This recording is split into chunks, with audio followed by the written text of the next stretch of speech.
ink is being erased out of BJP, they could be Congress voters also. Sure. Be that as it may. And they may not be duplicate voters. I agree with you. They may not be duplicate voters, but it is a serious... Ink is supposed to be indelible. My ink is not being removed or erased. My ink is not erased. Now, if suppose the ink is getting erased, as far as some of the Daniel, quickly respond. 30 seconds. Daniel, quickly respond to it. As a concerned citizen, I would say something.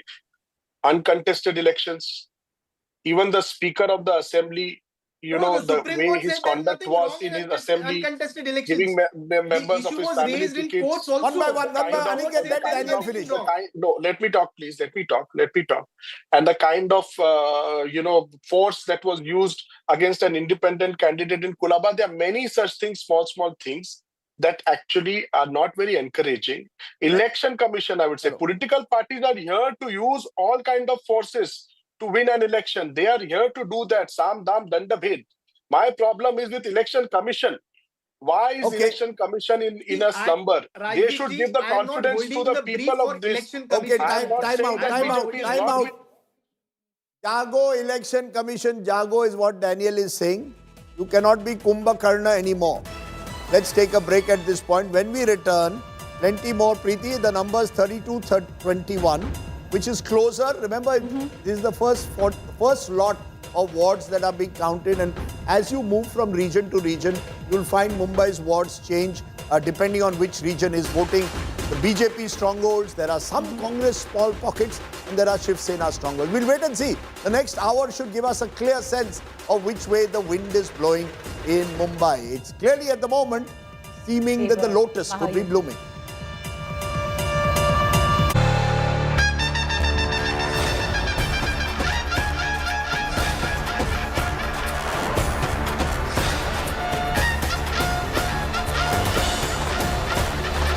That has been done by Devendra Fadnavis and Eknath Shinde, and our leader Eknath Shinde has made sure the Girni Kamgar, the people who lived and resided in BDD Chaul, the people who wanted 17,000 homes in Ramabai Nagar, this is all reality for the sons of the soils and the Bhumi Putras. So it's very nice that, ma'am, every time I meet a Shiv Sena spokesperson, whether it is UBT or Shinde Sena, 30 years you are running Mumbai. I am glad that in 2026 you are finally waking up to the real issues. 30 years to malai bahut kiya tum logon ne. All your assets, look at the assets of all your corporators. Increase manifold. 5 crore people who had 5 crore assets now have 50 crore assets. Now you are remembering e-buses. I am glad. Look at the quality of BST buses. What have you done for BST all these years when you all were in power? So let us, ma'am, I hope that you will do what you all say, but let's not only say that suddenly you have suddenly discovered Mumbai. I feel very strongly. You all have done nothing for the urban renewal of the city for 30 years. Now you have woken up. You have invited me. Let me complete my say. You are a seasoned politician and you have seen the transformation in Mumbai. He's a journalist. But I'm okay. You can call me that also. On Mumbai, I am. But look at the speed at which projects are being completed. You've probably forgotten when the Obata wasn't in power in BMC, 26 contractors were sent to jail. You had the Miti River desilting scam. You had a khichdi scam. You had products which were during COVID, which should have cost you 400 and 600 rupees. You paid 6,000 rupees. All the funds of the BMC in the last 3 years have only gone to your MLAs and your councillors. Look, you run the BMC as your private fiefdom. Please show me why are the roads still potholed? Why are the roads still potholed in internal Mumbai? You show me the coastal road, very nice. Please come with me inside Andheri. I'll take you inside Andheri, pothole after pothole. Phase 1 and phase 2 of 400 kilometers of roads with utility ducts and utility tunnels. The challenge is Herculean. We have 1,224 kilometers of road in Mumbai. This is just the start.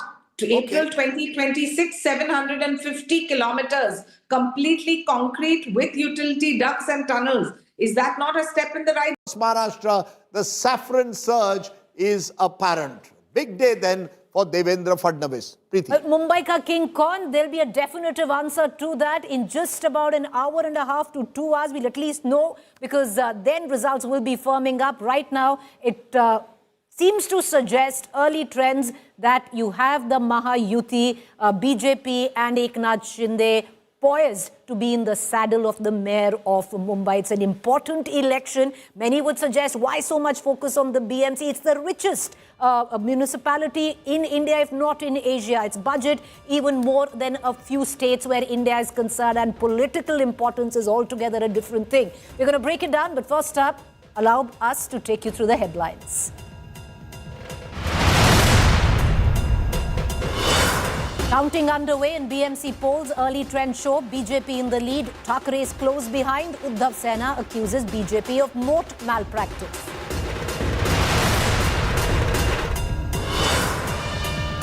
Ahead of the Tamil Nadu polls, AIDMK General Secretary Palanisamy tells India Today Vijay is not a factor in the polls. The AIDMK will build on anti-incumbency.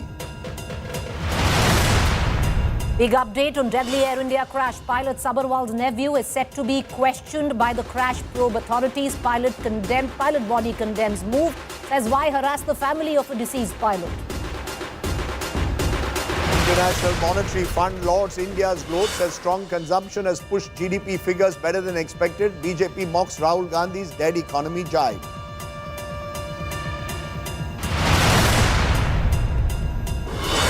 And amidst US-Venezuela tensions, Venezuelan opposition leader Maria Corina Machado presents her Nobel Prize to Trump. Trump confirms possession of the medal.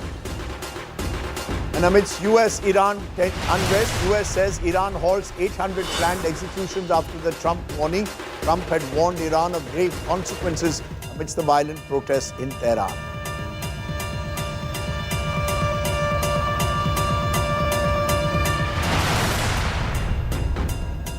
Okay, as I said, early trends clearly showing a saffron surge across Maharashtra and Mumbai at the moment. The BJP Shiv Sena alliance leading in 28. The UBT MNS is leading in 15. That's the Thackeray brothers. The Congress leading in 2. So advantage BJP in the first lot of 46 wards. Remember, 46 wards will be counted in one lot.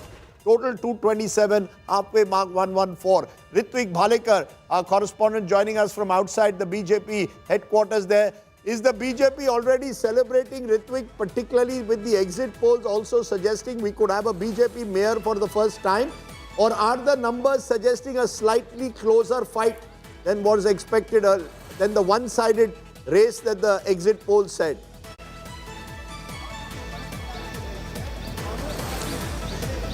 Yes, absolutely. After the exit poll, we can see smiling faces in BJP, but they are still holding their horses, is what we can see at the headquarters of BJP in Mumbai, because the preparation for celebration is on its way. They have set the stage, they have set the LED screen out there. But the celebration has not yet begun, because what has been told is that until the figures are clearly out and after the trends, when it is officially announced, then only celebrations will be done, because the situation is too dicey. We can see even UBT, Sena and MNS are gaining from what they were expected to. But at the same time, we could also see that a major chunk of the seats are being grabbed by BJP and Shinde Sena all across the Mumbai. So yes, what we can see here is the stage is set for the celebration. Only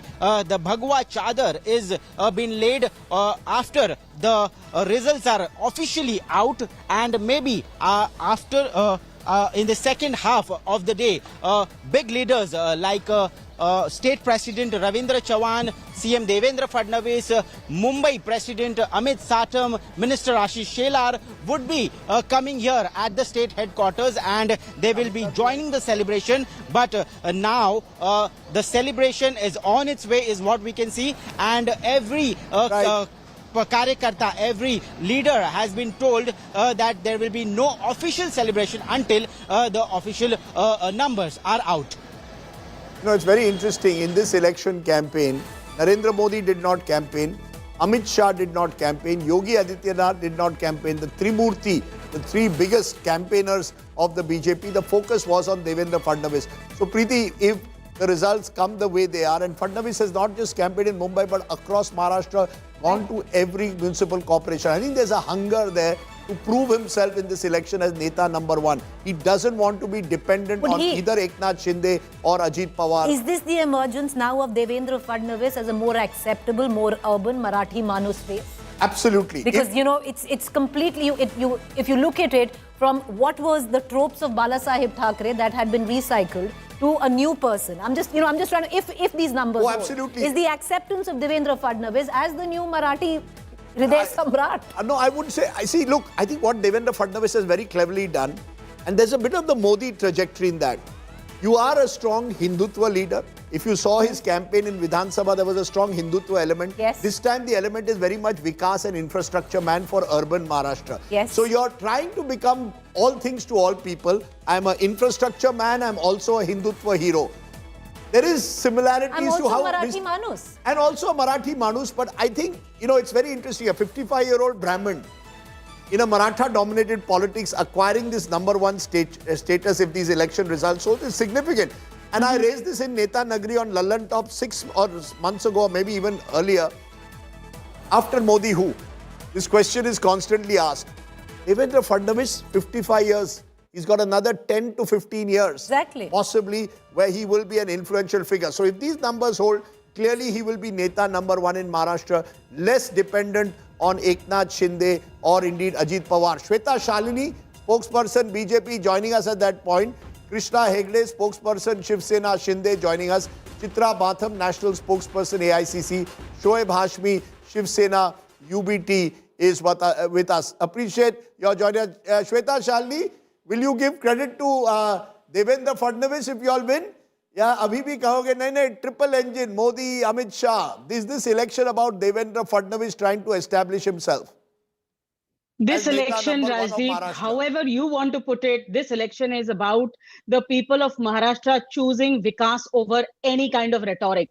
I think the people in Mumbai are now going to go back and sleep happily, because what they have voted for and they are continuously voting for is the C-link. They are voting for the elevated corridors. They are voting for metros.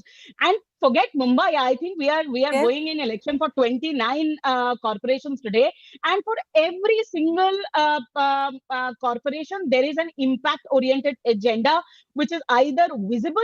So what people are voting for is what visibility is there, which is in the form of Samriddhi Highway, which is in the form of modernization of suburban railways, and the future planning, which is in form of a clear manifesto and a speech. So, it's very interesting you're saying that. Effectively, I used to hear this in Gujarat also, the Maharashtra model is being created in a way through this election, Preeti, and that's where the Fadnavis factor may come in 10 years from now. But, that's what I'm saying, Rajdeep, because if this holds, if these numbers hold, then what you're looking at is a tectonic shift, not just politically, but culturally, where Mumbai is concerned, on how Mumbaikars have perceived Mumbai and their identity. And I want to bring in our UBT spokesperson on this, Shoaib Hashmi, who's with us. Shoaib Hashmi, if these numbers hold, then it's very clear. This is a new Mumbai, and with new aspirations. And, the regional recycled tropes will not hold anymore.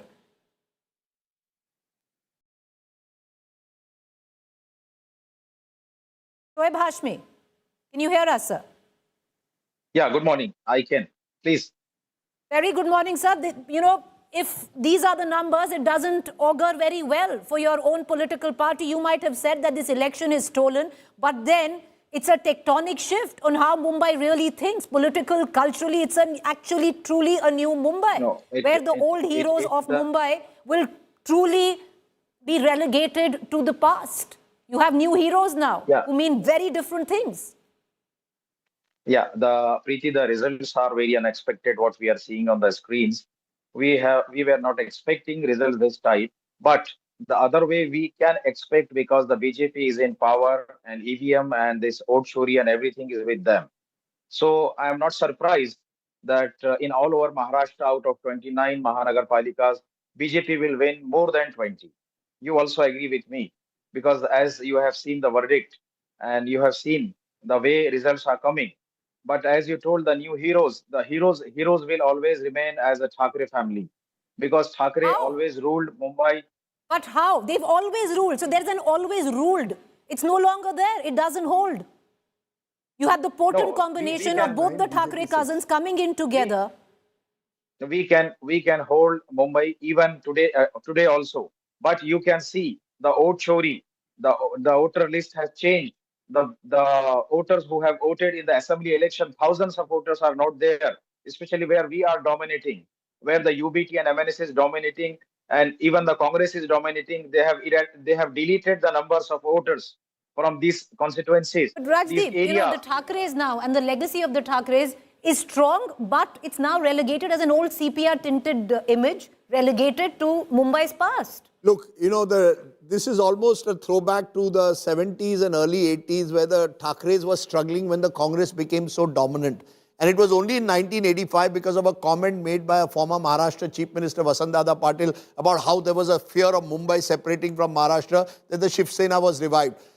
I think the Shiv Sena needs a new narrative. Exactly. It needs somewhere, yes, Manish, do you agree with that? That, you know, even as Maharashtrians, there is a need for a strong regional identity, but that regional identity also has to change with the times. The times are very different. A younger Maharashtrian doesn't think the way about job competition from outsiders as was the case 50, 60 years ago. No, absolutely. I think, if you look at, conversations which happened in Maharashtra, many years and decades ago was about Thackeray Bana and Thackeray Ban.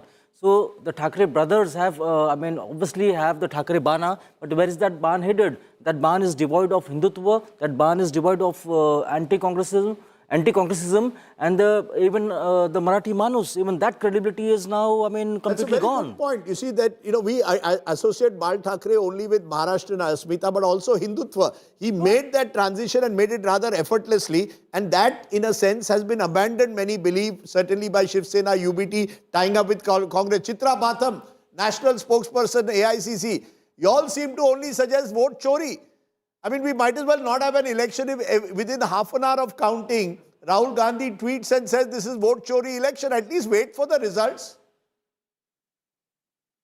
Well, Rajdeep, this is because what we have been experiencing and what everybody has been saying since last week of December. We have seen a blatant abuse of muscle power, money power for doing vote chori or for doing candidate chori or for doing councillor chori or then for doing the narrative chori also where BJP and MIM went into an alliance in the Akot Council. So I am saying this election is completely rigged. Why? Because we are not So just... then why contest? Then boycott them.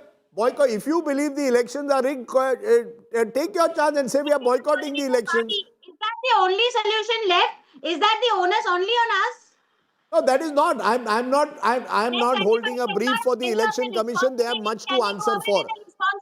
I agree. Let Krishna Hegde come. Krishna Hegde, there is an entire credibility question being cast over these elections by the Congress. Now, the truth of the matter is the election commission also has much to answer for.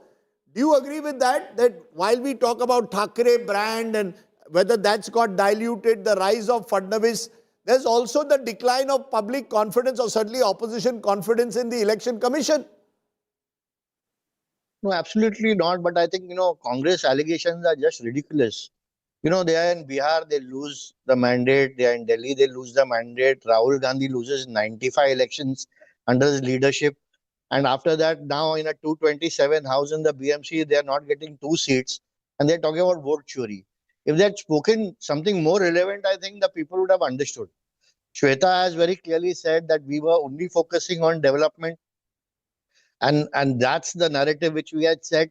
Whereas the Thackeray brothers, they're alienating the Uttar Bharatiyas. They're trying to instigate the South Indians. They're trying to instigate the Gujaratis, out of which 70% of Mumbai you have already alienated. Who's going to vote for you? The Maharashtrian, Devendra Fadnavis is a Maharashtrian. Eknath Shinde is a Maharashtrian. We are all Maharashtrians. And we are in Mumbai. It's not that you are holding the, the Maharashtrian card with you. Moreover, the Maharashtrian, Janta of Maharashtra and Mumbai have 6 parties to choose from. So they will go with whoever promises them development, not rhetoric. And this is the same story since 1960. So what was it? No, you are saying they will go with development, not rhetoric. So what was it when your Mumbai BJP leader said that if we come to power, we'll ensure there will be no Khan as mayor, there will be only a Maharashtrian Hindu. Then you had Kripa Shankar Singh saying we will have a North Indian as the mayor. I mean, every party plays at some level identity politics. You play the politics of Hindutva. You target Muslims according to your critics. What was the need to say that? No. Even in the last Lok Sabha election, Vidhan Sabha election, local body elections, even Muslims have voted for us. Because I think they are also fed up of all this. One Pathan, one Azmi, one Owaisi comes from somewhere and starts Hindu-Muslim divide here. It's not going to work in Mumbai and Maharashtra anymore. People have seen through this. They are coming here every election and doing the same thing. Okay, Krishna Hegde, I'm going to bring in Amitabh Tiwari, but before I do that, I just want to ask you one quick question. The mayor, the question of the mayor, if these numbers hold, the BJP can very well say, we want our man, and will say, not very well, will say, we want our man in the chair. No more favors. And you know how important the Mumbai mayor is. So is this question directed to me? Of course, sir, it's debated to you. No, I thought it was for some other panelist. Sir, you only. You represent Eknath Shinde, so it's you only. Because even you know that that there is a special rule that even in 227 corporators rule otherwise, the mayor can unilaterally take a call. That is the importance of the mayor of Mumbai. And you're talking about the richest corporation, if not in India, but in Asia. So that post is important, sir. And the BJP has its eyes clearly on that post. Let's take that to Shweta Shalini, because I think Shweta Shalini, is the BJP very clear? If you are party number 1 of Mumbai, you get the mayor post for the first time. You've never had it in the past. Are you all very clear? So, Rajdeep, I think the last question to Krishnaji was very interesting, and you guys need to remember, his man is our man is his man. We are together in this. So, we are very clear, the mayor of Mumbai, and I personally hope that it's a woman, but he or she will definitely be progressive. They will be somebody who will ensure that the ideology of Mahayuti and the focus of Viksit Bharat, Viksit Maharashtra and Viksit Mumbai is going to be taken forward. And they will stick to not only the promises and the rhetoric, but actually what Devendra Fadnavis ji stands BJP for. or Eknath Shinde? Which party will this she be from? She from your party or their party? Or doesn't matter? It doesn't matter. It is, he or she is definitely going to be from Mahayuti. And we have won this election, or we are winning this election as one. I think what people have supported is our vision. And he or she will definitely support our vision. Okay, in the first 46 wards, it is slightly closer. 26 to the BJP-led alliance, but the UBT not being wiped out, leading in 17, Congress in 2. Remember, the BJP is hoping to cross 100 on its own, which will give it a big victory. Amitabh Tiwari, your first takeaway from these early trends. Pune, clearly BJP well ahead, scoring big in Pune. Mumbai ahead, but not by the same margin. Across Maharashtra, barring 4 or 5 municipal corporations, everywhere it's a saffron surge. Yeah, so early trends, but I think except for Mumbai and Shambhajinagar, where there seems to be some sort of fight, across all other municipal corporations, I think the BJP or the BJP and Shiv Sena-led alliance is ahead. Nasik also seems to be a fight, Amitabh Tiwari. But Amitabh Tiwari, with what you're looking right now, where Mumbai is concerned, do you see BJP crossing 100? Because even at the height and the peak of the Shiv Sena, even at that time, only once have they ever crossed the 100 mark in terms of wards. Yes, historically, only 2 parties have crossed, and twice. Once Shiv Sena and once the Congress in 1992. Yes. As of now, it appears to be difficult if these trends only hold. But we have to understand that in BMC, the close contests are very high. In 2017, there were 53 seats where the victory margin was less than 1,000 votes. So we could see a seesaw. And I should actually first congratulate India Today and Aaj Tak that they are the only ones who are holding on to this 46 trends. Otherwise, people have gone crazy. And No, I want to tell a very good point. Good point, Amitabh Amitabh Tiwari, Tiwari, I want to tell our viewers, look at the joke that some channels are pulling off on the voters. Only 46 wards are counting, and one of Maharashtra's leading channel is giving 80 seats to BJP Shinde and 64 to Thackeray Bandhu. Are 154 shuru bhi nahi hua, you are giving 154 seats, for God's sake. Some honesty is required across news channel. But go ahead, Amitabh. Yeah. So in the last 2017 municipal corporation election, 15 were with BMC, as in 15 BJP was SLP or the winner. 5 were with Shiv Sena, 5 with Congress, 1 with NCP, and 1 with others. So this number also we have to watch closely, because 2 new municipal corporations have been added. So out of these 29, does the BJP increase its tally from 15? And does the Congress hold on to the 5 municipal corporations which they had won largely in minority dominated areas like the Malegaon, Bhiwandi, Kolhapur, Parbhani, etc. So I think the overall picture also needs to be seen. Yeah, I'll just add there. Overall picture, one of the big takeaways at the moment, a real staggering result is coming from Pimpri Chinchwad. This is on the outskirts of Pune, but it is seen as part of the growing industrialization of Pune. At the moment, 61 leads available there in Pimpri Chinchwad. BJP leading in 44. The Rashtravadi is leading only in 8. The Nationalist Congress. So the big, if these numbers hold, we are focusing, Preeti, on the Thackeray brothers constantly. And the Pawars. If these numbers hold, the Pawars could be taking a big hit. And remember, unlike Mumbai, where 46 seats are counted at a time, Pimpri Chinchwad, all seats are counting. So that, Rajat, could be a big setback. As you said earlier, Sharad Pawar is now 85. He's not getting any younger. Ajit Pawar has fancied himself as the strongman of Pune, Pimpri Chinchwad areas around. They're leading in Ichalkaranji, but nowhere else. This was created, so to say, by Ajit Dada himself. That's This is what he used to claim, that this is a urban municipal corporation that I have built right from scratch. And if even that falls, I mean, look at the prominent leaders, Mahesh Langde, Lakshman Jagtap, who is now expired.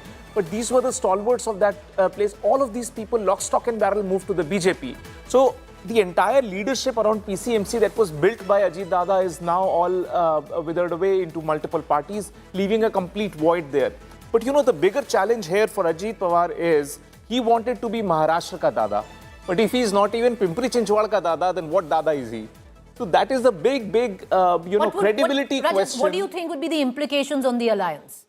See, I mean, we've seen one of these scandals broke around Pune land around his son. That is also, taking a toll onto his own credibility. And on top of that, if there is no political value that he brings to the table, his position gets diminished. Currently, he is occupying an important Deputy Chief Minister chair. He's occupying the finance portfolio, very important portfolio within the ministry. He holds the purses to the Mantralaya. And if he's not able to hold on to his forts, literally forts of PCMC in Pune, I believe there will be serious questions like what value is he getting in? Rajiv, can I ask you a question? Because you've died in wool where Maharashtra politics is concerned. Look at the time frame, Rajdeep, since the last time the BMC elections were held, 2017 to now. And look at it and how things have changed in terms of alliances, breaking, coming together, and the BJP stitching together. Now where you've made an Ajit Pawar irrelevant, you made an Eknath Shinde completely dependent, and you are in the prime position. You have completely liquidated the Thackeray brand. The Congress is marginalized. Sharad Pawar is on the sidelines. It's all BJP. I will tell you a story many years ago from Pramod Mahajan. I asked him once, this was when Vajpayee was Prime Minister. I said, you're now the #1 party nationally. Why do you take lesser seats than the Shiv Sena? He said, while Balasaheb Thackeray is there, we need him. You will see what happens after Balasaheb Thackeray. Every time I look at these numbers, I think about what Pramod Mahajan said there. The BJP has consciously and steadily expanded its footprint, slowly but steadily, needs to almost ensure that the regional parties of Maharashtra, such as they are marginalized. The more they get marginalized, the BJP becomes #1. The Congress was the dominant party. The vacuum left by the Congress had made Maharashtra mirror cracked. Therefore, you had all these shifting alliances. Now you will see, I believe, in the next 5-10 years, if these numbers hold domination by the BJP, and the regional parties will have to decide kya karna hai. Does Ajit Pawar go back to Sharad Pawar?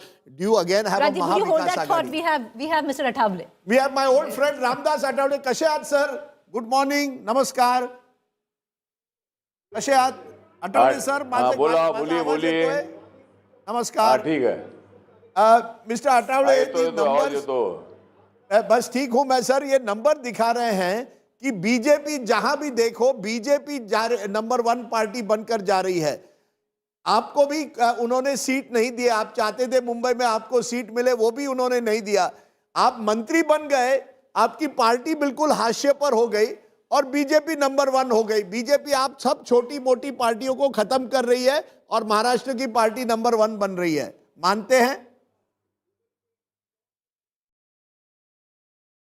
नहीं, BJP तो number 1 party है. जब से नरेंद्र मोदी जी देश के प्रधानमंत्री बने तब से बीजेपी एकदम पावरफुल बनती जा रही है.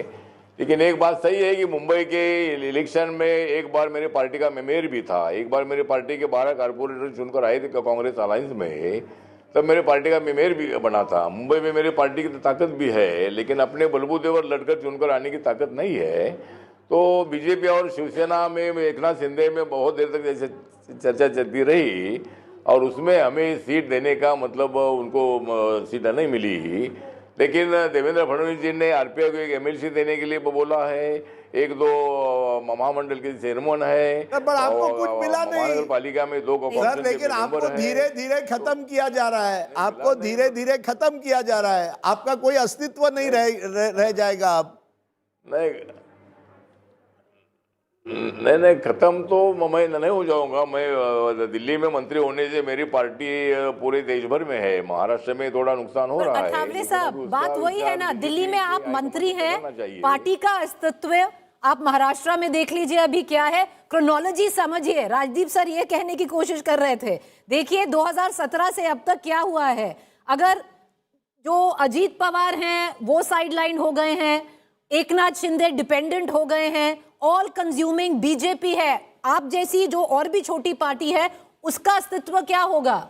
आप तो मंत्री हैं, पार्टी का अस्तित्व क्या होगा. हाँ, नहीं ठीक है, मेरी पार्टी तो है, लेकिन अभी जिस तरह थोड़ा हमारे ऊपर अन्याय हुआ है इस वक्त, कुछ सीटें 8-10 सीटें मिलनी चाहिए थी, लेकिन एकनाथ शिंदे जी को उनको साथ में लेने की आवश्यकता थी और इसीलिए मतलब हमें सीटें नहीं मिली है. इसीलिए माननीय देवेंद्र फडणवीस जी ने हमको बताया है कि भाई पार्टी को सत्ता में भागीदारी दी जाएगी और आरपीआई हमारे साथ रहना ही चाहिए. इसी तरह उन्होंने हमको बताया है. इसीलिए मुझे लगता है कि पार्टी का थोड़ा नुकसान हुआ है, लेकिन वो नुकसान के बाद मतलब सत्ता में भागीदारी महाराष्ट्र में दी जाएगी. मैं तो केंद्र में मंत्री हूँ, लेकिन जिस महाराष्ट्र से मैं केंद्र में मंत्री हूँ उस महाराष्ट्र के वर्कर को भी कुछ मिलना चाहिए. मेरी मांगनी डिमांड है और देवेंद्र फडणवीस जी ने मान्य किया है कि जरूर आरपीआई गाने का कार्यकर्ताओं को सत्ता की भागीदारी दी जाएगी. You know, very interesting now. Maharashtra poll panel, big breaking news. Maharashtra EC has now said there will be no marker pen used in the Zilla Parishad elections. It's an India Today impact. It was our reporters, Mumbai Tak and others who exposed first how the indelible ink, so-called indelible ink, was being removed very easily. And now you have the Maharashtra EC which first brazened it out and said there was nothing. But how does it help now, Rajdeep, to come and say that it won't happen in Zilla Parishad? It's already happened. But it's a huge admission. And it really reflects, I'm not saying that removing the ink means you can go and vote again. There will be checks there. But still, the idea of the elections of India was that your ink cannot be removed. And the moment it is, this is a huge, in a way, embarrassment for the Maharashtra election Commission, and of course the National Election Commission should also have to answer. Now this will be used by the opposition. Gives them confidence to say it's a compromise election. You know, that's unfortunate again, because as I said, it doesn't mean that you do duplicate voting if you remove the ink, but clearly, why do you need marker pens? They say that we use marker pens since 2011. That's no excuse. You have to test it out before every elections. It's an embarrassment. The other not so embarrassing story, the BJP now has crossed 50 plus in early trends. UBT and MNS are at 31. So 52 is playing 31 now. We are now in the second round. of the wards. 46 now will become 92 trends we will get. 31 to UBT, BJP 52, BJP now comfortably together, remember in alliance, right, above the halfway mark in Maharashtra at the moment, crossing 50 seats, but a huge embarrassment there for the election Hugely commission. embarrassing. You agree that, Manish, that, you know, if I tell the day later, yes, I won't use ink next time, that's an admission that you got it wrong. Rajdeep, Mr. Thackeray wants to recite a poem before he goes. Sorry, Manish, we're coming right back to you. Atavleji, kutli kavita? Kutli kavita hai tumchi? Oh, he's gone now. He's gone. Okay. Acha, he wanted to recite a poem. But you know, I'll give you the story. All of these guys were the Dalit Panthers of the 1970s. Young, aggressive, assertive, pushing the Dalit identity. Look at where all of them are. One person aligns Prakash Ambedkar with Congress, Ramdas Athawade with BJP. Other leaders have drifted away. There were great poets like Namdev Dasad who are no longer with us. But that entire revolutionary vigor, books were written on them. They were these young people who really, you know, galvanized in a way the Dalits of Maharashtra. Today they are marginal and dependent. मेरे को मंत्रालय मिल गया दिल्ली में. मंत्रालय बैठ के आप बैठो सर. बताओ Manish. Commission needs to come clear on this aspect very clearly. But you know, this vote chori campaign, please look at the arithmetic of, which was visible to any political analyst, any politician, that MVA, if it had come together, could have posed a very serious challenge to the BJP plus Shinde Sena. So Congress needs to explain, or even UBT needs to explain that why didn't they come together. I mean, they saw the results in 2024 Lok Sabha and also saw in Vidhan Sabha. So what stopped them? So it's very easy for even Rahul Gandhi to say, you know, it is really vote chori. But I think they also they have to set their own house in order. No, nobody's denying they have to set their own house in order. You know, that is away from everything else. But this is a question which is deeply embarrassing for the Election Commission, that you used marker pens, you were exposed, you tried to brazen it out, and then ultimately you have admitted that in the upcoming Zilla Parishad polls, because right after this will be the round of Zilla Parishad polls which would be coming in, and you have admitted that the same marker, the pen, will not be used for the Zilla Parishad polls. Now, what it does... Yes, Rajat, you wanted to add to that. But I just wanted to say this, that you know, the state election commissions are almost like a parallel machine to the National Election Commission. You need to understand that their entire setup, the set of people who work inside the SEC is very different from the CEO office, which is reporting directly to the National Election Commission. But this doesn't do any service to the overall credibility of the election. Because the opposition, Rajat, will tie this together. You know, and this is not a new innovation that you are trying. It is already a sorted issue. How can you get this wrong? This is clearly the fault of the bureaucrats over there. I mean, it's not like the BJP is trying to construct a marker pen out there. No. This is the job of the SEC and people should be fired. The problem in the country is you do not fire the bureaucrats when the problem is. Because of Article 311, there is always this protection which is given by the Constitution that no matter what these bureaucrats do, you will always find some rule, get suspended for a few days and come back into power. Okay, why not the heads roll? Sure, I agree. And, you know, it is a very, very serious lapse on the part of the Election Commission there in Maharashtra. And as Rajat rightly said, heads must roll. I don't know which heads will roll politically. Avinash Adhik, spokesperson, NCP, Ajit Pawar is there. I feel old every time I speak to him because I think your late father was a minister when I was a young reporter in Mumbai, and you are almost my age, so that makes me very old. Mr. Adhik, not looking good for you either way. Pimpri Chinswad also now. It is BJP all the way. Now this is a huge setback to Ajit Pawar. Yes, Ajit, I'll have to concede that these numbers are not what we were expecting. And it is a matter of huge concern. Now, Rajat, who's sitting with you right there, was our advisor for some time. So Rajat knows the inside stories also, which he'll share with you when we're off camera. But we will be working on this. We will have to go back to the drawing board. I will not hesitate to say that these results are most unexpected. Pimpri Chinchwad and Pune, we were banking on very heavily because Dada had put in all his efforts there. But congratulations to the BJP. After all, it's a Mahayuti alliance partner. We are a firm partner of the NDA and we are in the government in the state. So we'll have to relook at how to make sure that our cadres are really made to work and connect with the people. Because Mr. Ajit Radik, Dada you're saying you're a alone. firm partner of the NDA, but what's your use? To put it very crudely, where the NDA is concerned. Does the Before these BJP really need you anymore, where you've lost relevance in your biggest stronghold? No, Preeti, what happens is, before the self-body elections began, we had made amply clear that we want to contest as a Mahayuti, but then that didn't happen. We had to go our ways. Now, the BJP has proven that they are doing something which is giving them the right numbers. We'll have to relook at what we are doing. We have to deploy ourselves more correctly. Do you admit, Mr. Radik, that this is a larger question on brand Pawar? What is the relevance of the name Pawar in the region that you're doing so badly in, which was your strongest hold? No, I don't think it's a reflection on what Ajit Dada is all about. We have to make sure that the people who rally around him, they have to get their act together. We'll introspect the whole issue. And I'm sure that in the days to come, we will improve, because now we are heading into the Zilla Parishad Panchayat Samiti polls. So we're not going to let our shoulders sag. We have 12 district elections announced. Ajit Dada has already got into campaign mode there. But we will look into the details of what went wrong, especially in Pune and Pimpri-Chinchwad.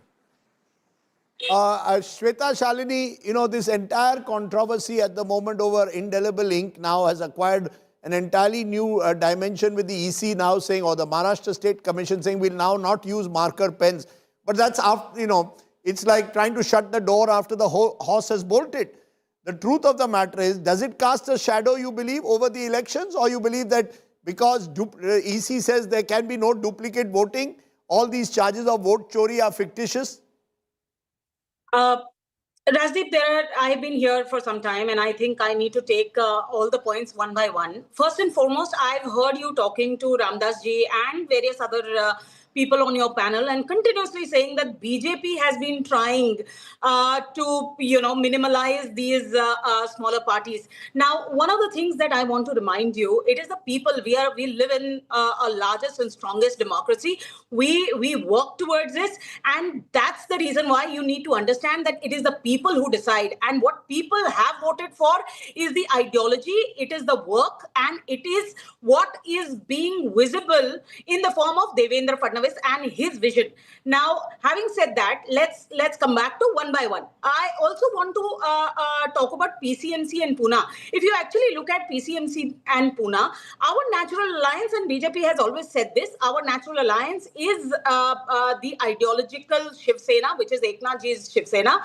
And in Pimpri-Chinchwad, we have specifically spoken about the metro, the AIMS which has come by, the IIM in Pimpri-Chinchwad which is coming. And I think personally, this is exactly the confidence that the people have shown on us.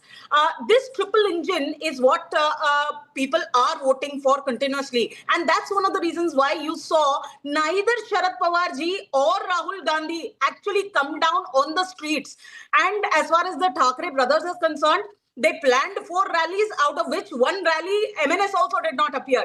And on the other hand, Devendra Fadnavis ji has done 37 rallies. Coming to the Election Commission, Election Commission is an independent organization. It have our Chief Minister has clearly said that if they are wrong, they better correct it. But we are time and again saying, my ink, I voted yesterday, my ink stays. And it also depends on if the pen was dried at some point of time. Very clearly, either way, it's a grave lapse. Let us not minimize this lapse. The very fact that they are now saying marker pens will not be used means something went wrong. But, this is about, as Rajat rightly said, some heads must roll bureaucratically. Otherwise, the impression will go the Election Commission can get away with whatever it wants, because it has the sole superintendence and organization of elections constitutionally. But Amitabh Tiwari, there are 2 brands in a way at stake. We have been focusing on the Mumbai brand, where clearly the BJP is well ahead of the Thackerays. But in Pune, it's well ahead of the Pawars. It's ahead even in Pimpri-Chinchwad. Does that mean that the Pawar brand also will now take a major hit? No, essentially, if you see the downslide or the slide in NCP's performance started from 2017, where the BJP won big in both Pimpri and Pune. And even in the Vidhan Sabha elections, if you see, since NCP, Ajit Pawar was part of the alliance, it did not get the majority of the seats to fight in Pune and Pimpri Chinchwad. The majority of the Vidhan Sabha seats were fought by BJP. I think they have only 1 or 2 MLAs in Pune and just 1 out of 3 in Pimpri. So they already conceded space to the BJP in these urban pockets in the Vidhan Sabha election. Now, when you come out of the alliance and contest as the main opposition parties, the voters are confused because they see Ajit Pawar as being part of the alliance and being a deputy chief minister in the Mahayuti government.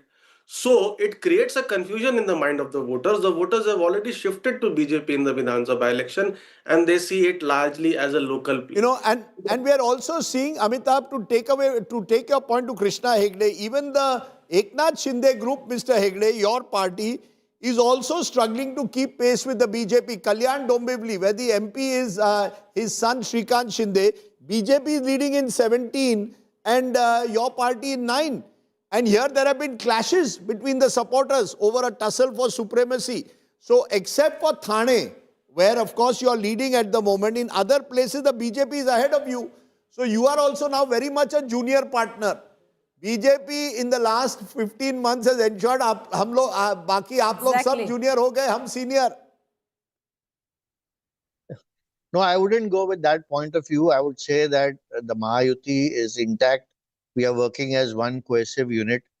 Devendra Fadnavis ji and Eknath Shinde ji have campaigned extensively throughout Maharashtra. Now, these are local body elections. Mr. Hegde, now you know cricket better. Let's play with a straight bat. Truth of the matter is, do you accept that Devendra Fadnavis and BJP now are party number 1 and leader number 1? Because before Vidhan Sabha, Eknath Shinde wanted to be chief minister. Exactly. Now, apna chief minister ka sapna bhul jao. Only Deva Bhau. No, we never had any sapna for chief ministership. Even the last time around, Bharatiya Janata Party was a larger party than us, and Eknath Shinde ji became the chief minister. Next time around, when we campaigned together and won together, Devendra Fadnavis ji became the chief minister. But no, Krishna Hegde ji, the fact is you're saying you're one, you're all part of the same alliance, which is the Mahayuti. But the fact is, sir, if these numbers hold, and I'm not just talking about Mumbai, I'm talking about across 29 municipalities in Maharashtra. One thing is clear, the terms of engagement between your party and your ally BJP would have changed forever. And you will have to admit, you will be the junior partner, you will have to give the mayor's chair to the BJP. Everything changes from here on. It is that tectonic shift which might affect the Thackerays and even the Pawars, but it affects you as much. So we are never saying that we are the senior partner in the alliance. We admit that Bharatiya Janata Party is the elder brother in the alliance as of now. And not only are they are a bigger brother here, but they are the number 1 party in India. They are possibly the highest cadre in the world among all parties, if you look at it universally. So where are we ever arguing or, making a claim that we are a bigger brother compared to the Bharatiya Janata Party? And Devendra Fadnavis ji, Eknath Shinde ji are working together. Earlier in the last government, Eknath Shinde ji was the pilot, Devendra ji was the co-pilot. This time they've turned it around. Devendra ji is the pilot and Eknath Shinde ji is the co-pilot. But we are flying the airline. That's the most important thing. Oh, so at least you are admitting that Devendra ji is the pilot and you are the co-pilot. I hope that one day doesn't come where you are out of the cockpit altogether. And there's a new co-pilot. No, not at all. अभी धीरे-धीरे वो भी दिन आएगा कि cockpit से बाहर चलो. नहीं, ऐसा नहीं होगा.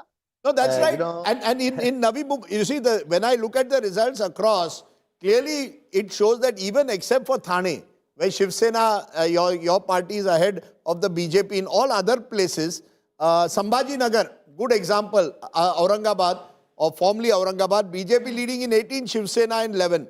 So it's everywhere the BJP is now the senior partner. You are reduced to the junior partner. You are happy with that? The silver lining, Rajdeep, is Navi Mumbai, where there is a neck-and-neck fight, 29-29 each. Rajdeep bhai, if I talk with a straight bat, I will say the Mahayuti is on number 1, number 2 and number 3. And the opposition is on 4, 5, 6 and 7. And that's why we are very happy that the Mahayuti is right on top. Okay, to answer your Navi Mumbai question, the reason for that is Ganesh Naik. who was the dominant leader of Navi Mumbai from the NCP, switched to the BJP. He controls it. You see, Maharashtra has been divided between these satraps. Somebody in charge of Kalyan, Dombivli, Thane, which was Eknath Shinde for a long time. Ganesh Naik was in charge of Navi Mumbai. Ajit Pawar saw Pimpri Chinswad as his bastion. All of that is now slowly cracking apart because the BJP is becoming the dominant force. And I think that is a major, major change in Maharashtra. Can I ask you a question? Yes, Someone please. who's followed Maharashtra politics. Dyed in the wool, I don't dye my hair. Okay, you don't dye your hair. Okay. Maharashtra politics and across the... Okay, yes, you don't. Yes, he doesn't dye his hair. And you can see it, he doesn't dye his hair. You know, and across the country. Do you see this with what has played out in the span of 2017, the last 8 years to now, a cautionary tale for certain regional parties in other parts of the country where the BJP is tying up with? No, you see, it's very simple. The BJP is a pan-India party. And every regional, over the years, the BJP, for example, in Assam, the Assam Gana Parishad has slowly been pushed to the margins. Exactly. Rajat will know more. Is it a cautionary tale? It is a... Look at... I'll give you an example of another of my home states, Goa. I remember in early 90s, Manohar Parrikar became the first BJP MLA of Goa. Maharashtra Gomantak Party, the regional party, Maharashtrawadi Gomantak Party, used to dominate Goa politics. Today, Maharashtra Gomantak Party is completely dependent on the BJP. Rajat wants to come in. But it's natural, it's going to happen as you become pan-India. But and the BJP knows that. BJP knows that if I have to be dominant... Exactly. If I have to be dominant, I have to finish the regional party. Exactly. One student is, consistently doing its homework correct and is getting good marks. You want that student to go out and do the homework of other parties also. How is that fair? You are trying to say that BJP is gobbling up the space. That is not true. These people are not doing enough hard work that is needed to stay relevant. There are other parties who are staying relevant. TMC is doing a decent job. By staying away from the BJP. No, again... I'm asking you this the the feeling is, the moment I tie up with a major national party or the number one national party, I am dependent on Look at Shiv Sena, for example. Shiv Sena was together with BJP and they enjoyed enough of a political elbow room. But what did they do with it? They wanted to grow even bigger. When you start going beyond what the remit is, what the mandate that you are getting, you will see pushbacks coming in. Then the BJP came in with a sledgehammer and they've been shredded into Rajat, pieces it's now. not, that's the question that I asked, because it's not just Maharashtra.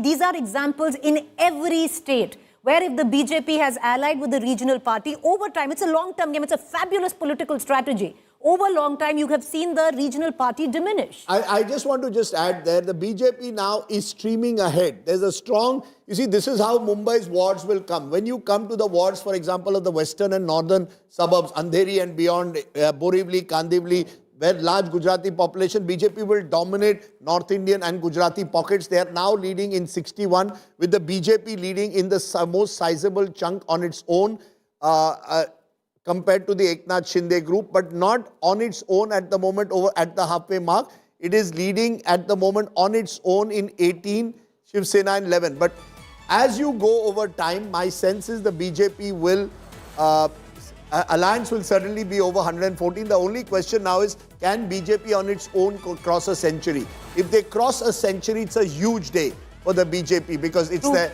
highest ever votes. And only two parties have ever done it. Only two parties have ever done it. And I think it only amplifies the larger point of the BJP becoming party number one. But maybe Amitabh Tiwari wants to pitch in on that. Is there a sense that as the BJP grows, Amitabh, the regional parties it allies with will automatically shrink? Or as Rajat says, they don't work hard enough, the regional parties, to expand their footprint?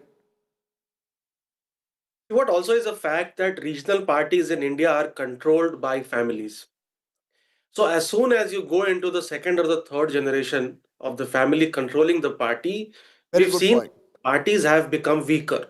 So Uddhav Thackeray or a Raja Sahab Thackeray do not enjoy the same charisma as Bala Sahab Thackeray used to. The same can be said for Ajit Pawar or a Supriya Sule. So while Rajat is right in the sense that these parties also, it's not only that BJP is gobbling up their space, it's also because these parties have not been able to hold on to their spaces, and this family control at the top, not letting other leaders grow in their parties, is also perhaps hampering growth of these parties. If you see, Shiv Sena was leading in 5 in 2017. Mumbai, Thane, Kalyan, Ahmednagar and Aurangabad. I think except for Thane, the BJP, or they have ceded space to BJP in all of these municipal corporations today. And more good news coming for the BJP is from Nagpur, of course, the home of Devendra Fadnavis, home of Nitin Gadkari. Again, a sweep for the BJP in Nagpur. So, Shweta, Shalini, you can smile all the way. Except for a couple of pockets like Ichal Karanji, I don't see out of the 29 municipal corporations, maybe 4 or 5 at best are going against you. So, you can have a very, very wide smile. Yes, we are smiling already, and not 20 plus, but we are looking at a 25 plus strike rate. I think it is. If you actually look at December onwards, the local municipal elections saw a strike rate of 63%, and I think that is exactly what is happening here as well. And Rajdeep, just wanted to remind you, alliances are like marriage. I'm sure you are married for a long time. You think your wife is a senior partner in a marriage, or you are the junior partner in the marriage? There are no seniors and juniors in an alliance. Rajdeep has a very clear take on that. In a corporate, I'm marginal. I'm marginal. I'm supporting from the outside. I'm like a coalition partner, madam, supporting from outside. I support from outside. Whatever the big party does, I accept. I'm like Ramdas Athavale. As long as I'm a minister. In a corporate partnership, the more we look at the corporate partnership, it is more like equity. And in this partnership and in this alliance, our equity is our karyakartas. Okay. And Shweta Shalini, smile a bit. Look at, smile a bit. Celebrations have already started in various parts of Maharashtra. We'll give you something more to smile about. BJP is celebrating, and they have every reason to celebrate. And I would think if this win is scripted, Rajdeep, and maybe you'd want to reflect on that, and Rajat can come in, this is Devendra Fadnavis's moment. Because I think it's... Okay. Oh, Manish would want to come in. Sorry, Manish. Go ahead. Very important point about BMC elections was that it was seen as a fight or a contest between Hindutva forces and the Marathi identity. And I think, but it was not, they were exclusivist. I think what you have essentially seen in these elections and with these results are that Hindutva really brought the Marathi Manus under their own tent, and now we are seeing exactly the results in favor of the BJP and the Shinde Sena. It's come full circle where Uddhav Thackeray is concerned. There is serious introspection. The Thackeray brand needs to seriously reinvent if these are the numbers. But Rajdeep, if these numbers hold, and now they're seeming to be holding, we can say that this is Devendra Fadnavis's moment. We need to take a moment to reflect on Devendra Fadnavis, of him stitching together this kind of win, and an emphatic win across 29 municipalities. Look at how politics has changed. You mentioned 2017. Devendra Fadnavis then had a setback in 2019 when he became the most short-lived Chief Minister of Maharashtra. Within a week of becoming Chief Minister, his government fell. And I think since then, he's been waiting for a moment where he can establish his dominance. This performance will be seen as dominant. You see, it's one thing to win on the back of your allies. This victory is not on the back of your allies. This victory is the BJP asserting itself as the party number one and others dependent on it. And Devendra Fadnavis, as I said, consciously has made this election about himself in a way. You didn't see Modi campaigning, no Amit Shah, no Yogi Adityanath. Devendra Fadnavis has been the dominant figure. So if these numbers hold, you're quite right. This would be a major victory for Devendra Fadnavis, and his political graph would only grow higher. A Brahmin, a Maharashtrian, and so much was said about what is the quintessential Marathi Manus. For him, he's also Marathi. Is he the new Marathi Manus, which is aspirational, Rajdeep, who looks very differently at what is Marathi Asmita? Yes, I think so. I think, look, he comes from I think there's a generational shift also taking place in Maharashtra. You've got a 55-year-old who doesn't belong to the Pawar age. You see, Sharad Pawar dominated Maharashtra politics in whatever fashion for 25, 30 years. I think we have come out of that Pawar Thackeray age today. I think that's an important point. The yug of the Pawar and Thackerays is being replaced by, I hesitate to say, a BJP yug. I won't say Fadnavis yug, but a BJP era. What implications that will have? Will the opposition now realize the desperate need to consolidate further, like they did with the MVA, and remember, won in the Lok Sabha of 2024 as a result? These are all straws in the wind. I don't think the last act has been played out, but this scene has been won comprehensively by Devendra Fadnavis. And this scene has also been stitched together, viewers. And let's take it back. And Rajat wants to come in. All the way from 2017, Rajat, you know, of what we are seeing today, what we are witnessing today, has been in place in the work since 2017. When Devendra Fadnavis, though the election results came the BJP and the Shiv Sena way, he was still forced to sit in the opposition. He made this famous line in Hindi as the leader of opposition, कि मेरा पानी उतरता देख घर मत बसा लेना. You're right. मैं समंदर हूँ वापस जरूर आऊँगा. And what a way to rise and rise up election after election. We've seen in an assembly election the kind of record mandate that the BJP got. Because they clearly saw one man, walking the talk of the ideology, which is very important. And this is where, all other parties stand in sharp contrast with the BJP. He's a doer. He genuinely feels that Maharashtra should go up to the levels which was expected out of that. It was one of the most industrialized state at one point. But it kept decaying because of these, shoddy politics, because of these regional satraps trying to do away with core governance issues. Now he's back. And on the other side, you were talking about reinvention. Every politician will have to reinvent or they will be rendered useless. If you pick Shiv Sena, their name has Shiv inside it and you want to be a Muslim party. That doesn't work. Fair point. I don't think they want to be a Muslim party. I think that's an unfair comment. You see, how can you call them a Muslim party? I mean, are you saying that if I try to reach out to voters, are we saying BJP is a Hindu party then? You see, 100%. because that's the danger. No, BJP is very clear.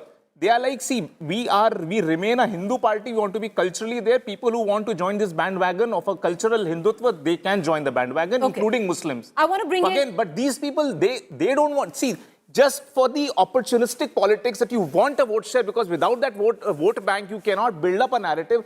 That is where the policy is. I want to bring in Amitabh Tiwari. And Amitabh Tiwari, I want to circle back and I want to come again, because we've spoken so much at length about the Pawars with the Thackerays. But take a moment, Amitabh Tiwari, to reflect on somebody like a Devendra Fadnavis and what this moment actually means for him. Now it's all coming together because these leads are forming up. In all probabilities, we are looking at a total saffron sweep across 29. One or two aberrations here and there, but across 29 municipalities. And this was a time where you did not have the Prime Minister, you did not have a central leader on the ground where Maharashtra was concerned campaigning. It was Devendra Fadnavis.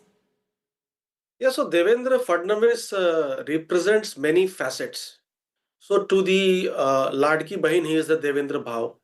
So he has a core message for different sets of voters.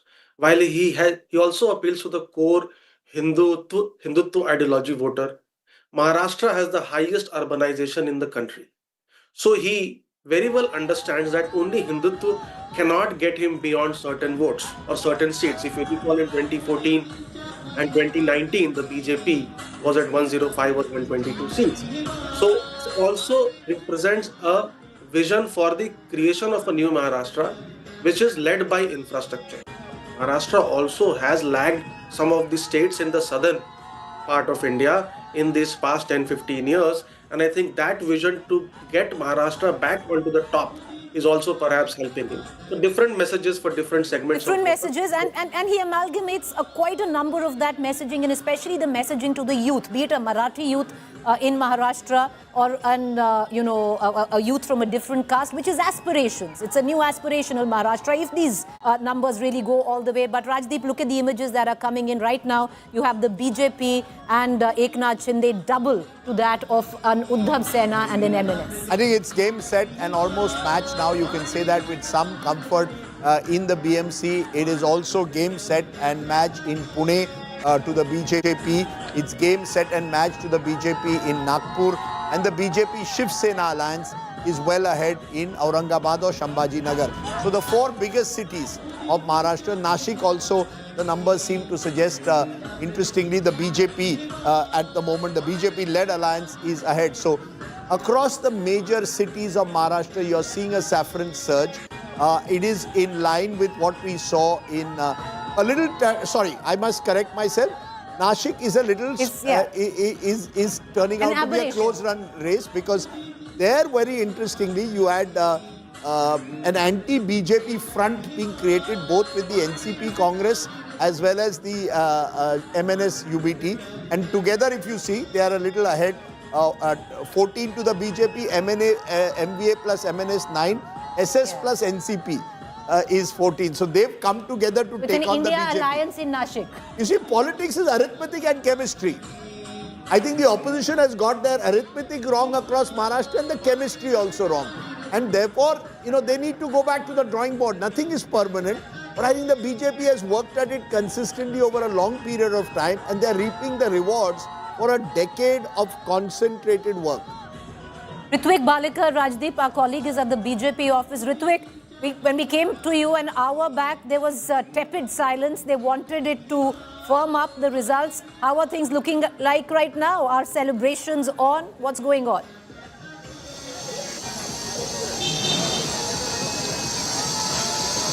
Yeah, the scenes are changing right now at BJP headquarters, and people are now pouring in, and you can see the crowd of the Karyakartas have now come here, and we can also see the saffron cloth being covering the stage now, and the preparations are almost done.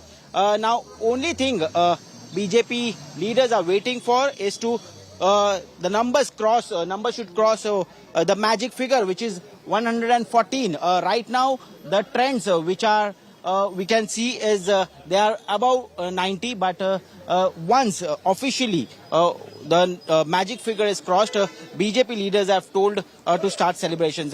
What they are telling us is that till it is officially not declared, they are not going to celebrate, neither they are going to react on it, but they will be patient and they will be waiting for the official numbers to come out.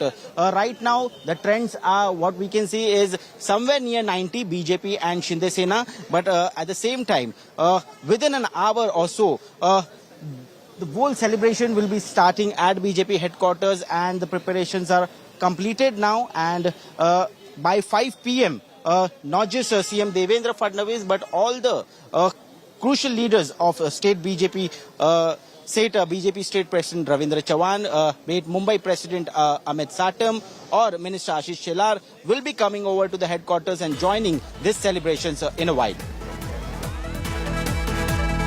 Okay, so the BJP eyeing a massive sweep across Maharashtra. The BJP now all set to not only get its first mayor in the Brihan Mumbai Municipal Corporation, but across Maharashtra, Pune, Nagpur, Thane, Sambhajinagar, the saffron flag, Kalyan Dombivli.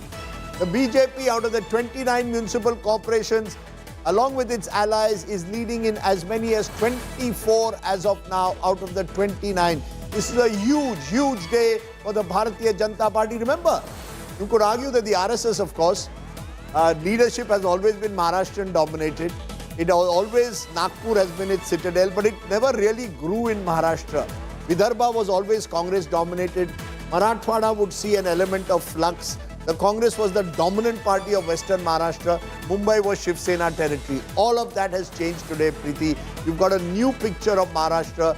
The mirror crack is now a very stable BJP-led dominance that we are going to see in Maharashtra, I think, over the next foreseeable future. Well, this is a tectonic shift, and it's a tectonic shift, Rajdeep, where politics in Maharashtra are concerned, where political leaders and perception in Maharashtra are concerned. That's a big one. And even where you looked at, and let's from macro go into micro, where Mumbai is concerned. The new Mumbai that is often spoken of by Devendra Fadnavis, which has completely, at least with this election today, while you have the shadow of the Thackerays on what Mumbai was, but the new Mumbai has somewhere down the line broken that cord, and this is a new chapter in the history. Every history, every city, every state has a destiny attached to it, and it seems Mumbai as a city is moving in its destiny to a very, very new chapter. The shadow of the Thackerays, the brand of the Thackerays are not that strong, that potent anymore, and a lot of rethinking where the Thackeray camp is concerned, Rajdeep, today, especially when it comes down to reinvention and coming up with something which is not recycling and regurgitating on old regional tropes, something new.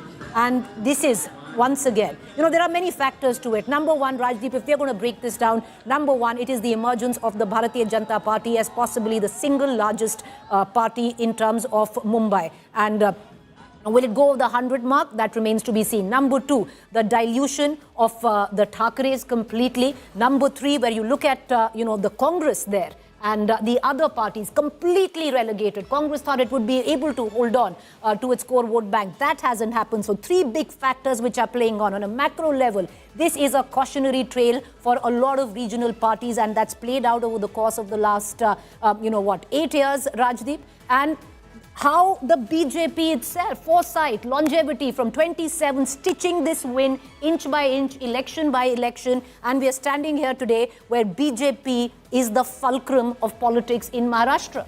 Absolutely. And remember, the BJP has won and dominated Uttar Pradesh in the last decade. Now, if you win Maharashtra and dominate that, India's 2 biggest states are with the BJP. The only states that then remain out of the BJP's grasp as of today are West Bengal and Tamil Nadu, both of which go to the polls in about 2 months from now. And of course, Kerala, where the BJP is clearly not a major player. But you actually have a situation now where the BJP is inching forward to becoming what the Congress was in its pomp, a hegemonic party almost across this country. And all of this happening within 2 years, less than 2 years of the setback in the Lok Sabha. That, Rajat, is quite incredible. 2 years ago, we were saying, will the Modi regime last? Others were saying, I wasn't. I was very clear, Narendra Modi is going nowhere. But the truth is, you had a hung assembly, a hung parliament. From there, you come in Maharashtra, where you won just 17 Lok Sabha seats, the other side won 31. So even there, in states where you did badly, you're regrouping. So from a national picture, the opposition will feel extremely demoralized today. I mean, I used to say that if you look at the biggest cosmopolitans that India had, Delhi, Calcutta, Mumbai, Hyderabad, Bangalore, Chennai, BJP was not there in any of these city administrations. And but over time, in just 2 years' time, we've seen that all of these big prominent cosmopolitans, of course, leaving Kolkata and Chennai aside, Hyderabad aside, it is still now inching towards trying to dominate these cosmopolitans also, because this is where the hardcore middle class But lives. do you think it's also the long game? Because what Rajdeep also said, with what Pramod Mahajan told him, that we are okay to take lesser seats, to build it brick by brick instead of, And it comes with a lot of responsibility. Now, if you own Delhi, all the 3 engines in Delhi, then people will question you on pollution.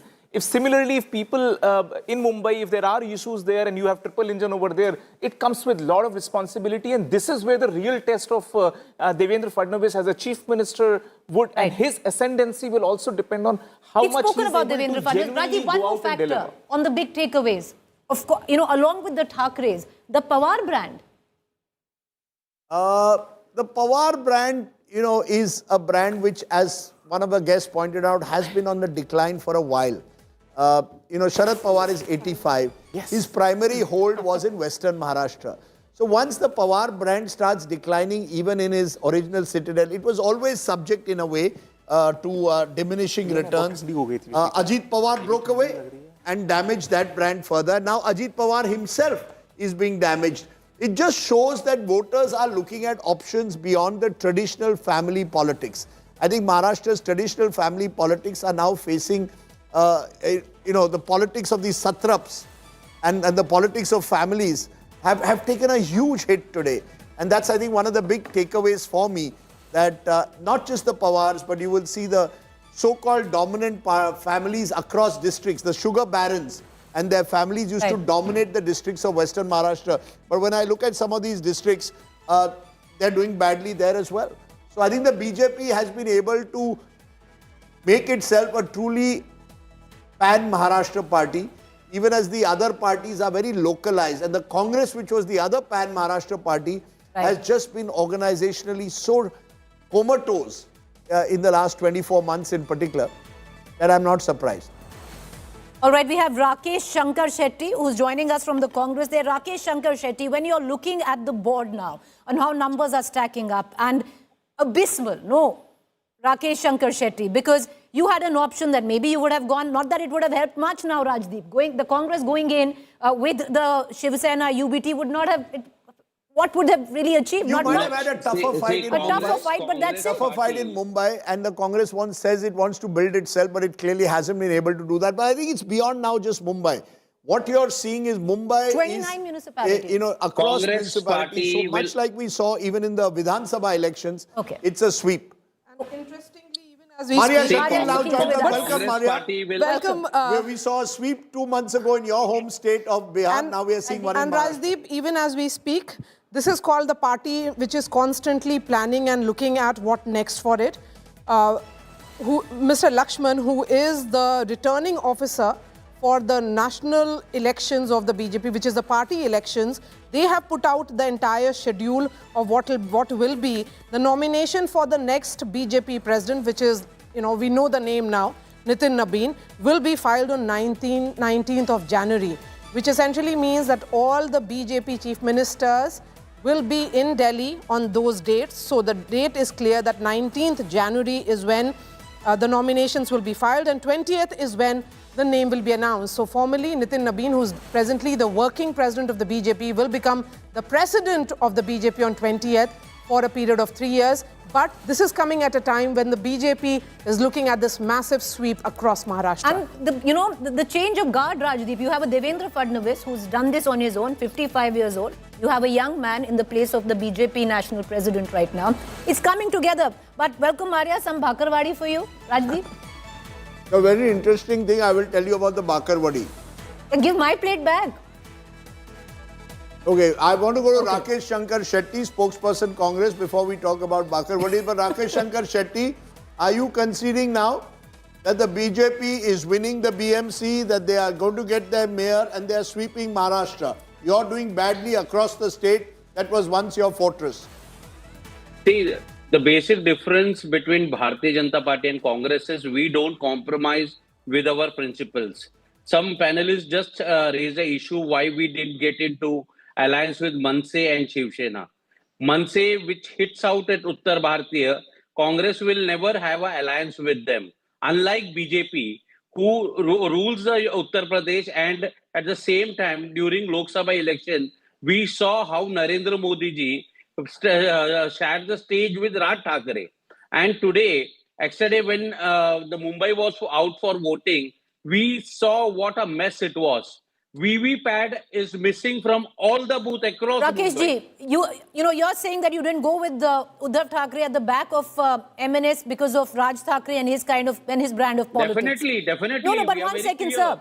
and vocal You've about compromised it. so many. One second, sir. On Ambarnath seat, you did the same. No, you went to the BJP, who you criticized day in and day out. You don't have proper information. That means all 15 members were removed out from the party. Bharatiya Janata Party paid them crores of rupees and brought them into BJP. You don't have proper information. All 15 members were thrown out of the party. Congress will never compromise on our party lines. And what Bharatiya Janata Party did, we saw in last 5 years, Bharatiya Janata Party used to accuse Ajit Pawar, Sunil Thackeray, Chhagan Bhujbal. Now everyone is in their party now. They are with alliance with them. And Whatever it is, sir, right now, their alliance is looking good. Alliance in terms of the BJP plus. Okay, sir, the BJP plus Eknath Shinde is looking very, very good. The latest that we are getting in is, Rajdeep, you have BJP plus, which is BJP and MNS and Maria, that it's inching towards the 100 mark.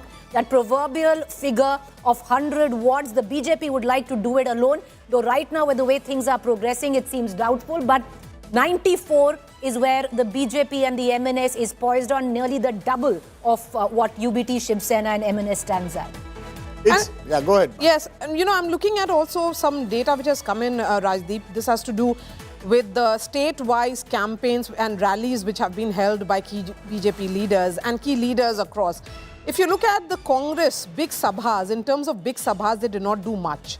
So the effort made by the Congress party is also something which can be discussed. But Devendra Fadnavis holding nearly 40 rallies across the state, Eknath Shinde 54, including 29 road shows, Ajit Pawar, Uddhav Thackeray making those efforts. But Uddhav Thackeray and Raj Thackeray were limited largely in Nashik, Thane and Mumbai area. Is that because they see that as largely their bastion? Look, you will be surprised. The Thackerays were supposed to do 3 major rallies in Mumbai. 3. one in the western suburbs, one in central Mumbai and Shivaji Park, and then they were looking for a third venue. What did they do in the end? One rally. One rally, that too at the very end of the campaign. You can't win elections anymore like this, Maria. You have to go into every state, you have to go into every municipal corporation, you have to go into every city. You can't, politics, no, Devendra Fadnavis on the last day was in Pune, taking on Ajit Pawar, his own deputy chief minister, because he was hungry to win Pune. So, that fire in the belly. The fire, you call it what you want, fire in the belly. Organization, organizational strength. I think it's a combination of three things. Leadership, ideology, and organizational strength. They are all coming together for the BJP at the moment in Maharashtra. It is a sweet spot that they find themselves in that state. So I think the other part, and you're only as good as your rivals or as bad as your rivals. The rivals are not good enough. Advocate Sushil Vyas joins us, spokesperson Shiv Sena Shinde. The question we are asking, are the allies of the BJP accepting that this is BJP's big day and all of you are now the tail that is, and the BJP is the real dominant force? Rajiv ji, good afternoon. This is not the show of one party. This is Mahayuti.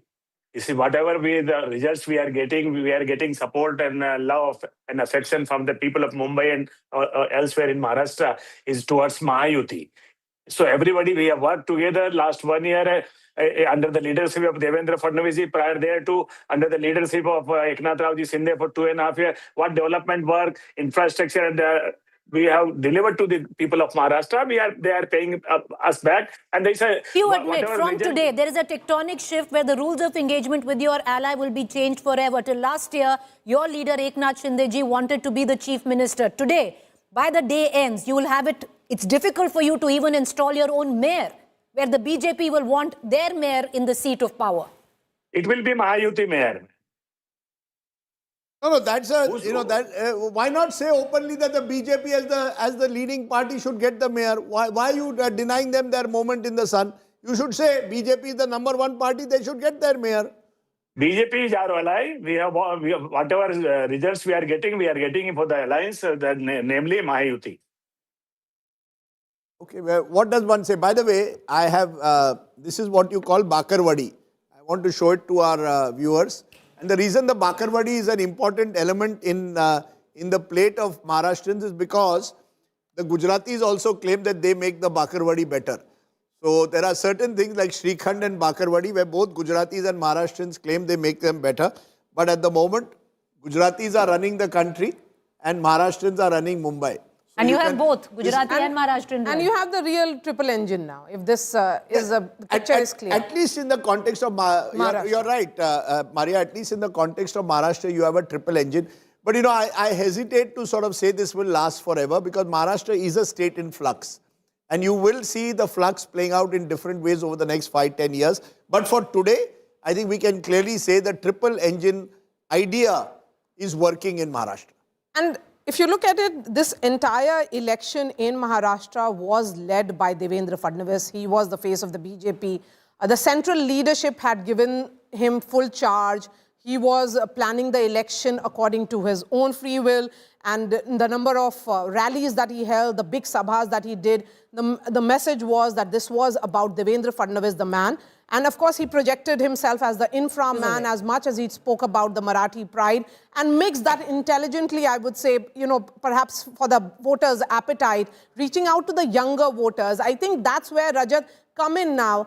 The new BJP, we are looking at the new BJP in terms of the organization and also in terms of the new BJP in various states, the governments.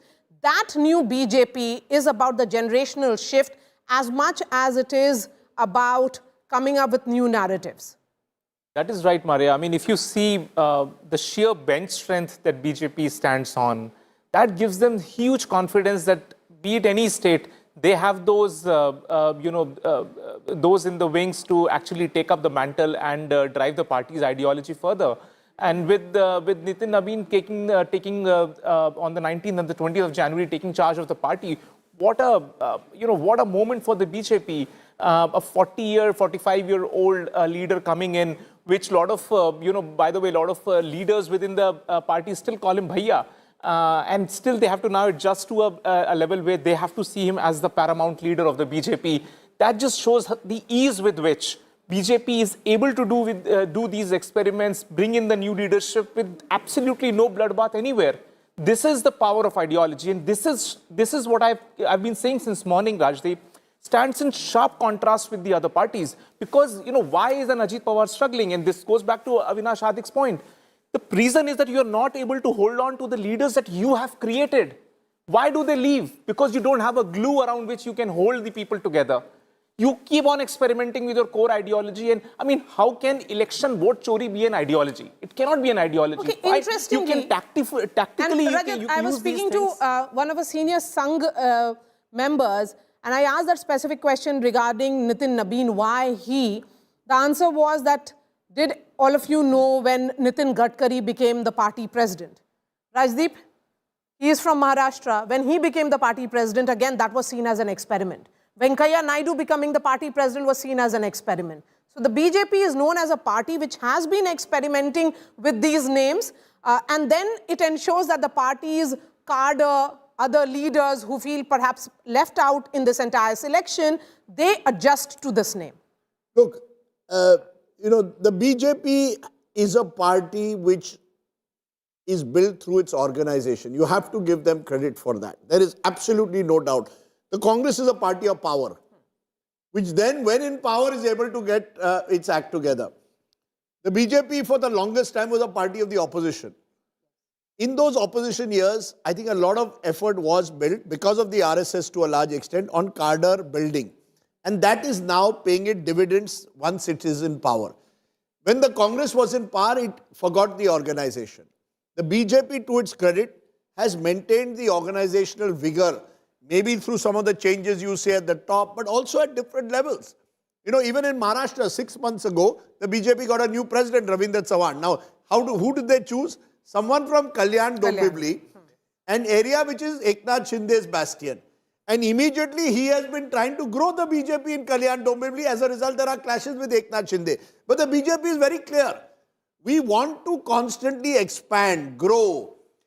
The other parties are just trying to secure their own bastions without recognizing the need. How am I going to expand my vote? I keep throwing one figure, Maria. Congress in 2009 got about 11 crore voters, general elections. BJP won 7 crore voters. Switch to 2024, BJP is at about 21, 22 crore voters. Congress is 13 crores. Please think about it. I have expanded from 2009 to 2024 3 times. The other side is where it is. And you're seeing it even in Maharashtra. Mr. Sharad Pawar never really thought of expanding beyond Western Maharashtra. He was happy with his fortress. Devendra Fadnavis is a boy from Nagpur, and he's expanding across Maharashtra. And I think that is the secret of the BJP's success, that it is becoming a party which is expansionist, almost like a Ashwamedh Yagna. And if for a while I have to do a deal with AIDMK, I will do it. If I have to do a deal for a while with AGP, I'll do it. But I will focus on the next 20 years constantly Party expanding. building. While, look at it, Rajdeep, we had Mr. Athavale. It's like a corporation. Exactly. You had Mr. Athavale, where Mr. Athavale saying, मैं मंत्री बन गया. Sorry, but मेरा party का problem हो रहा है, पर मैं मंत्री बन गया. That's the difference. It wants more and more market share. And it is not therefore content with being a small party of 10, 15, 20%. Many of the regional parties of Maharashtra have been content with that. I mean, imagine... in your state, Maria, the RJD, 24, 25% vote milta tha. Okay, how am I going to make 25%, 35%? I never thought. And unless you go beyond 35% when you're faced with a party like the BJP, you're not going to win elections. Similar to what Thackeray's perhaps missed, that they have to go beyond the traditional Marathi voters, that they cannot continue to attack the North Indians and see them and build that narrative of polarization. But, when we look at this party, it's that the new party president who arrived, in Amit Shah in 2014 of December, Rajdeep, he started looking at Uttar Pradesh because he had been the general secretary in charge of Uttar Pradesh. You had interviewed him then. And thereafter, how it expanded. Beyond UP, they looked at the western part of India. Then they started looking at Odisha. again, a bastion of Naveen Patnaik, fell in 2024 Lok Sabha polls. Then they are now looking at Bengal.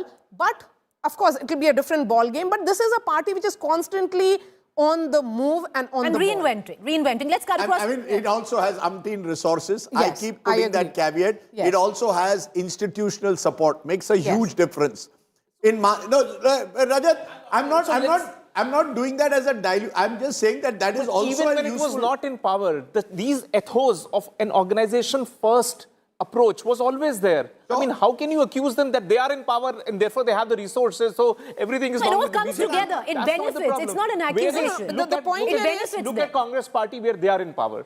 Pick Telangana state and Karnataka state. Look at the party. It's completely in shambles party there. always, Rajat, in terms of BJP, what we are seeing as someone who has cracked the party, perhaps tracked the party for long, that the party works as an extended arm of the government.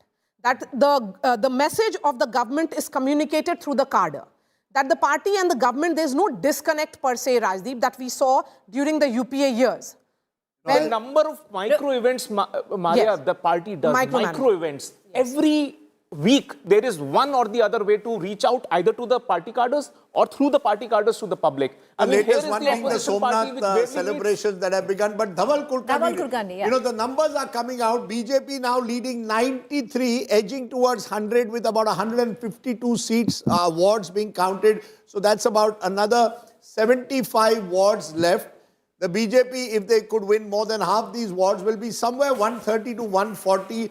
Remember, it could even go higher because a number of close margin seats are involved. But that's the range that they are looking at the moment. 130 plays 140, 93. Dhaval, it seems that most of the pollsters, therefore, have got the trend right. BJP about to script history in Mumbai. Are you surprised in any way by these numbers?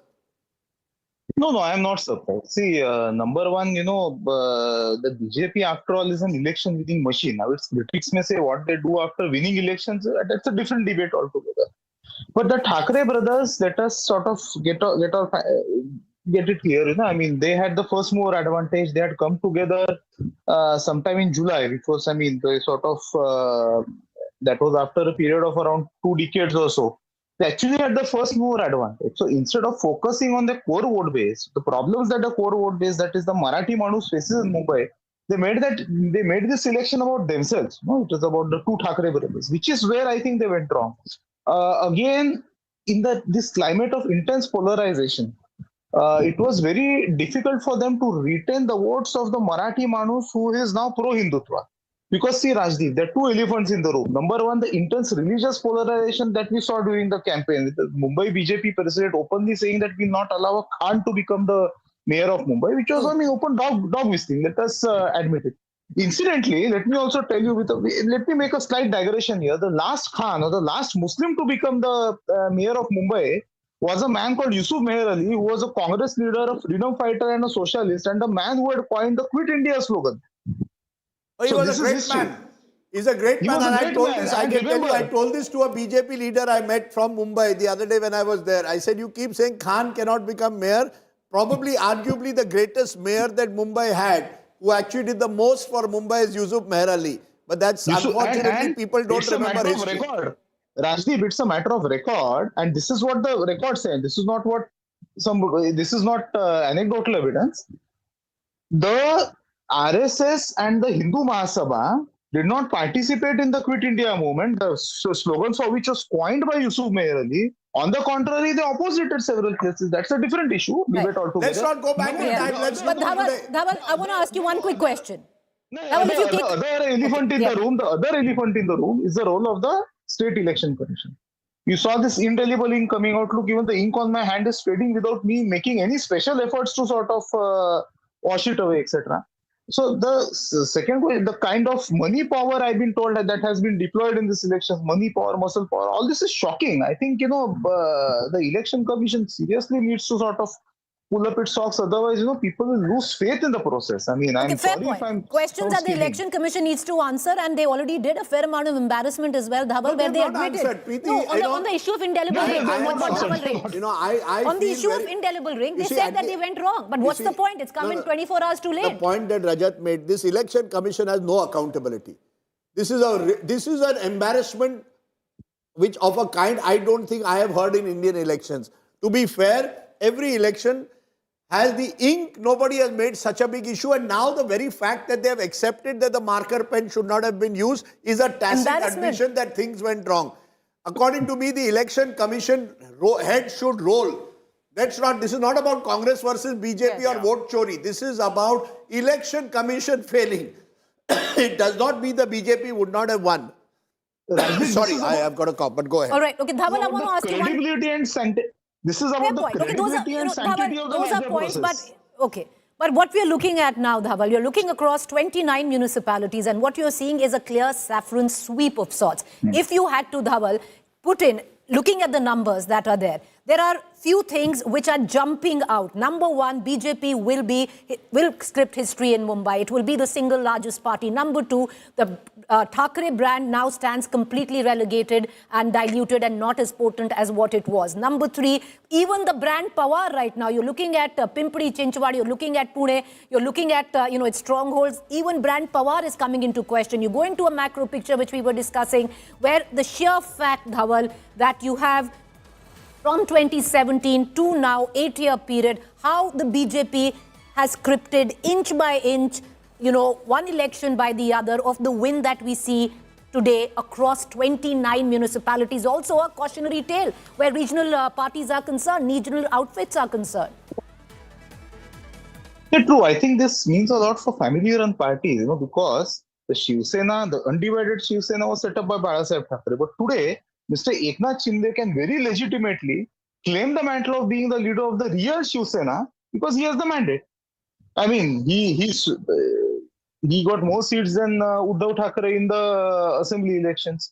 Now it seems that he is making significant headway in the BMC elections and in other civic body polls.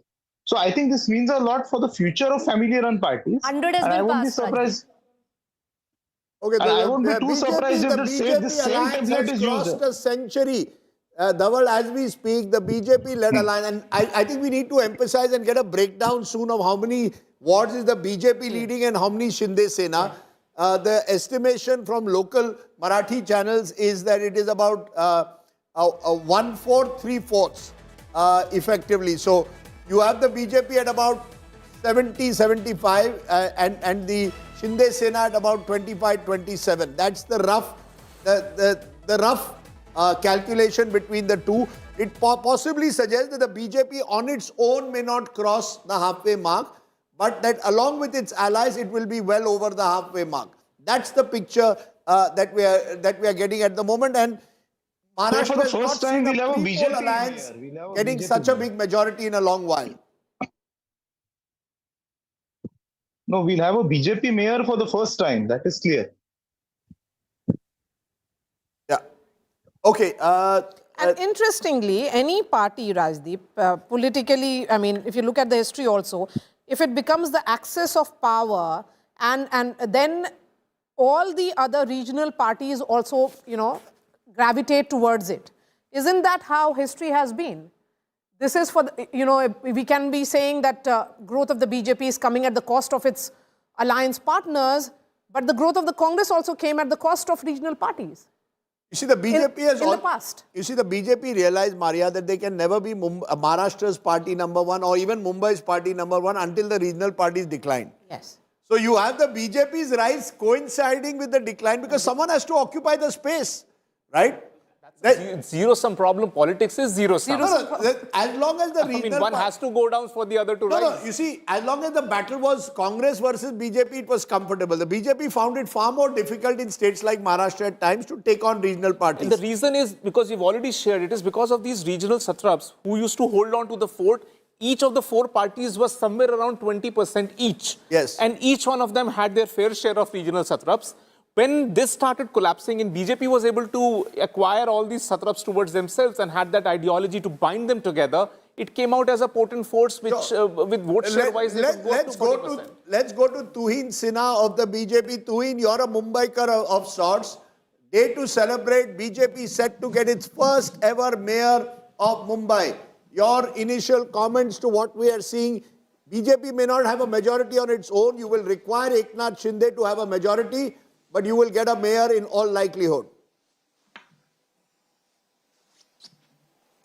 Well, good afternoon, Rajdeep. Good afternoon, everybody. Yes, it's a very big day for Mumbai. Mumbai has come a long way since the last BMC elections in February 2017, and you can see, since you are also invested in Mumbai, you would see the difference, which is apparent in the last 3 to 4 years.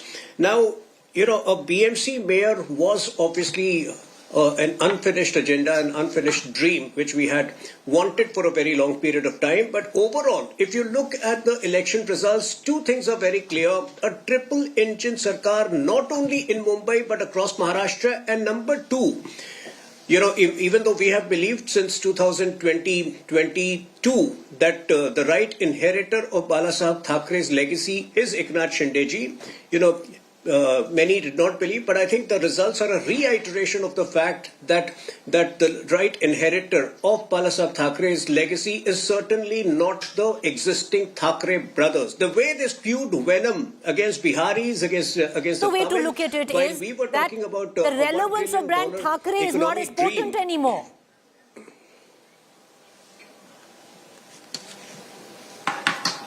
Sorry? I said the other way to, what you're saying is who's the inheritor? Let's say, because if you're looking at, let's say, whoever is the inheritor, but these numbers would suggest that the relevance of the brand in itself, of brand Thackeray, is not as potent anymore. Well, if you still believe, that even in BMC, they would have been completely wiped out. Let's be realistic. They have been wiped out in the assembly election. Sooner than later, they will be wiped out of the assembly, of the BMC.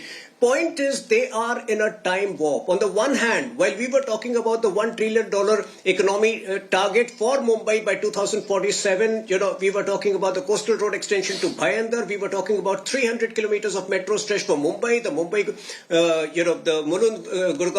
the Mulund Goregaon road, the tunnels which we are planning across Mumbai. All that they were doing was spewing venom against some community or the other. And I think this politics of hate, this politics of regressive ideas has been rejected. Do you believe, would Rajdeep believe on your show today? I'm asking Rajdeep a very straight and pointed question. Does Rajdeep believe that this was the last election for Marathi Manus in Mumbai?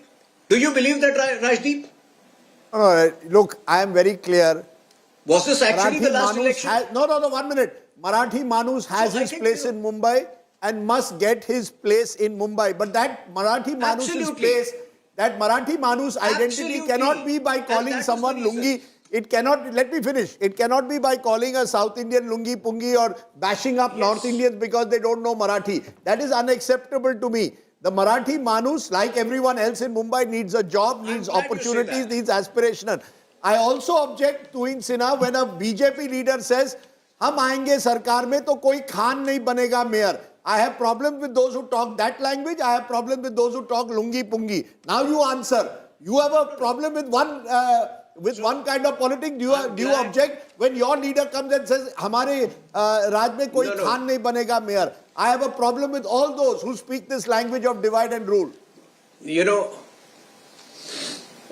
So, first of all, you've taken an objective stand. I appreciate that. Marathi Manus needs to have his place in Mumbai. We absolutely agree. We absolutely agree with that. And that is the reason Devendra Fadnavis ji went out of the way to reiterate, to emphasize that the mayor of Mumbai will be a Hindu from the Marathi community. Unfortunately, the Uddhav Sena did not do that. But when it comes to decorum of language, yes, that needs to be maintained, and everybody should maintain that decorum of language.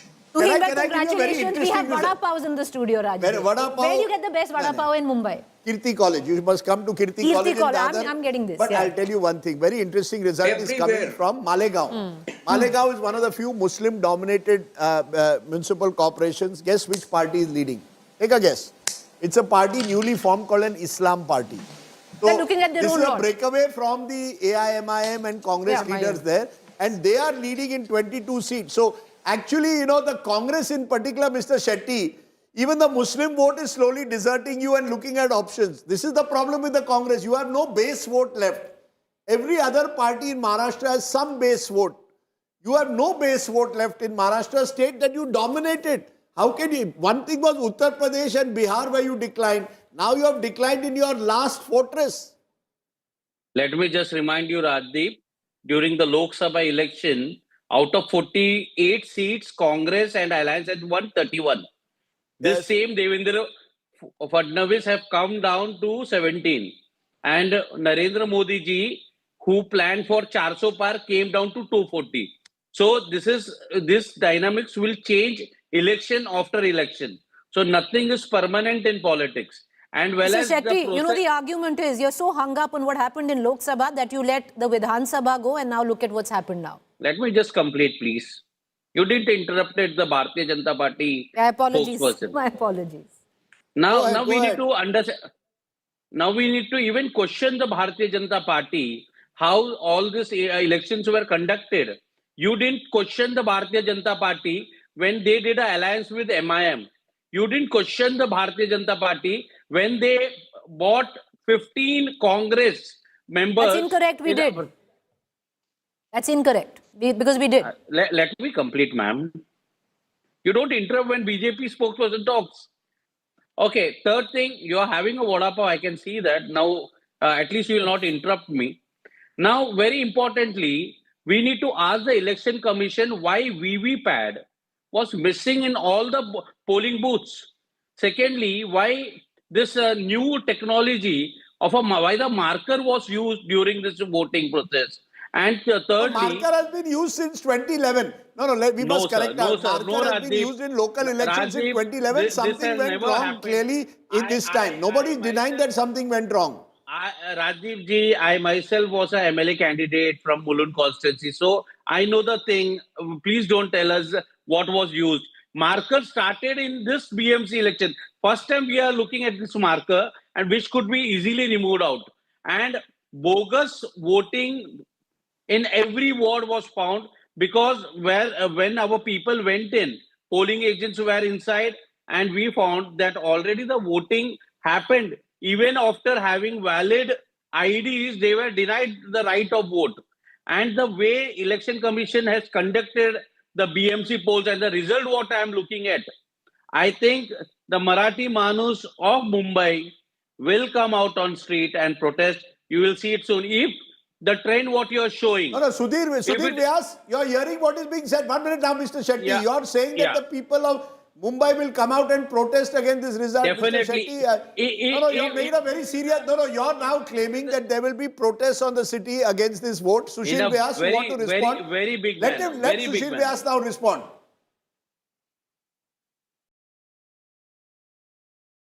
You're on mute, sir. You're on mute. You're on mute. Rajdeep, on the contrary, you will see that late in the evening today there will be a great celebration of a victory of Mahayuti all over Mumbai and elsewhere in Maharashtra also.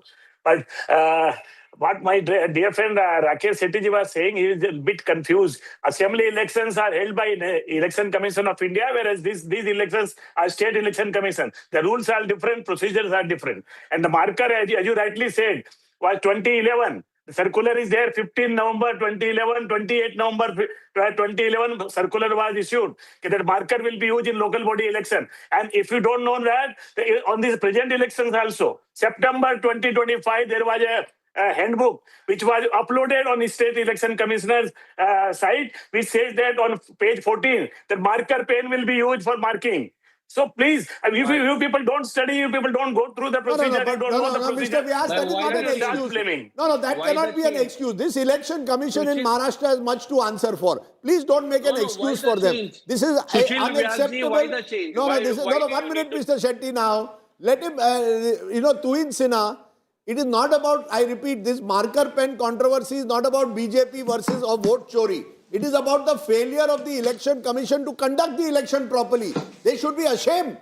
They should be accountable for it. You should be calling for their accountability, irrespective of whichever party. How can a marker pen disappear like this?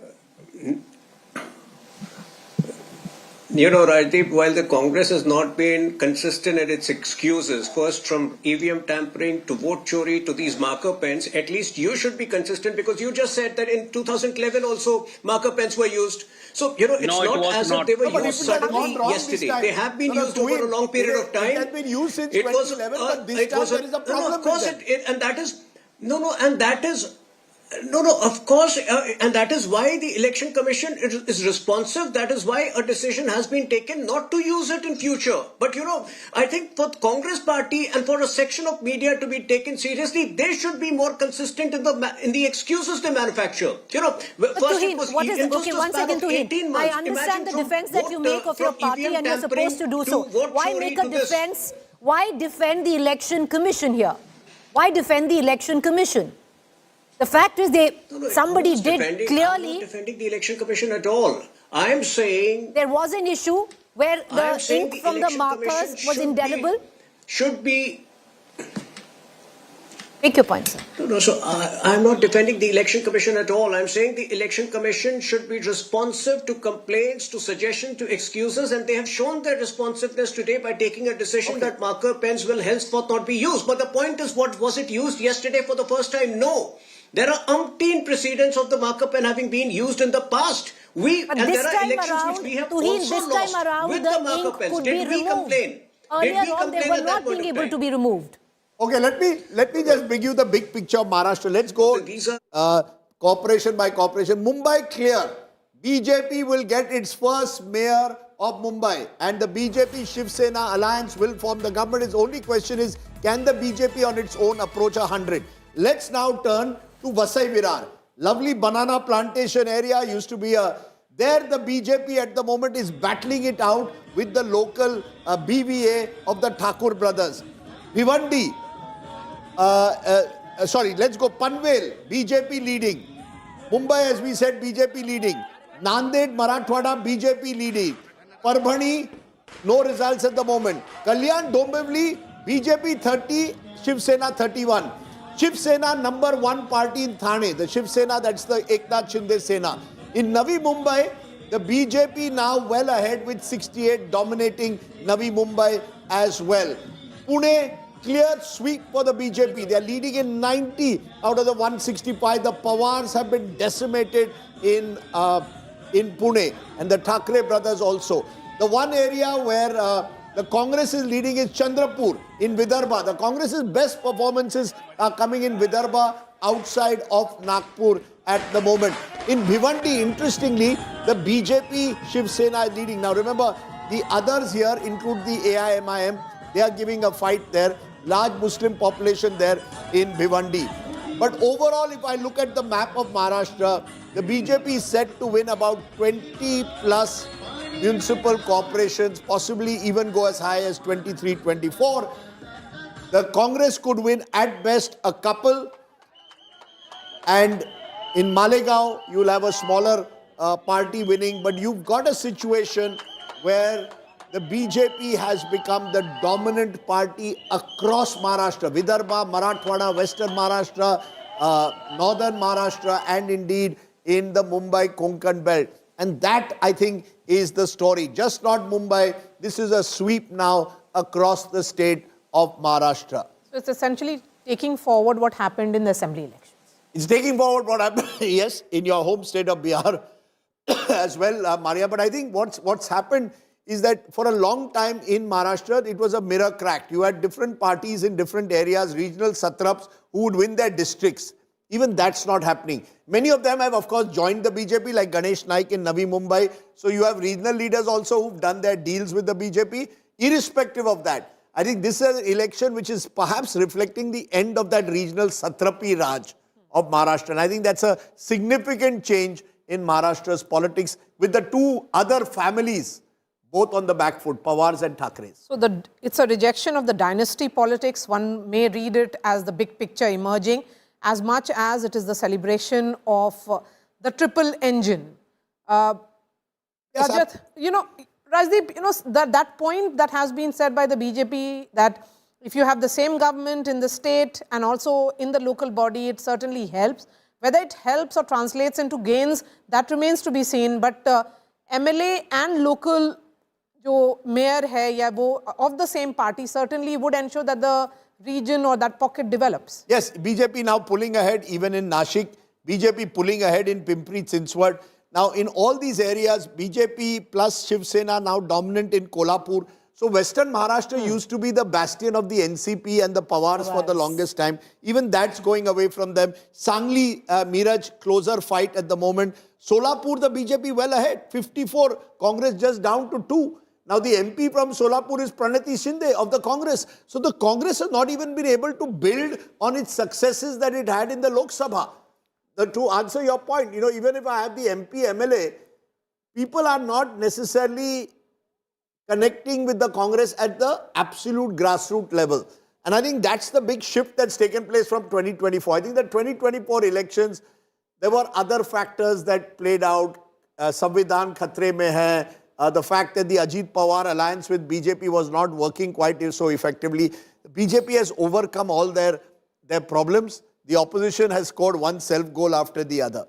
Jalna, you know, these are all seats which, in Marathwada also, where again dominance Nawab Malik brother has lost. Nawab Malik's brother has lost, now no Captain surprise. Malik. Remember the NCP, Maria, has been reduced now to the party of Nawab Malik in Mumbai. And his daughter won an MLA seat. But you know, again, all these family Raj parties are finding it more and more difficult to hold on to their families. So Rajdeep, you know, what was seen as a you know, well thought out calibration of the BJP, that if NCP Sharad Pawar and NCP Ajit Pawar comes together, it will be advantage them. That was one of the reading, right? But the voter sees through it. Yeah, exactly. So it's not as, seeing through it. It is not stapling two papers together. It is not as easy as that, but right? Then why did the nephew and the uncle come together? What was their calculation if it has badly failed? Because the BJP wasn't giving them. No, because Maria, you know, all of these parties are family-based parties. They treat these areas as their fiefdoms. So you want to protect your fiefdom. Same thing with the Thackerays in Mumbai. कि हमारा गढ़ है. ये हमारा गढ़ है. So when it's your गढ़, you come together, but in Mantralaya you are with the other side. Voters are seeing through it. Your workers and karyakartas are seeing through it. One day you are telling me that you have to oppose my uncle. Next day you are saying, no, we are with uncle. One day you are sitting on a stage with uncle smiling together. Next day you are with Fadnavis and Modi. I think the voters want consistency. If the opposition has to decide in Maharashtra, but Rajiv, for you want to stay together or not? But for someone who's followed you know, the Pawars for a while in terms of their politics, you have a Sharad Pawar who's retiring now.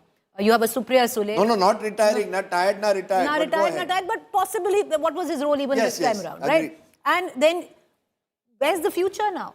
What, especially losing in your strongest holds in the manner in which you have, where is the future? The future is... How do you reinvent? One Jilla, Baramati only. Look, that's exactly. So how do you beyond reinvent? Baramati. No, it's very clear. The opposition space is opening up in Maharashtra. Are you good enough to capitalize on it? Are you good enough to be consistent? Will you get the best people in those roles?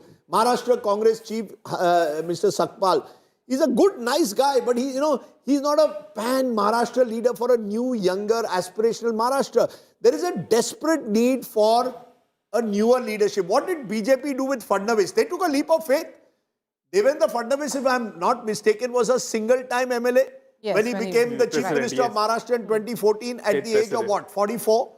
At the age of 44. And you completely removed an entire generation, partly because, of course, Gopinath Munde passed away in a tragic accident, otherwise he could have become. But the BJP took their chances. Now, is the opposition willing to take their chances with the younger leadership, stay with it, have an ideological base to it? You are aligning with Prakash Ambedkar, with whom you were fighting only last year in the Vidhan Sabha. I said, nahi hota hai. So perhaps the voters are of the opinion that if they are not going, that none of these opposition parties are ready or prepared to take on the BJP. In Malegaon, as you pointed out, it is the Islam party. So they are looking for a completely new player in the market. Look, at the end of the day, Maria, unless the opposition gets its act together in Maharashtra, it will find itself increasingly on the retreat like in many other states. Particularly the Congress. You see, the Congress will be now in the same situation that they are in some northern states or in Gujarat. But there's a breaking news, interestingly, a unique triple win for a family. In Maharashtra, Parivar abhi bhi jinda hai. 3 of a family of the Mhatre family have won in Thane. They're all from the Shiv Sena. This is the Shiv Sena Eknath Shinde. Rekha Mhatre has won. Raveen Mhatre has won. Prahlad Mhatre has won. All from different parties, sorry. Rekha Mhatre, Shiv Sena. Raveen Mhatre, BJP. Prahlad Mhatre, MNS. So they have also made sure everyone has हमारे आदमी चारों तरफ है. But that can happen in Maharashtra. Power is in the family. But that is the politics of Maharashtra, Rajdeep, isn't it? That's right. You have, at one end, you have an Ajit Pawar with the BJP, then Ajit Pawar now with his uncle. No, and that's the problem. When you have a Maha mess on one side and you have clarity provided, one leader, a strong organization, clear ideology. The BJP differentiates itself from the other side completely. And I think that Maharashtrians have had enough of this politics of Aya Patil, Gaya Patil, Aya Pawar, Gaya Pawar, you're going here, you're going there. They want consistency. If the opposition can give that, I still believe that the social base in Maharashtra, unlike in a Gujarat, is more conducive to some of the politics of the opposition. The politicians there who keep switching sides, they also need to give a pause to it, because then the public sees through it. I mean, they are like, even if I go out and vote in Pimpri, for example, to Ajit Dada, those corporators won't even stick there. Absolutely. The next day they'll walk over. Absolutely. So, I mean, and this is why are we discussing Bihar? All the 6 Congress MLAs are willing to switch sides and go into JDU, because there is no glue to hold them. What is that single purpose for them? What are they fighting for when those 6 people are sitting in Bihar Assembly? Whichever party Something has to be there is for the them to latch central on. pillar of politics.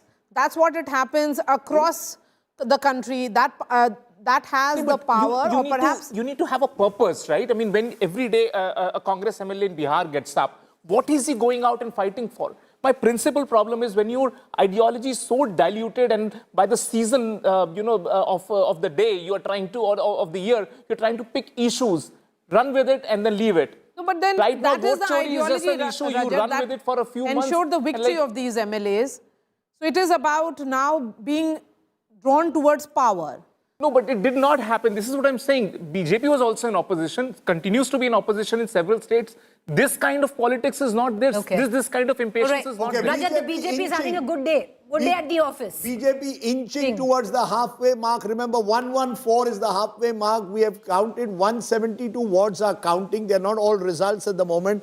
So with about, 55 wards left, the BJP's led alliance is 7 away from a majority. Dhaval Kulkarni, is this a day where Maharashtra's politics has changed dramatically, perhaps forever, or at least for the near future? So, to use a slightly rhetorical flourish, I think we can say that the BJP is now striding the political stage of Maharashtra like a colossus. But there's an interesting sort of outlier here. I mean, from what I know, Latur, where the state BJP President Ravindra Chavan went and said that people will forget the legacy of the late Vilasrao Deshmukh.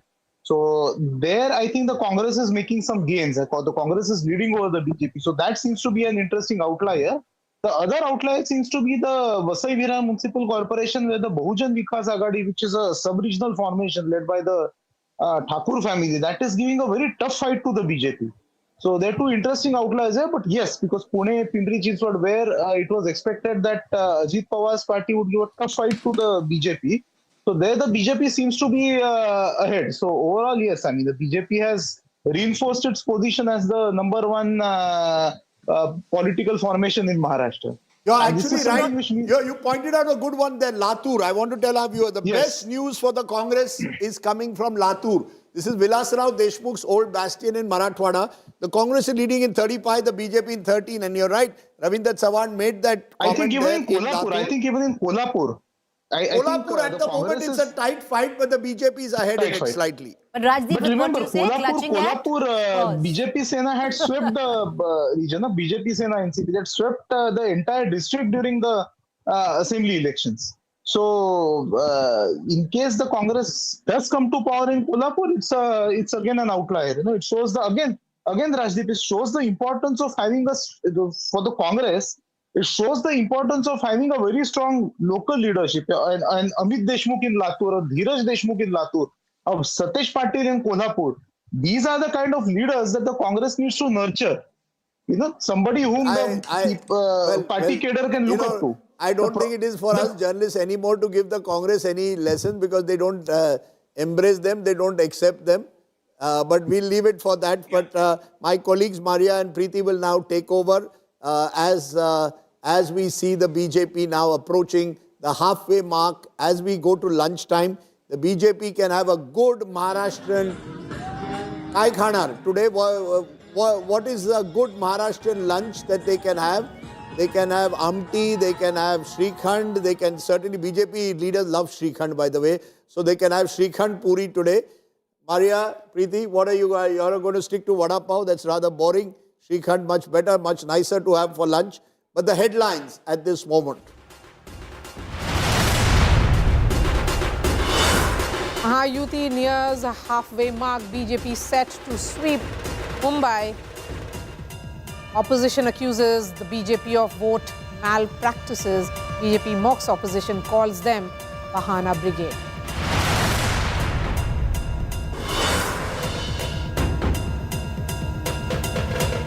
It's the big India Today impact. Maharashtra State Election Commission bars the use of marker pens in the upcoming Zilla Parishad elections. Ahead of the Tamil Nadu polls, India Today speaks to AIADMK General Secretary EPS. He says that there is no Vijay factor in Tamil Nadu. Full interview will be playing at 6 p.m. Big update on the Delhi Air India crash. Pilot Sabarwal's nephew is said to be questioned by the crash probe authorities. Pilot body condemns the move. Says, why harass a family of a deceased pilot? International Monetary Fund lauds India's growth, says strong consumption has pushed GDP figures better than expected. BJP mocks Rahul Gandhi's dead economy giant. What we have seen in India is that India is a key growth engine for the world. I presented the President of the United States the medal. And amidst rising US-Venezuela tensions, Venezuela's opposition leader Maria Corina Machado presents her Nobel Peace Prize to Trump. Trump confirms possession of the medal.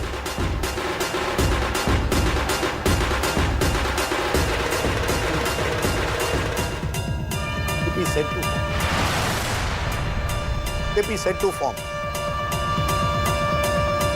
Moment, celebrations have begun in Mumbai and across Maharashtra because the BJP is sweeping most of the 29 municipal corporations. As of now, BJP approaching the halfway mark in Mumbai, all set to form the government in the Mumbai Municipal Corporation. For the first time, Mumbai will get a BJP mayor. The BJP building on its performance in 2017 where elections were last held there. Then they had won 82 seats. This time on their own, they could be well past that number and along with the Shinde Sena are crossing the halfway mark. It's a big day, a saffron surge across the cities and towns of Maharashtra. At least in over 20 of the 29 constituencies, the BJP-led alliance is firmly ahead. The Thackerays have taken a blow today, so have the Pawars. So clearly at the moment, it is a big day for the Bharatiya Janata Party. With me is my colleague Maria Shakil. We're also going to be joined by several guests. All of this showing the BJP Maria consistently building up on what it did in the Vidhan Sabha in November of 2024. It is now the dominant party of Maharashtra. Across Maharashtra, that's the picture that's appearing. But as far as the BMC is concerned, remember it is the richest civic body of the country with 74,000 crore budget. And the BJP has already scored a century and is ready to lead the BMC. In the last elections, which were held in 2017, it was the United Shiv Sena, comprising of Eknath Shinde and Uddhav Thackeray.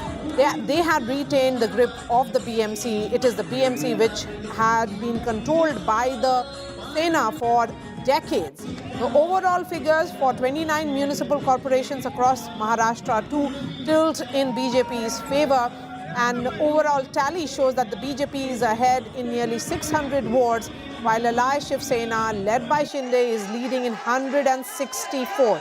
If we look at the party-wise tally, the Congress stands third with leads in 147 seats, a major chunk coming from Bhiwandi, Nizampur, Nagpur and Kolhapur. The Shiv Sena, Uddhav Thackeray is fourth, leading in 78 seats, which is followed by Ajit Pawar's NCP in 70.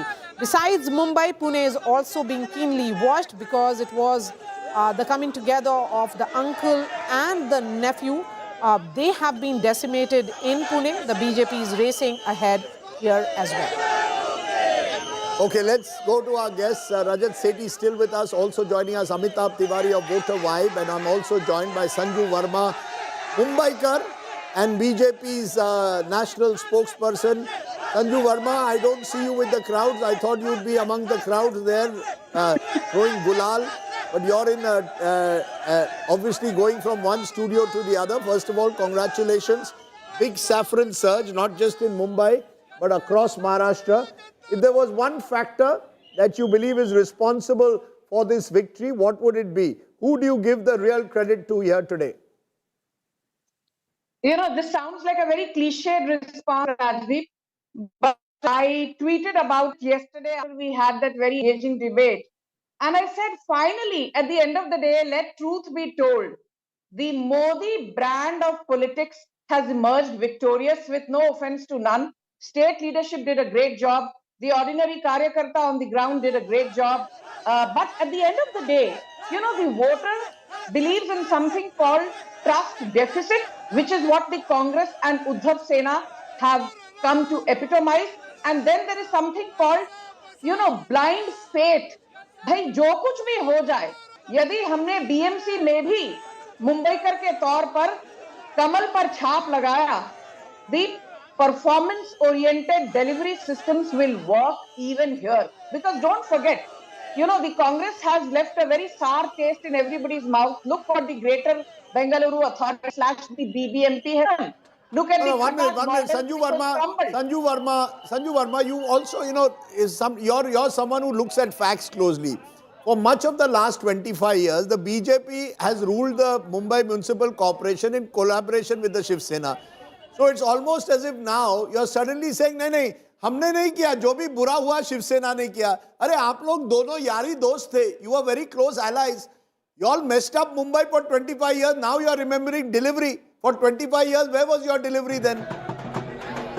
You know, Rajdeep, I thought at least today you will show some grace and you will not come up with disclaimers and, you know, take pot shots at the BJP and Sanju Verma. You said. Now, please. Madam, I'm not taking a pot shot. I'm just giving you a fact. Rajdeep, what you choose to claim are your facts. I rebut and say that they're not facts. Those are biased perceptions. And I debunk your perception right now. BMC mein Anna, you know, in the 2017 Chunav, the Shinde Sena was nowhere in picture. It was a united Shiv Sena under Uddhav Thackeray, which had 84 seats. BJP had 82 seats. I take that point. But you forget one very important thing. The most important body in the BMC is the Standing Committee of BMC, which looks at finance, looks at taxation, looks at execution, everything from polls to BMC schools.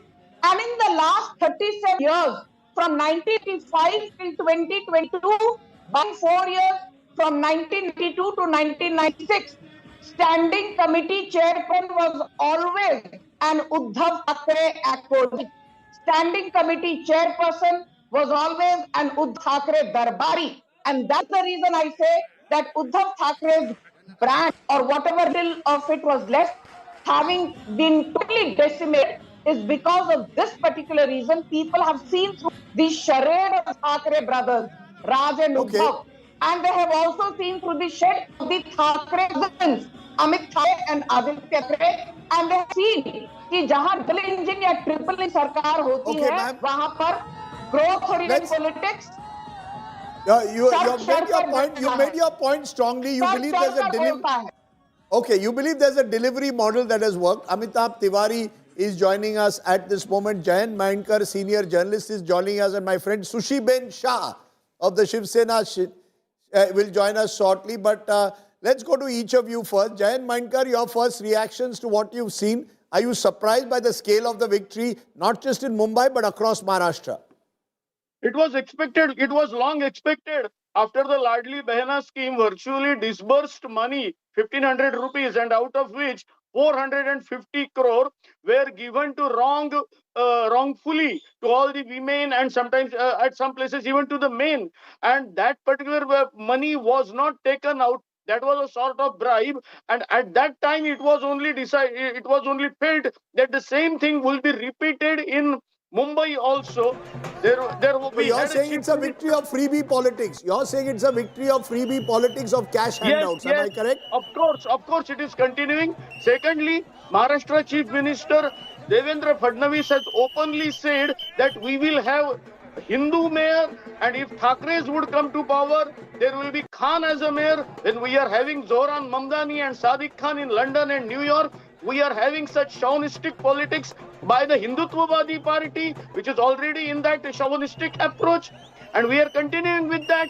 So they are blaming, then it was countered by there will be a Marathi mayor, and above all these things are there, and above all, the last thing, of course, we cannot forget that 25-year Thackeray's ruled it, and of course Thackeray's were well assisted by BJP, so BJP cannot say we were not the part of that.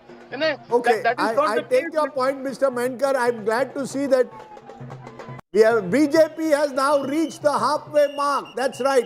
This is in terms of leads. BJP has crossed the halfway mark in the Mumbai Municipal Corporation. A historic first for the BJP. History being created. BJP will get its mayor in all likelihood now in Mumbai. 115 out of 198 at the moment. UBT and MNS at about 68 is what we are looking at. Just 29 more wards to go. The BJP has crossed the halfway mark. Doesn't look like getting 2/3 or 150. More likely now to cross the halfway mark and have a simple majority. But that is a big day. Amitabh Tiwari, it appears the upper limit that some pollsters gave, 150 plus, unlikely as of now. That could change again. But as of now, clear, simple majority to the BJP. Do you get a sense if the UBT had tied up with the Congress, they would be better off looking at these numbers now? In hindsight, yeah, I mean, they might have been better off. But I don't think that the scale of the result would have been fairly different, because all these three parties had fought in alliance, which is the Congress, NCP, SP and the Shiv Sena UBT, even in the 2024 Vidhan Sabha elections, and they had lost out in the Mumbai zone in a big manner, 22 seats to Mahayuti versus 14 seats to the MVA.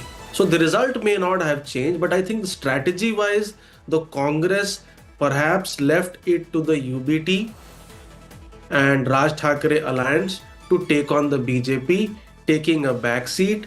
The Thackeray brothers felt that the Marathi Asmita factor would consolidate the Marathi vote. That's not happening, because as per Access My India, only 50% or rather 49% of the Marathi Manus vote is being backed by the UBT and the Raj Thackeray alliance, and 30%, a very big chunk, is being backed by the BJP and the Eknath Shinde alliance. And they perhaps thought that the Muslim community would have no other option but to vote for them, because they were best positioned to defeat the BJP. I think that also has not happened.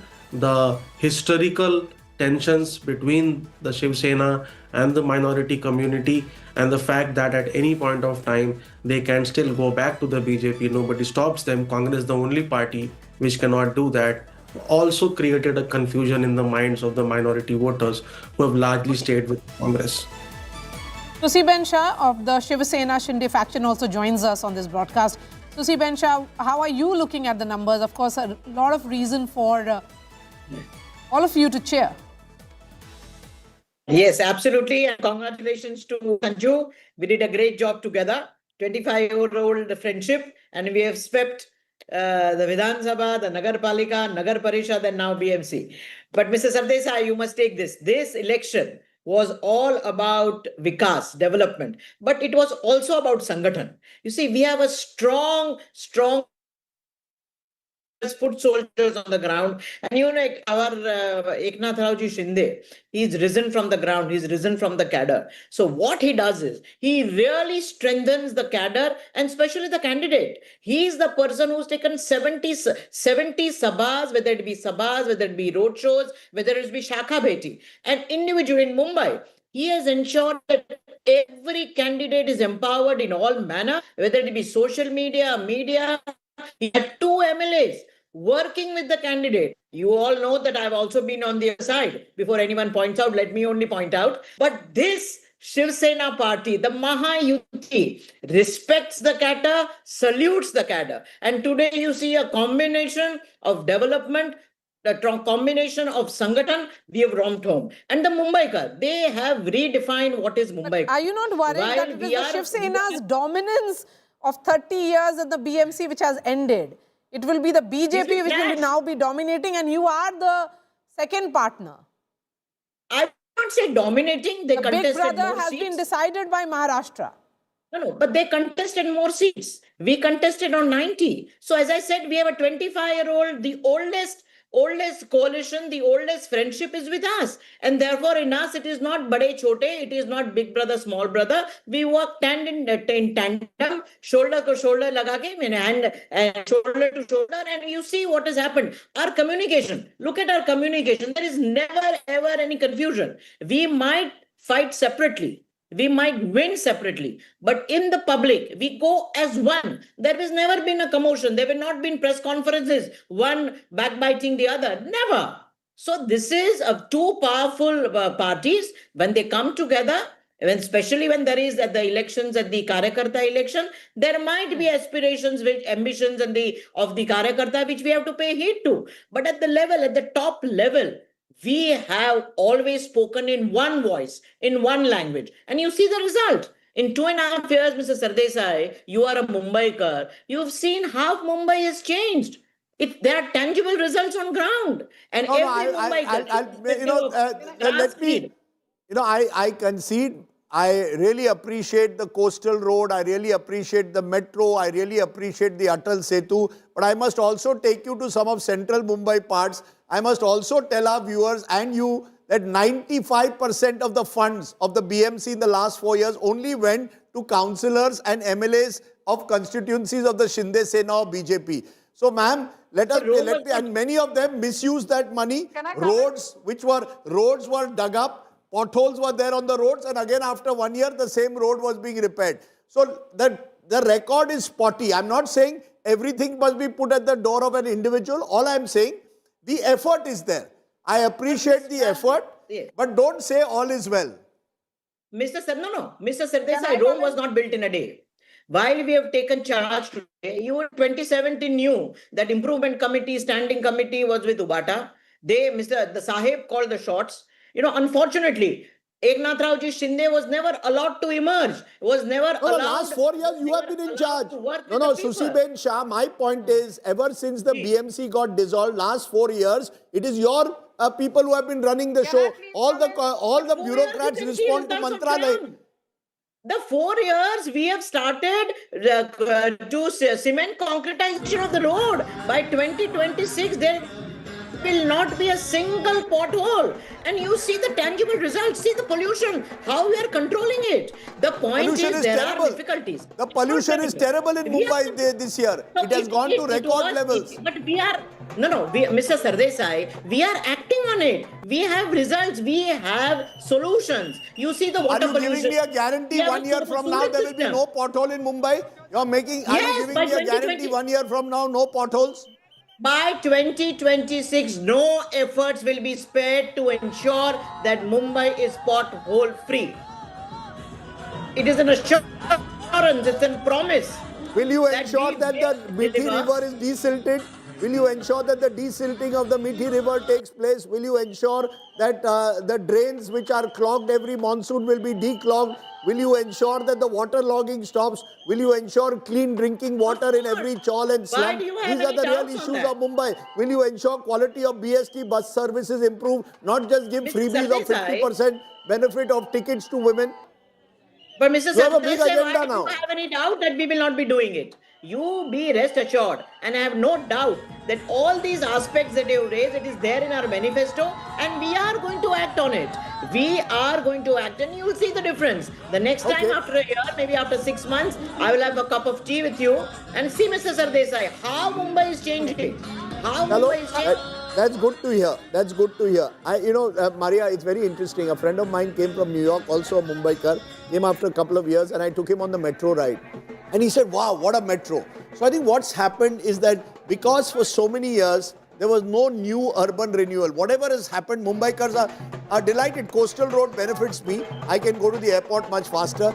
There is a class of people who've been benefited. The challenge is now, how do you reach out to the have-nots? The have-nots of Mumbai have lost out. Sanju Verma may not, she's not a have-not, she's a have. But the have-nots have lost out. And I hope that Sanju Verma will look at their concerns as well, as much as she looks at metros and coastal road. Sanju Verma, you agree? Okay, let me first say this very clearly, Rajdeep. I stay at Breach Candy, which is in the Malabar Hill constituency. Now, if that makes me a have, yeah, so if that makes me a have, so be it. But I just want to say one thing, that even in one of the most stony localities, in Mumbai, facing the sea, I can see the lives of ordinary Mumbaikars has changed too. When I take the coastal road, when I take the Atal Setu, or when I take the underground pass connecting Breach Candy to Marine Drive, earlier it used to take half an hour. Now if I take the underground pass, Breach Candy to Marine Drive is 3 minutes.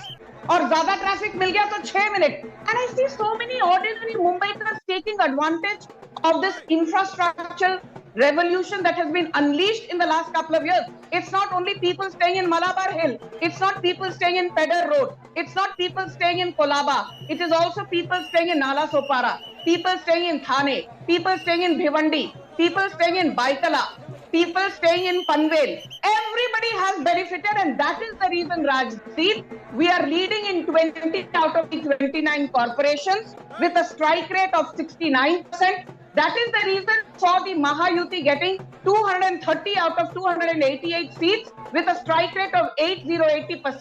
That is the reason you saw the BJP winning 132 seats with a strike rate of 91%. So how did that not happen 2 years? No, all of this is well. How did that not happen in Lok Sabha when you won only 17 out of 48? What has suddenly changed in the last 20 months? Okay. Rajdeep, what I like best about you is that BJP जब जीतती है तब भी BJP से सवाल पूछते हो आप.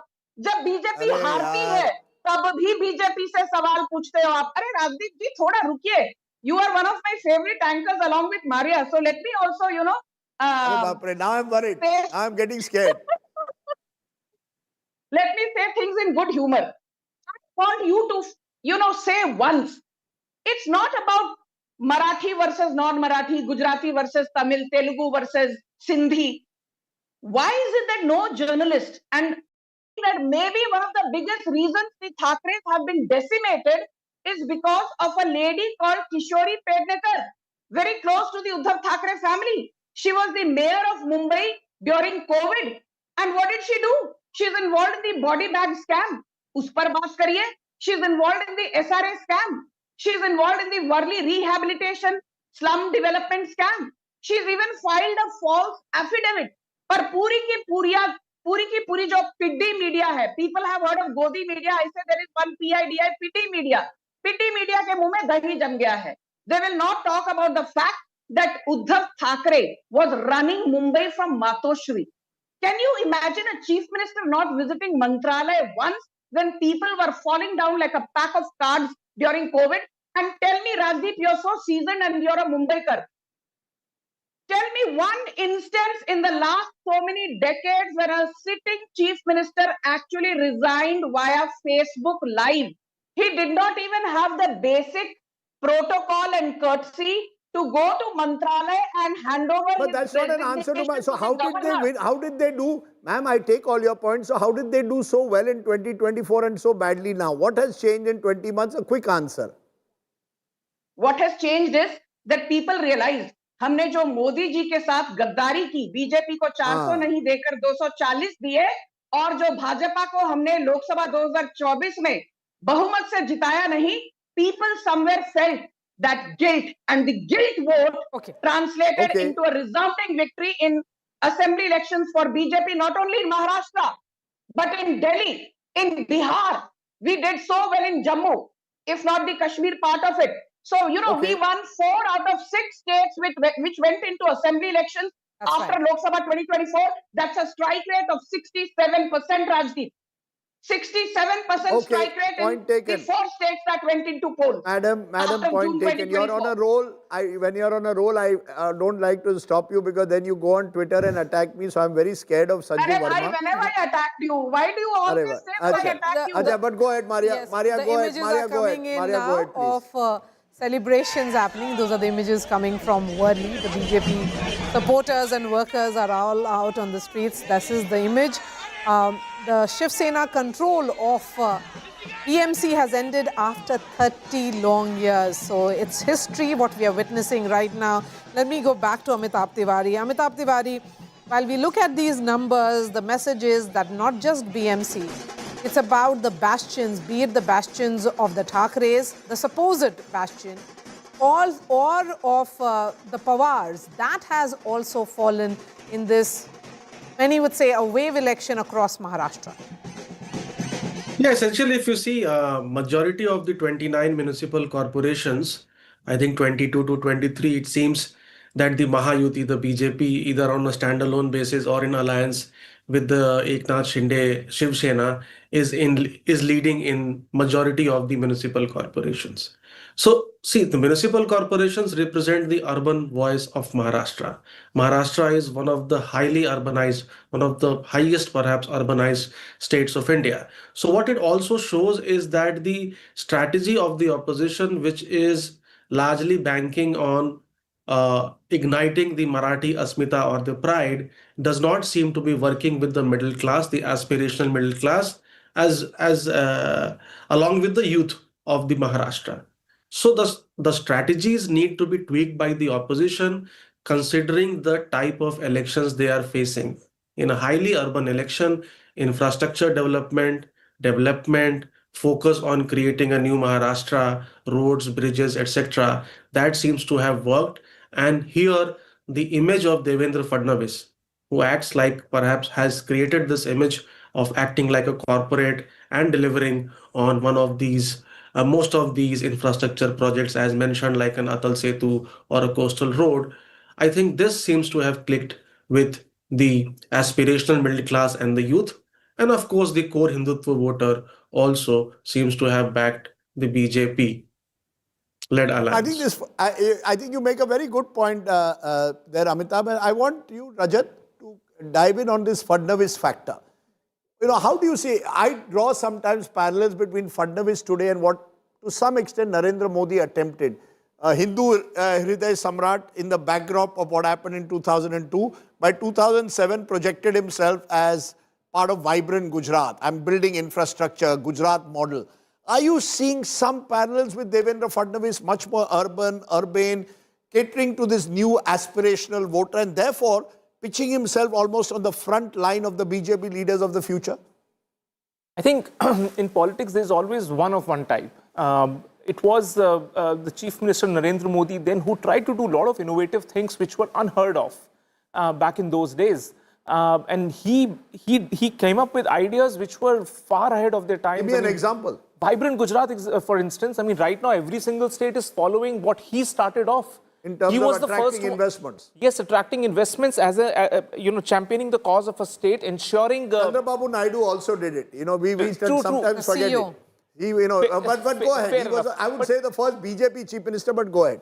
But see, the way he was able to then, latch on to and became very youthful. He was the first one to join social media. I mean, when we were on Orkut and Facebook and young in college, the only politician out there was him. So I believe Prime Minister Modi back in those days was way, way, way different from any of the other politicians. How would Devendra Fadnavis ji fall into try to fit into the shoes of Prime Minister Modi? That is still a task cut out for him. Please understand where Maharashtra is right now. I mean, it used to be absolute #1 state without competition. It was the most industrialized state. But over a period of time, which we saw around the first decade and the second decade in 2020, till 2020, when everything coalesced into this mess of politics that we saw in the state suffered.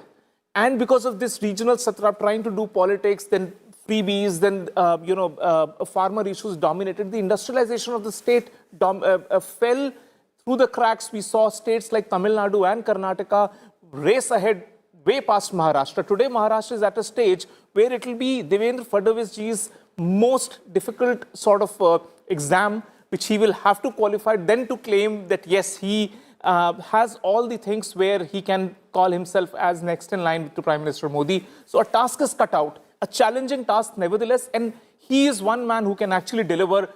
I mean, he is the only person within the state of Maharashtra who holds the reign and commands the respect of the people, that it is only him who can possibly walk the talk.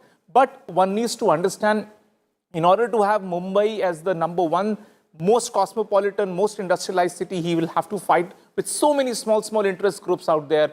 He will have to ensure that the development goes past Mumbai into the other parts of the state of Maharashtra also. These are some of the things which he will have to do. He'll have to attract investments. Investments have reduced in the state of Maharashtra over these years. So he'll have to do and reinvent a lot of these things. Look at deep tech, for example. Technological investments. Andhra Pradesh is talking so much about it. Policies are being made in Tamil Nadu. Maharashtra is no longer to be seen there. How do you re-energize the state of Maharashtra and make it a suitable target for investments even in technology? As Fadnavis embodied, is there a Maharashtra model in that sense like the Gujarat He will have model? to. So it is work in progress. I will certainly say he's thinking about it. He's going out, reaching out to World Economic Forums and all of these forums to make a case for Maharashtra. And who better than him? But again, this is work in progress. And what happens over the next 3, 4, 5 years and the results that come out of it will cement his leadership within the BJP. Sanju Verma wants to come in. Please go ahead, Sanju Verma. I think Rajat has made some very interesting points, but I would just like to say one thing, that if you look at all of the key economic parameters which define the well-being of a state, yes or no, either which way.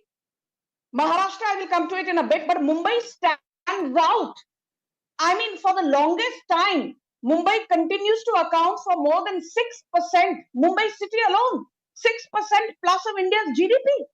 Mumbai alone accounts for more than 33% of the direct tax that is collected in but India. that is, again, I must stop you. You can't take credit for that now. That is preceded your government. You see, this tendency to say everything, before 2014 also, Mumbai was India's commercial capital, you'll agree.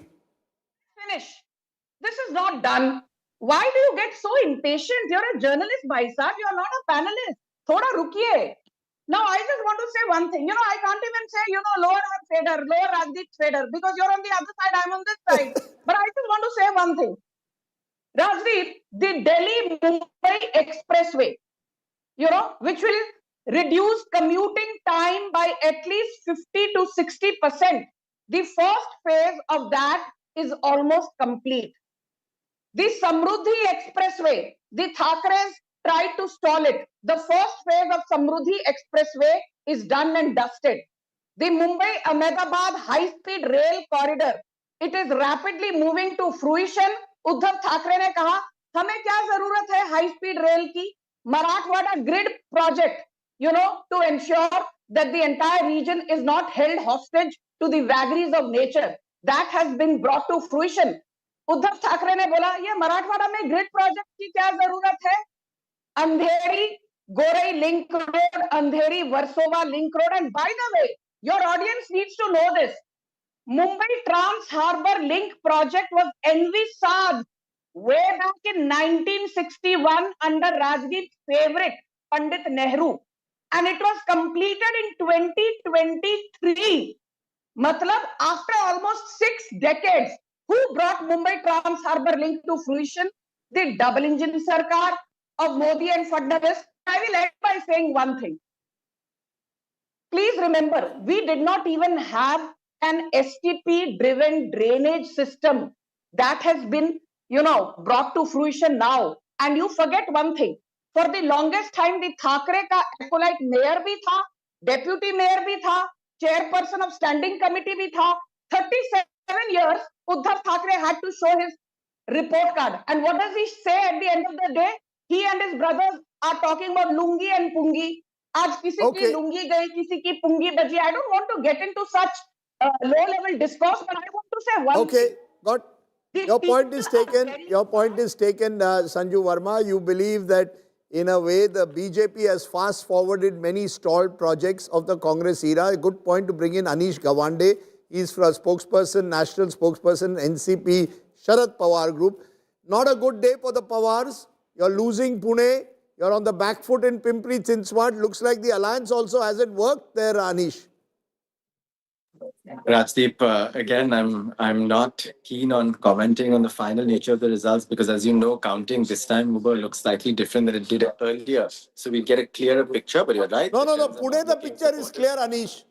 BJP leading in 90, the Pawars in 20. That's a huge victory for the BJP, much bigger than it was even 5 or 7 years ago when elections were last held. Or 8 years ago when elections were last held. I think it's a moment of reflection. I think we have to accept these verdicts with grace. I think we did try to go forward with a development forward agenda in Pune compared to the sort of high vitriol campaign that you saw in Mumbai around identity issues. We tried to make it about free access to public transportation, about stormwater drainage, about the future of jobs in Pimpri Chinchwad and Pune. Clearly, that's not resonating. I think we also have to figure out what, as an opposition, we can do, what alliances can work, and in what way we can remain politically relevant. I think it's an important lesson to draw today. You know, but do you concede that this whole family politics also needs to reinvent itself? You can't just vote on a Thackeray family name or a Pawar family name. Voters have moved beyond the family. I don't think we did only do politics on the family name, neither in Pimpri Chinchwad nor in Pune, and certainly not in other parts of the state, where we had alliance partners sort of ranging from the Congress to the MNS to the Shiv Sena UBT, right? And in this Maharashtra election, quite honestly, except for Mumbai, in every other part of the state, you've seen every kind of alliance possible, except for the Shiv Senas coming together. So, in many ways, the Sthanik Swarajya Samstha elections have always been distinct from the state elections and the national elections. We've not made this about a reuniting of families, although that's certainly been a poll topic because it does make for great visuals. But we've tried to keep this focused on development, and perhaps we need to do a lot more to explain our own track record and convince voters that we're better for the development of the cities that are so integral to Maharashtra's progress. Okay, you know, it's good to have a spokesperson who's at least willing to introspect. I don't know whether that will result in any change. You see, I mean, the opposition in Maharashtra is going to need to reinvent and reboot Anish Gawande. Otherwise, you're heading for... There are those who believe that Maharashtra is now becoming more and more of a Hindutva state. Sushiben Shah, I remember Professor Suhas Palshikar, leading political scientist, saying after the Vidhan Sabha election that Maharashtra is the next Hindutva laboratory. What will you tell those who say that there is also a Hindutva angle to this victory? When you say a Khan cannot become a mayor, it will be a Maharashtrian Hindu. Sushiben Shah, how do you respond? I don't see any conflict. Being a Hindutva, being a staunch Hindu and respecting other religion. That is our plank as Mumbai. But why then dog whistle? Then why dog whistle and say we will make sure no Khan will become the mayor? What's the need to say that? We cannot mince words while we say that the mayor will be from a Hindu, from Marathi, because we believe in Marathi Asmita. But there is no conflict between being a proud Hindu and a Marathi Manus and the rest of the people. Who's a Mumbaikar? I am a Gujarati. But still... Okay, are you saying a Maharashtrian Muslim from the Konkan is not a Mumbaikar? Are you aware that the greatest mayor that Mumbai produced is someone called Yusuf Meher Ali, who did more for Mumbai than all the other mayors put together later? I'm not running away from the fact that there are previous mayors. All mayors have been very respectable. But Shiv Sena believes, and we staunchly believe, the Marathi Manus, a Hindu Manus should be the mayor, and the people... Is a Muslim from the Konkan who speaks fluent Marathi a Mumbaikar, a Marathi Manus, or is Sushiben Shah a Marathi Manus? No, that is not a Hindu Marathi Manus. I mean, I cannot be more clear than this, Mr. Sardesai. No, so you're saying if I'm a Muslim who speaks fluent Marathi, I'm not a Marathi Manus. That's what you're saying. You are a Marathi Manus. You are a Marathi Manus as much as I am. Mayor. The mayor will be a Marathi Hindu. Let's not mince words. Okay, I'm stopping you for a moment because Ashish Shelar, State Minister in Maharashtra government, is speaking. He's a of course, a leading Mumbai MLA. बातों पर हम प्रतिक्रिया देंगे, थोड़ा समय रुकिए. Sir, फक्त मला एक विचारायचं आहे की भाजप आणि शिवसेना युती भगवा तुमचा झेंडा आहे तो फडकवण्याच्या तयारीत आहे मुंबई महापालिकेत. कसं दिसतंय चित्र? चित्र स्पष्टच आहे. सर्व निकाल आल्यावर आपण बोलूया. Okay, there you have Ashish Shelar there speaking to us. In a moment, we'll be... Who? Sushi Ben, you wanted to complete my point. Are you saying, if I keep repeating this, if I'm a Muslim who speaks fluent Marathi, has lived in Mumbai over several generations, am I a Marathi Manus or not? You are a Marathi Manus, absolutely. As I am a Mumbaikar and a Marathi Manus, but the mayor, as I said, Hindu, Marathi. But the other thing that I wanted to say, Mr. Sardesai, is about the woman factor. Why? Where is that in the... Are you saying a Muslim is not entitled to become a mayor of Mumbai? I have repeatedly... You are asking me the same question. No, I will ask. If you recall, in the early 80s, A.R. Antule was Chief Minister of Maharashtra. This is how Maharashtra has changed? That you are saying a Muslim is not entitled to be the mayor of Maharashtra, of Mumbai? It is the number, the number, the percentage. It is our philosophy, it is our belief, and that belief has been bought by every Mumbaikar that a Marathi and Hindu will be the mayor. Now the most important part, women. The women have voted resoundingly this time for the Mahayuti. You see, because you're paying them 1,500 rupees. The Bachat Ghar. You're giving them 1,500 rupees and a series of freebies. It is a freebie, Raj. But everyone who tell me one party which has not promised something to the women, whether it be the UBT, they have promised 2,100 rupees to all the domestic workers. But having said that, it is not freebies. It is a Sanman Dhan, Mr. Sardesai, I would say. You would agree with me that most of the women work, toil as a homemaker, build values in the family, and therefore if the government, maybe the taxpayers' money, we all contribute towards Mumbai's taxes, and a part of it is given to the Mumbai, why not? And self-help groups.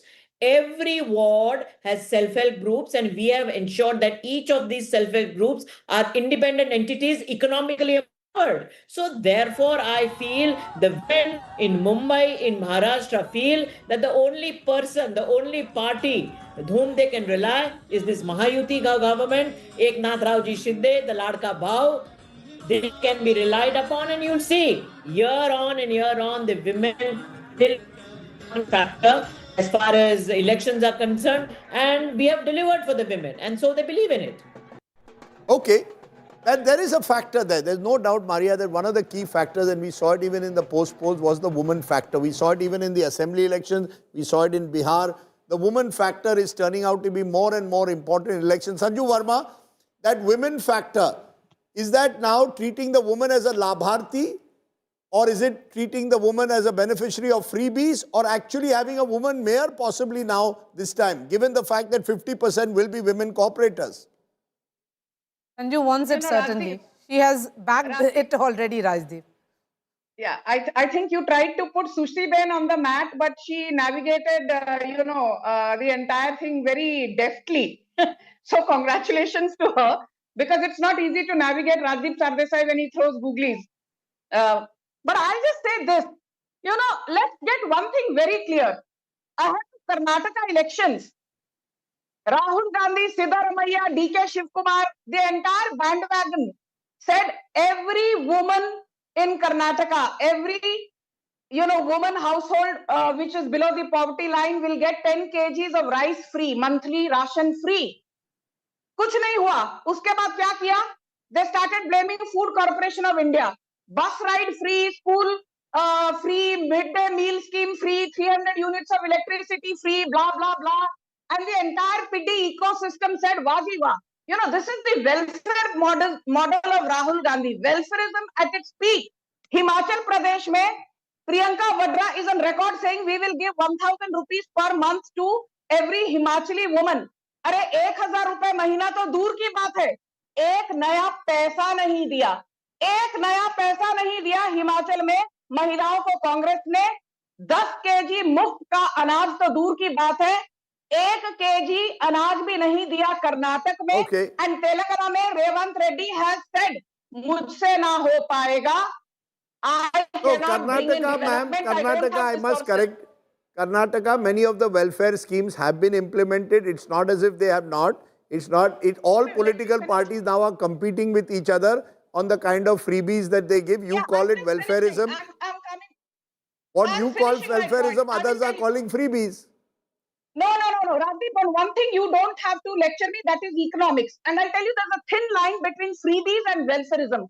Freebies is जब आप चादर के बाहर अपना पाँव निकाल कर कुछ देने की कोशिश करते हो. Welfareism is when you work within a limited framework and budget. Okay. Maharashtra has a budget of 7 lakh crore annually. And if the government is spending 58,000 crore on Ladki Bahin Yojana, it's not a big deal. But if in Himachal Pradesh, your entire budget is 40,000 crore and you're borrowing 30,000 crore largely from the RBI's Ways and Means facility at concessional rates of interest, then that is called throwing your one state party into the is throes of bravery, is bankruptcy. another party is welfareism. Okay. So that's how it is invariably. But the numbers are consolidating, and it's BJP all the way across Maharashtra.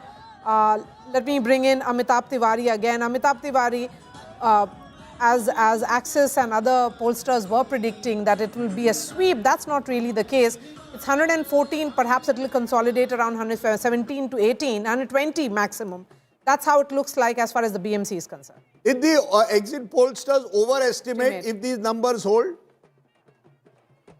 No, essentially, I think 26 seats results are yet to be updated here, correct?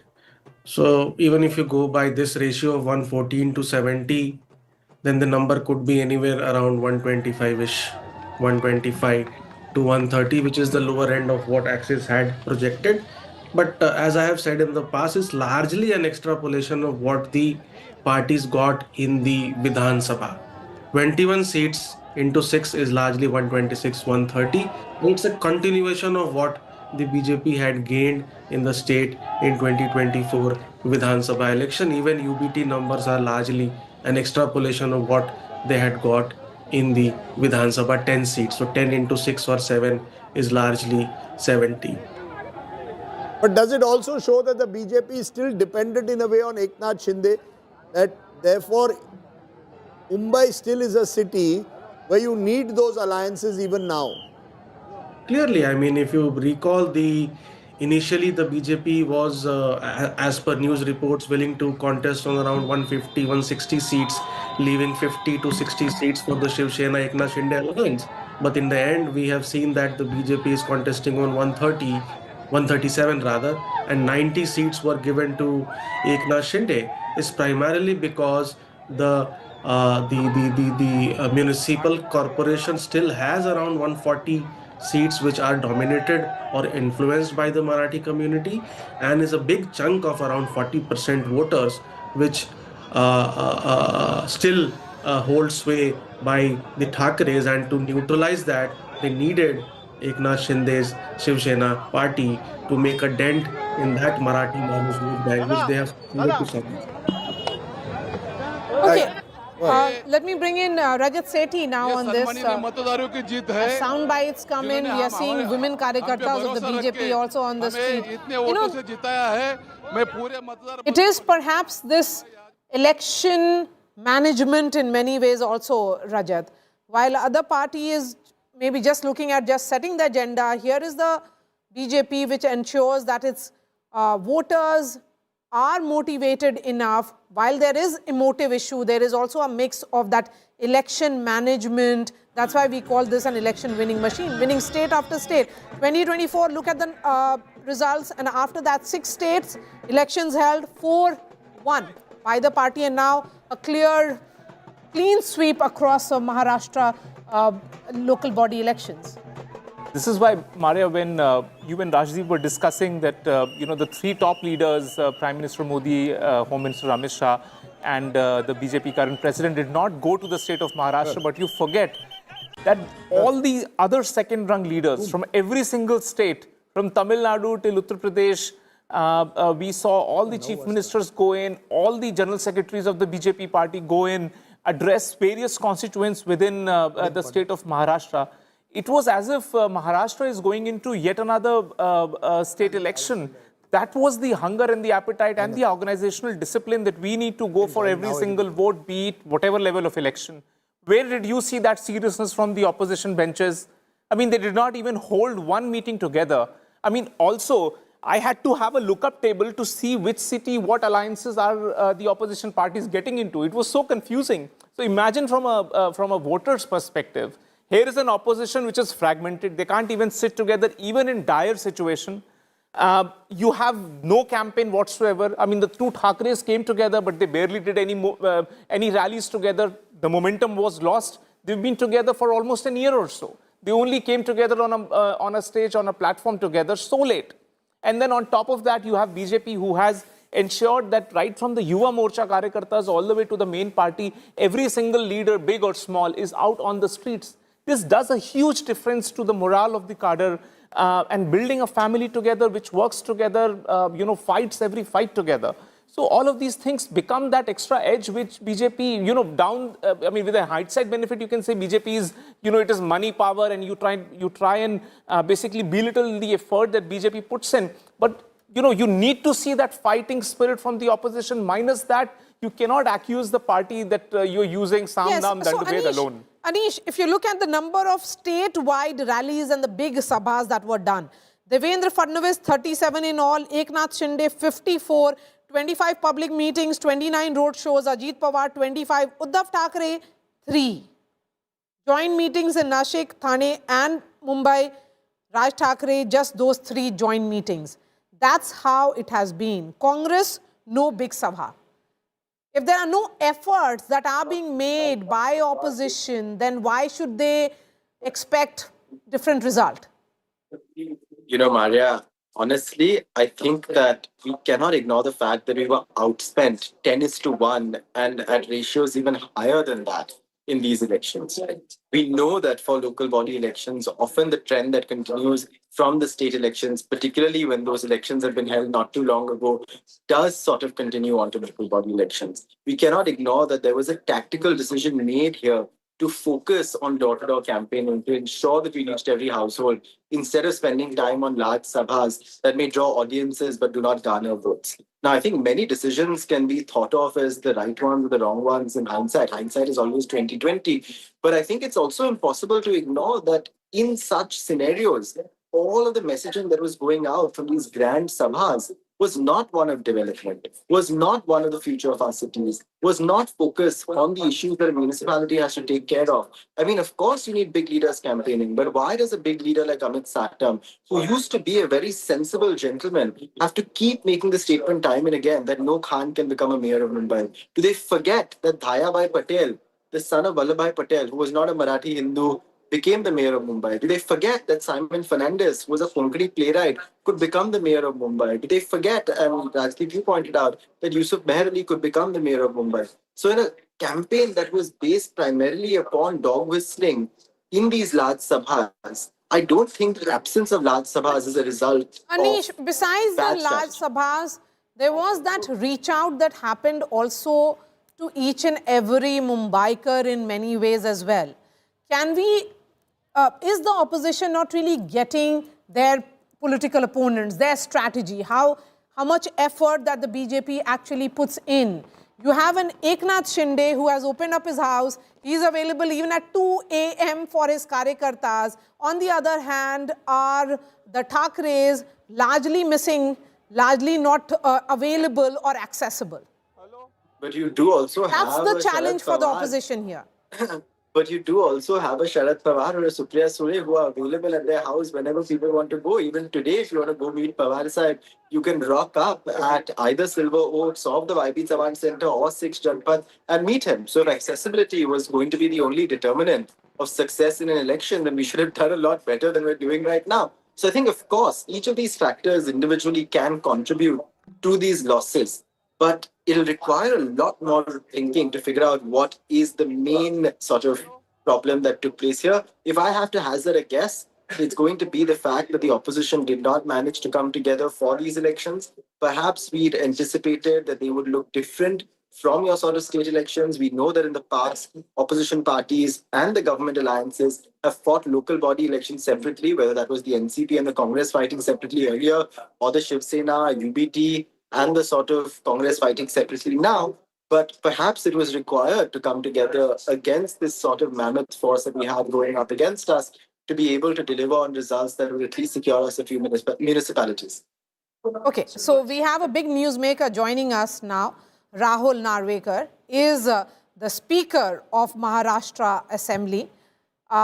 So he's a BJP MLA, one of the young leaders that we have been talking about, Rajdeep, the generational shift in the BJP. He's an MLA from Kolaba Assembly constituency, presently the Speaker, became the Speaker in 2022, continued also in 2024. So the message that is coming in here is that the generational shift that we talk about, also at the central level, you have the BJP president in Nitin Nabin, a young leader from Bihar, who's presently the working president, will be formally chosen as the party president on 20th. Rahul Narvekar here, right here. Rajdeep, please come in. How are you looking at these numbers? Not just BMC, pan Maharashtra, it is BJP and its alliance all the way. These numbers clearly demonstrate the trust and faith that Mumbaikars have on the Bharatiya Janata Party, its leadership, Shri Devendra Fadnavis ji, under whose leadership we have contested this election. And this is a vote for development. This is a vote for progress. This is a vote for making the lives of Mumbaikars better. Mumbaikars have seen the outstanding coastal road that has been completed, the Atal Setu, which is the longest sea link sea bridge in Mr. Narvekar, if you can hear me, yeah, we've lost him. He's of course on a Zoom from his residence at the moment. He is the Speaker of the Maharashtra Assembly. The fact, Maria, is that Devendra Fadnavis, I think, will be given his moment. In all the, usually after a big BJP victory, all the credit in a way is given to Prime Minister Modi. But in this election, Prime Minister didn't campaign, Amit Shah ji didn't campaign, Yogi Adityanath didn't campaign. In fact, all the leaders who came in from outside were the likes of Maithili Thakur came in to attract a targeted Bihari audience, or you had a Manoj Tiwari come in, but you didn't have the so-called big leaders. In that sense, Devendra Fadnavis took the entire responsibility almost of the campaign. So I think it's interesting to see how that's going to play out in terms of the BJP's politics. Will Devendra Fadnavis now be on the front row in a way of BJP leaders? When we refer to the next generation of BJP, often the names that are cited are usually Yogi Adityanath and Amit Shah ji. They are seen as the top two in a way. After Modi, who, if that question is to be asked? Now you'll have to somewhere think of Devendra Fadnavis as well, because he has managed to, in a way, establish the BJP in a difficult state like Maharashtra as the party number one. Gujarat, relatively, you could argue, even before Mr. Modi became Chief Minister, BJP had already become the party number one. In Uttar Pradesh, under Kalyan Singh, BJP had dominated UP politics for a brief while. Now you've got Devendra Fadnavis. So Fadnavis's role will be interesting. I was mentioning this because Rahul... Okay, let's go to the BJP press conference on the Maharashtra elections. बार हमने बहुमत पाया था. आज देश के और संभवतः Asia के सबसे बड़े नगर निगम BMC, Brihan Mumbai municipal corporation में जो अभूतपूर्व सफलता भाजपा, एनडीए और वहां महायुति को मिली है, उसके लिए हम महाराष्ट्र की जनता का, महाराष्ट्र के मतदाताओं का भारतीय जनता पार्टी की तरफ से धन्यवाद देते हैं. इसके लिए हमारे महाराष्ट्र प्रदेश के कार्यकर्ता, पदाधिकारी, हमारे प्रदेश अध्यक्ष, मुंबई के प्रदेश अध्यक्ष, मुख्यमंत्री श्री देवेंद्र फडणवीस जी और उप मुख्यमंत्री एकनाथ शिंदे जी, और उनकी मेहनत का ये शानदार फल है.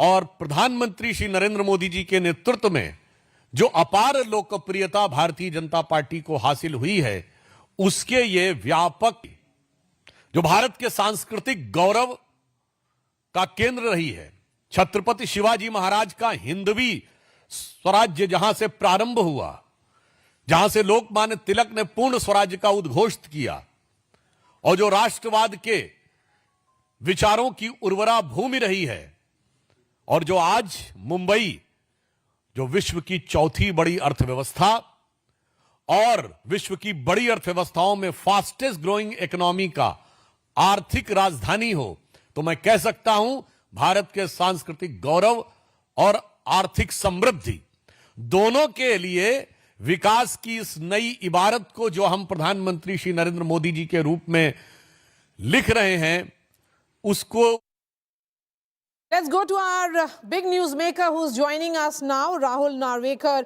is the Speaker of Maharashtra Assembly. He's joining us right now.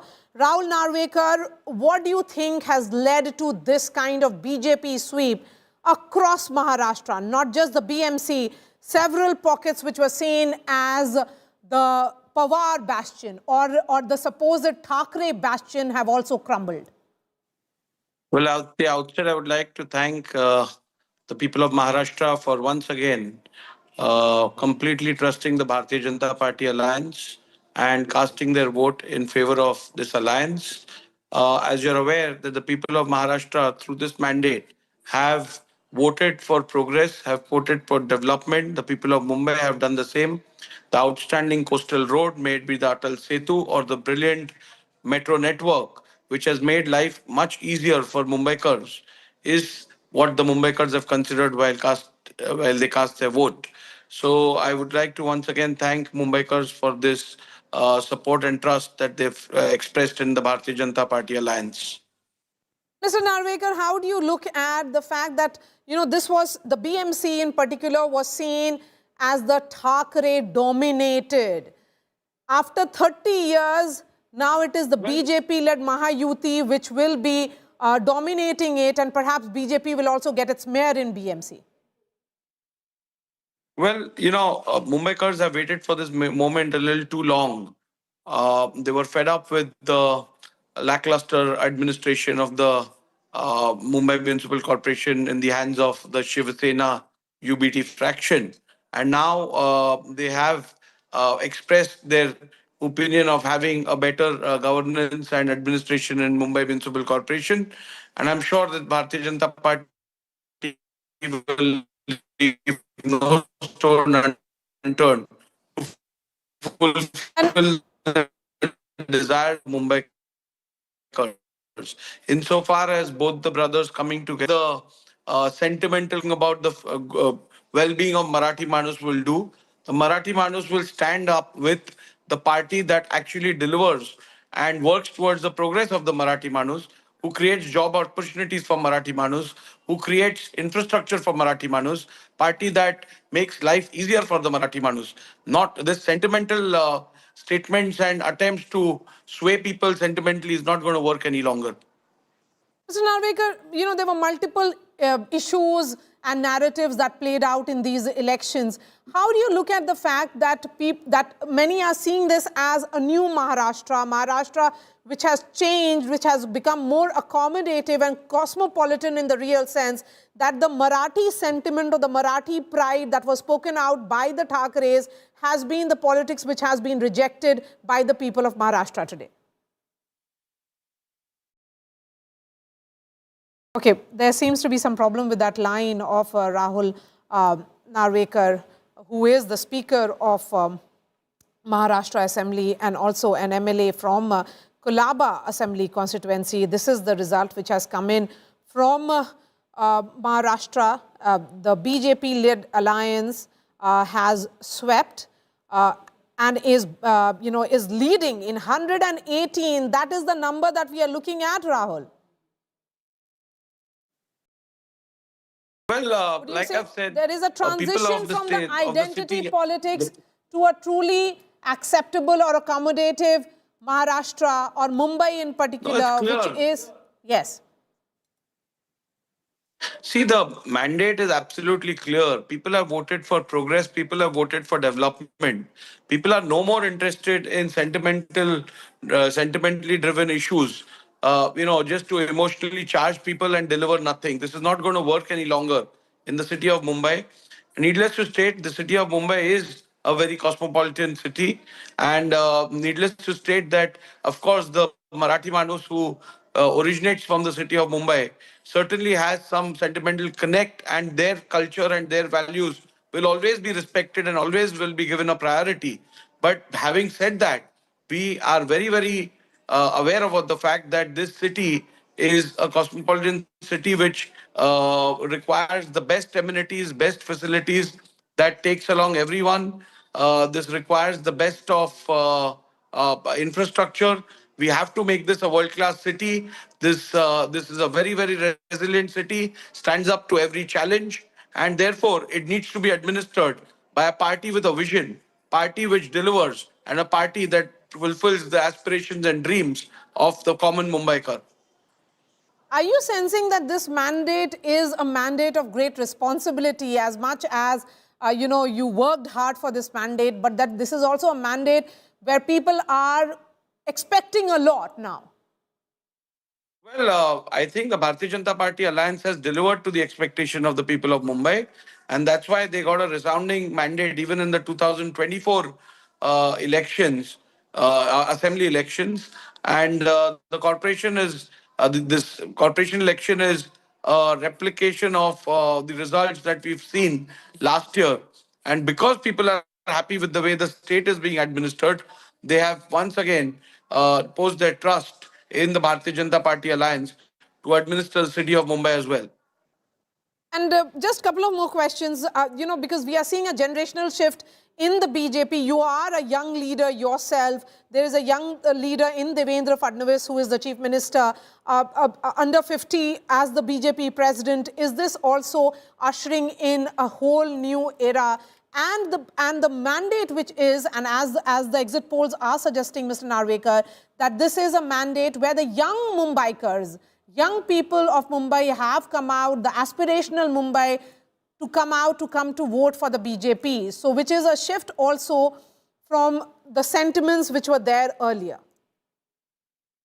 There's no doubt about the fact that Shri Devendra Fadnavis, Chief Minister of Maharashtra, has delivered to the expectations of the people of Maharashtra and is a very, very popular leader, not just in Maharashtra, but across the country. And his leadership has been widely accepted in our state as well. And having said that, having a good young leader with a vision, with with a plan for the city of Mumbai, certainly is a huge advantage. And the youth living in Mumbai has also accepted this leadership and therefore has voted in Bharatiya Janata Party in the Mumbai Municipal Corporation. Are you seeing this as a rejection of dynasty politics or parivarwad?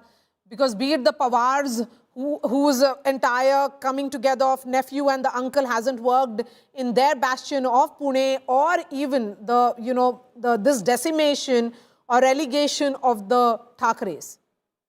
Well, I think this mandate is clearly for development. The way I see it as a mandate for development, for delivery. People are no more interested in just empty promises and loud talk.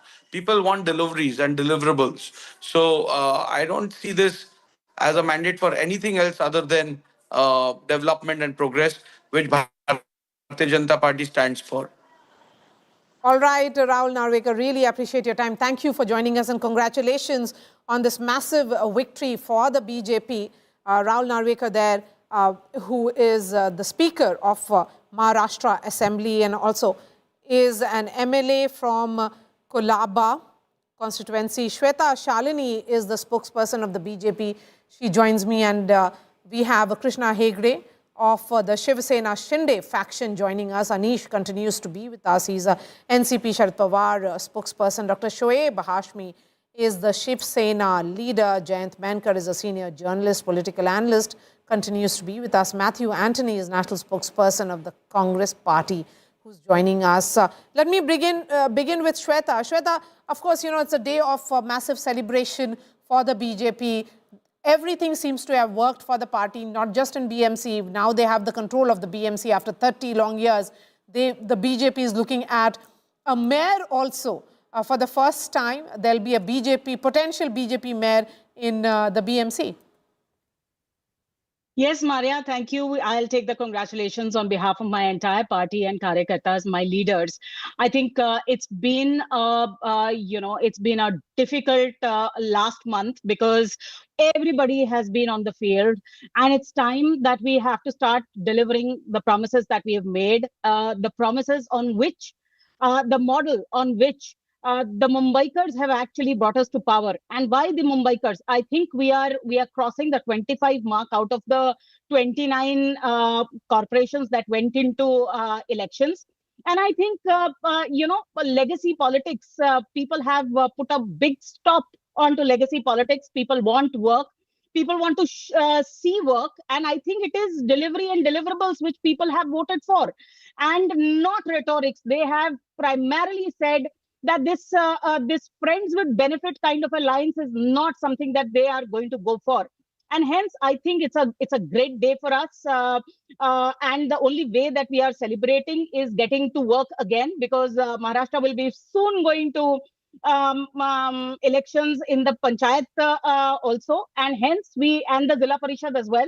So we will get to work. That's how BJP functions, because we know that governance and vikas, a Viksit Mumbai, a Viksit Maharashtra, and Viksit Bharat is what our promise is. Yes. And Dr. Shoaib Hashmi, where do the Thackeray's go from here now? What next for Uddhav Thackeray and Raj Thackeray? They have failed to expand their vote base. Certainly, it is the new Mumbai, as I'm looking at now, isn't really going with the tried and used formula of attacking the North Indians, attacking the people from South India, those who have built Mumbai. I don't agree with the verdict which you are showing on the screens, because you know that initially Thackeray's, Shindegat and BJP, they all were in alliance before 6 or 7 years. So these all voters are voted for that time of agenda. Now, when the separation has been done, the people, the voters who has more hatred and communal, they shifted to BJP and Shindegat. And the people who have progress and vision and development of the city and country, they stays with Thackeray's and Maha Vikas Aghadi. Shalini ma'am is smiling because I am saying right thing. And you people are celebrating the victory, but it's not a victory. Actually, I think it's a very big defeat of democracy, that people are happy by managing. And आपने सोचा, जैसे सुना है कि vote चोरी हुआ है, and you managed each and everything. Yesterday I voted, but I have no mark on my finger. और आपने देखा है आज ही इलेक्शन कमीशन की तरफ से ये रिमार्क आया है कि नेक्स्ट जिला परिषद के इलेक्शन में वो मार्कर यूज नहीं करेंगे. So they manipulated the elections to win the mandate. I don't agree with their mandate which they got. But अब रिजल्ट्स आ चुके हैं, लोग जैसा करना चाहेंगे वो करेंगे. मुझे लगता है कि हमें भी इस पर सोचना पड़ेगा कि हमारी आगे की रणनीति क्या होना चाहिए और हमने और प्रोग्रेस के लिए क्या करना चाहिए. हमें सिर्फ एक ही काम करना है आगे, जो मेरा सोचना है कि हमारी, एक मिनट में खत्म करता हूं मैम, हमें सिर्फ इतना ही सोचना है आगे कि हमने प्रोग्रेस और विजन के लिए अच्छी सोच, अच्छे विचार के जो इंडियंस है उनको हमारी तरफ कैसे अट्रैक्ट करें. और जो बीजेपी और शिंदे गट ने हेटरेट को फैलाया हुआ है और जिस तरह का मैनिपुलेशन किया है, इसको हम कैसे डिफीट कर सकते हैं, इस पर हमें बहुत ज्यादा मेहनत करने की जरूरत है. मेरे अलावा और स्पोक्स पर्सन की अलग अलग राय हो सकती है. मेरी राय ऐसी है कि हमने सिर्फ प्रोग्रेस और विजन के लिए ही काम करना. ये बार बार ये कहते हैं कि इनके पास एक एजेंडा है, एक प्रोग्रेस है, बट आप देखिए कि बीजेपी का कोई भी स्पीच बिना मस्जिद, मंदिर, हिंदू, मुस्लिम के होता नहीं है. No, I think it is the time for the opposition to look within. They have to introspect rather than blame either the EVMs or indulge in this kind of blame game. The fact is that the BJP has won this election and they have got their strategy right, be it the election management, the organizational strength, getting the narrative right, understanding the sentiments of the people, and also Mr. Devendra Fadnavis, who was seen as the infra man, somebody that Mumbaikars connected to. I think that is the way this election mandate has to be seen, rather than indulging in the blame game. How many rallies did you all hold? the Congress party and Uddhav Thackeray Sena should be answering that question. You are not even there on the ground reaching out to the people. In fact, there's a piece of breaking news that is coming in now.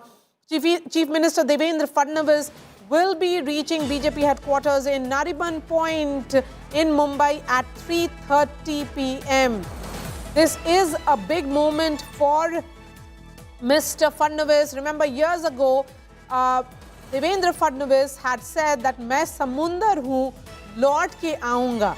And Devendra Fadnavis famously saying that मैं समुंदर हूँ, लौट के आऊँगा. At the time, it sounded like political bravado, and today it actually looks like a prophecy.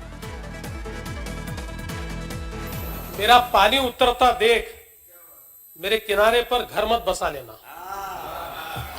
मेरा पानी उतरता देख मेरे किनारे पर घर मत बसा लेना. मैं समंदर हूँ, लौट कर वापस आऊंगा. Remember that.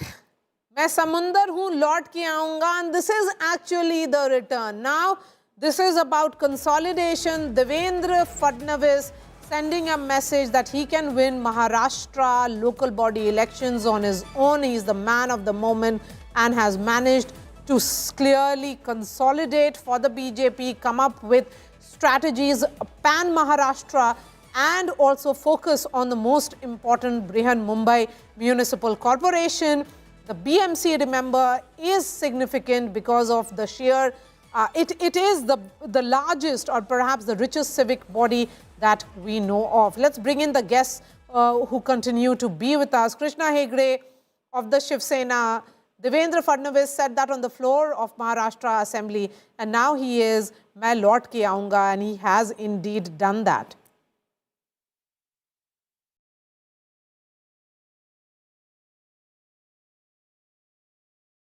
You have to unmute yourself. Devendra ji is a very versatile leader, very talented. Go ahead. No, already unmuted actually. Can Yes, you hear please, me? go ahead. Yes. See, Devendra ji is a very versatile leader. He and Eknath Shinde ji, extremely hardworking. They have spanned Maharashtra. They have campaigned hard for the respective parties and for the Mahayuti. Our only focus is development.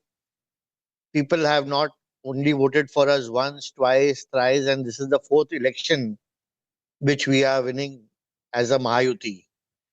And therefore, the crux of the matter is, if you are going to speak on issues, if you are going to speak on development, if you are going to talk about progress, if you are going to implement central government schemes, if you are going to implement state government schemes, if you are going to reach the people's doorsteps with those schemes, if you are going to do infrastructure work across Mumbai and across the state, if you are going to give the Ladki Bahan her due, if you are going to make her a Lakpati Didi, if you are going to have cluster development, if you are going to sort out Pagdi issues, if you are going to do work for the farmers, then everyone is going to be with you. On the other side, you see that the Thackeray brothers were only talking about, rhetoric, anti-South Indian, anti-Uttar Bharatiya, anti-Gujarati, anti-progress, anti-development, and therefore the people of Maharashtra have shown them their place. And therefore, I think it is a resounding victory for us. We have swept 25 out of the 29 municipal corporations, and I think the writing is on the wall. They are a confused alliance. At one point, the Ubata wants to go away from MNS, then they want to come back from MNS. They want to go with the Congress. They want to split with the Congress. And then the people of Maharashtra say, what kind of coalition is this? Where is the Mahavikas Agadi? What is the opposition doing? And therefore, we are fighting as one cohesive unit. We are following the ideology of Hindu Hriday Samrat Balasaheb Thackeray ji. We are following the ideology of Hindutva, inclusive Hindutva, where we work for all sections, all castes and all communities. And therefore, it is very clear that the people have again and again voted for us.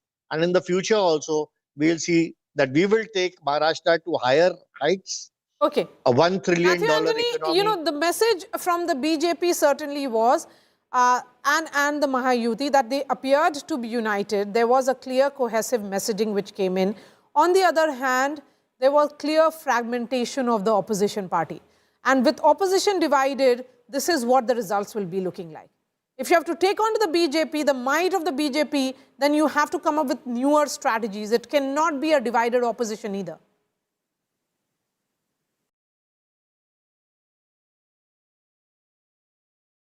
Matthew Anthony. Thanks, Maria. I couldn't hear that. First of all, congratulations to the Maharashtra State Election Commission. They did a brilliant performance. 68 seats went unopposed. Then the edible ink, where multiple voting can be done. Absolutely no response to the opposition's complaints on vote. Yes. Okay, we'll try and connect with him. Anish, will you respond to that?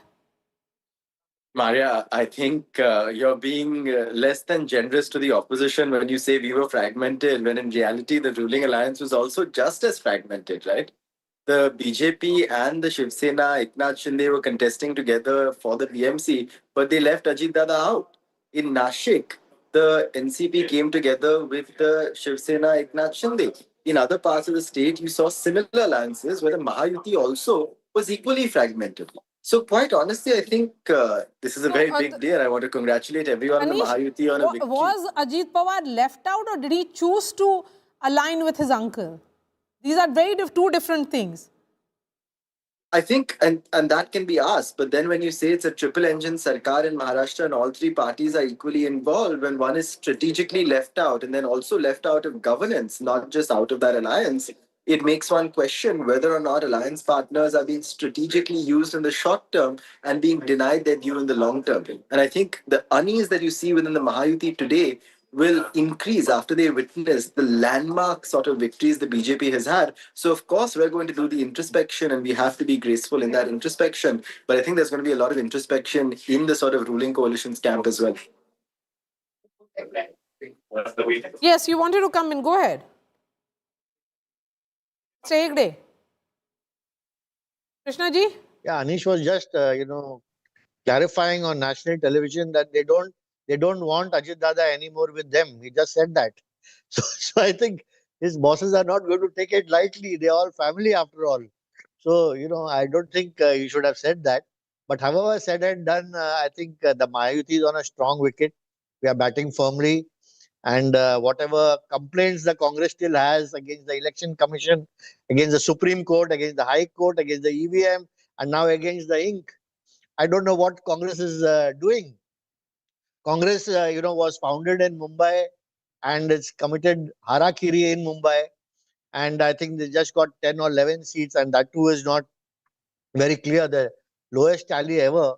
And Congress is still complaining. I can't understand the Congress at all. Matthew Anthony of the Congress Party, the questions are being raised on a missing Congress from the ground. Krishna, you were with us, for some time and now you're on a better side. So what we are saying is, I think Anish made a comment, you shouldn't penalize him for this. But victory, we congratulate, but at the same time, we don't agree with this victory. That's what we say. And we have to look into the party also. There's no denial to it. We have to look into the vote shares. We have to look into the participation. We have to look into our engagement. At the same time, we don't appreciate and we don't approve this high-handedness where the trust deficit and whatever BJP does or the Mahayuti does, there is no absolute punishment. There is no recourse. So there is no trust by the people also for voting against, because when you say about Mumbai's development, Krishna, you say in Vile Parle, how much time you take to come from Vile Parle to Bandra with the kind of work which is happening, or how much time you take, so everybody knows what is happening in Bombay, and everybody from the journalist side also knows how much difficult it is to commute within Mumbai. So, what is the development which you are speaking about? And have you improved anything in the life of the slum dwellers? Have you improved anything in the life of the poor people in Mumbai in the last 8 years when you were handling the administration of Mumbai?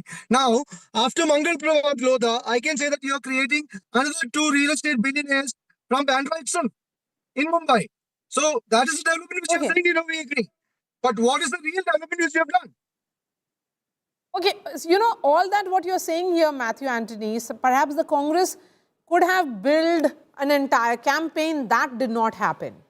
There was when we look at the sheer effort that has been put out by various political parties, that is the question that is being asked. Congress plus at 12.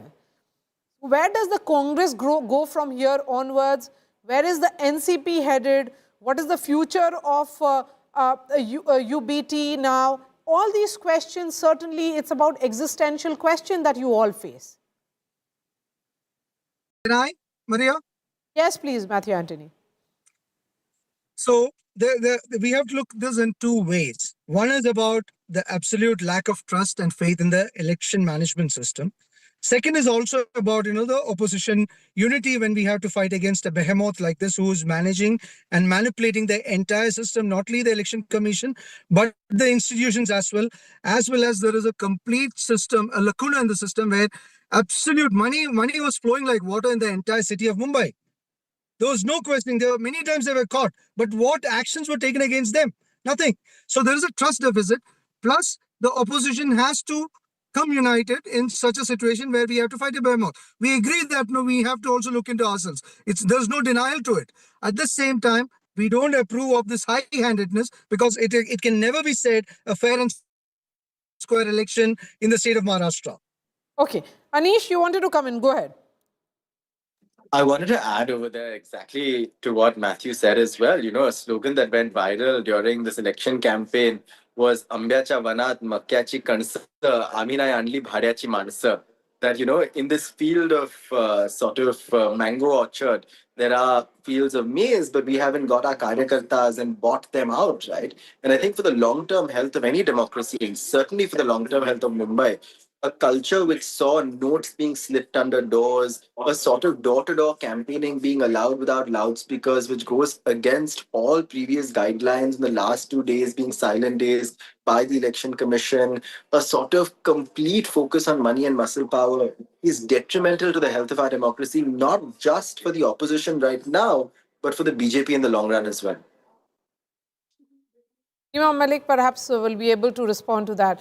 The question certainly is, Shweta, Shalini, that is the BJP, every time there is an election victory, you celebrate, but the questions certainly get around the role of the Election Commission. Is there some misuse of institutions? That is what the opposition constantly, refers to. Even in this particular election in Mumbai, there was the question around the indelible ink. Maria, a couple of things I would want to add before answering your question. I heard what Matthew ji was talking about. Now, your question to him and his answer. My question to him is very simple. Did Rahul Gandhi come once to Maharashtra? Was he not very, very clear that this is a losing battle, and that's one of the reasons why either the local team never called him or he never came? Anish also, I heard him talking. How many rallies did Sharad Pawar ji actually do? So it's very, very clear. Whenever you talk about the Election Commission, see, we have nothing to do with the Election Commission. It's an independent body. If they want to use whatever, they are free to use. And if there needs to be an inquiry, we better have an SIT sit on it, and we will also complain. The fact remains that every time that they start losing, why do they start crying wolf? Because eventually the EVM theory has now all of a sudden gone into dumps, and in came vote chori.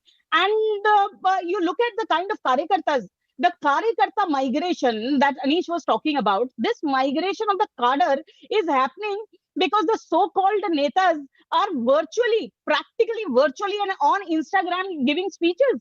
None of them are actually interacting. None of them are going on the street. The UBT and MNS came together and decided that they are going to do minimal 4 sabhas, out of which MNS did not come for that one sabha also. Meanwhile, all our netas, all our leaders, I will just give you one example. Devendra Fadnavis ji has done about 37 rallies and roadshows, apart from the 38 media interviews which has happened one-on-one. Congress, on the other hand, has gone and stuck an alliance with VBA, who primarily they have been fighting for all this while. So let's understand this. This entire UBT, on the other hand, if you look at what Anil Parab had to say on Hindustan Times, they were banking on M&M which is Marathi Manus and Muslim. Meanwhile, BJP has always said MY, Mahila and Youth, that is who we work for. And we add that to urban planning and Vikas. That is our mantra. And as I have said it already, we are extremely humble. Matthew Anthony wants to come in. Yes, go ahead, Matthew Anthony. Yeah, I'm just putting, like, when you said about the Honorable Chief Minister making a statement that Main Samundar Hoon, I'm saying the properties across the suburbs were acquired by a few prospective billionaires. We're on the saying that we are coming to power in BMC and we will have all the FSIs approved. We will have all the slum rehabilitation authorities approvals coming across. So you sell it to us and you exit and we will make it. And I'm predicting here in the national media that after Mangal Prabhat Lodha, billionaire, we will see a few more billionaires after this BMC term from the BJP. If Krishna is willing to challenge it, we'll talk after 5 years, but we'll see that one. And Swapna also. That's what I'm saying it across. So that is a kind of belief they had on this even before the election process was getting started. Now, I'm putting it in record. I might be a spokesperson after 5 years, but I'll be there in the politics. You can see what is going to happen. And Krishna very well knows the name. Anish also knows the name. Swapna also knows the name. But I don't want to put the names in the national media at this point of time. Krishna Hegde, the fact here is that for good 30 years, it was the Sena which had complete control over the BMC. And at that time also, Mr. Eknath Shinde was part of the Shiv Sena. So the Shiv Sena-led BMC did not do much for Mumbai, and Mumbaikars is the larger sense. The civic amenities, the issue of pollution not addressed, the issue of potholes not addressed. These are issues that impact the lives. The overall quality of life, that was also not addressed. Arya, it is so simple that in the last 20-25 years that the Shiv Sena was in power in Mumbai, it was Uddhav Thackeray ji who had the reins and the control of the Shiv Sena. Eknath Shinde ji worked for the Shiv Sena in Thane district along with his mentor Anand Dighe ji. And therefore, to put Eknath Shinde ji as part of Mumbai BMC, I think is not fair. Secondly, let me also tell you, Mr. Matthew Anthony was saying, my friend, that there is a work happening here and work happening there, and it takes so long to get from Villeparle to Bandra. At least he is admitting that work is happening.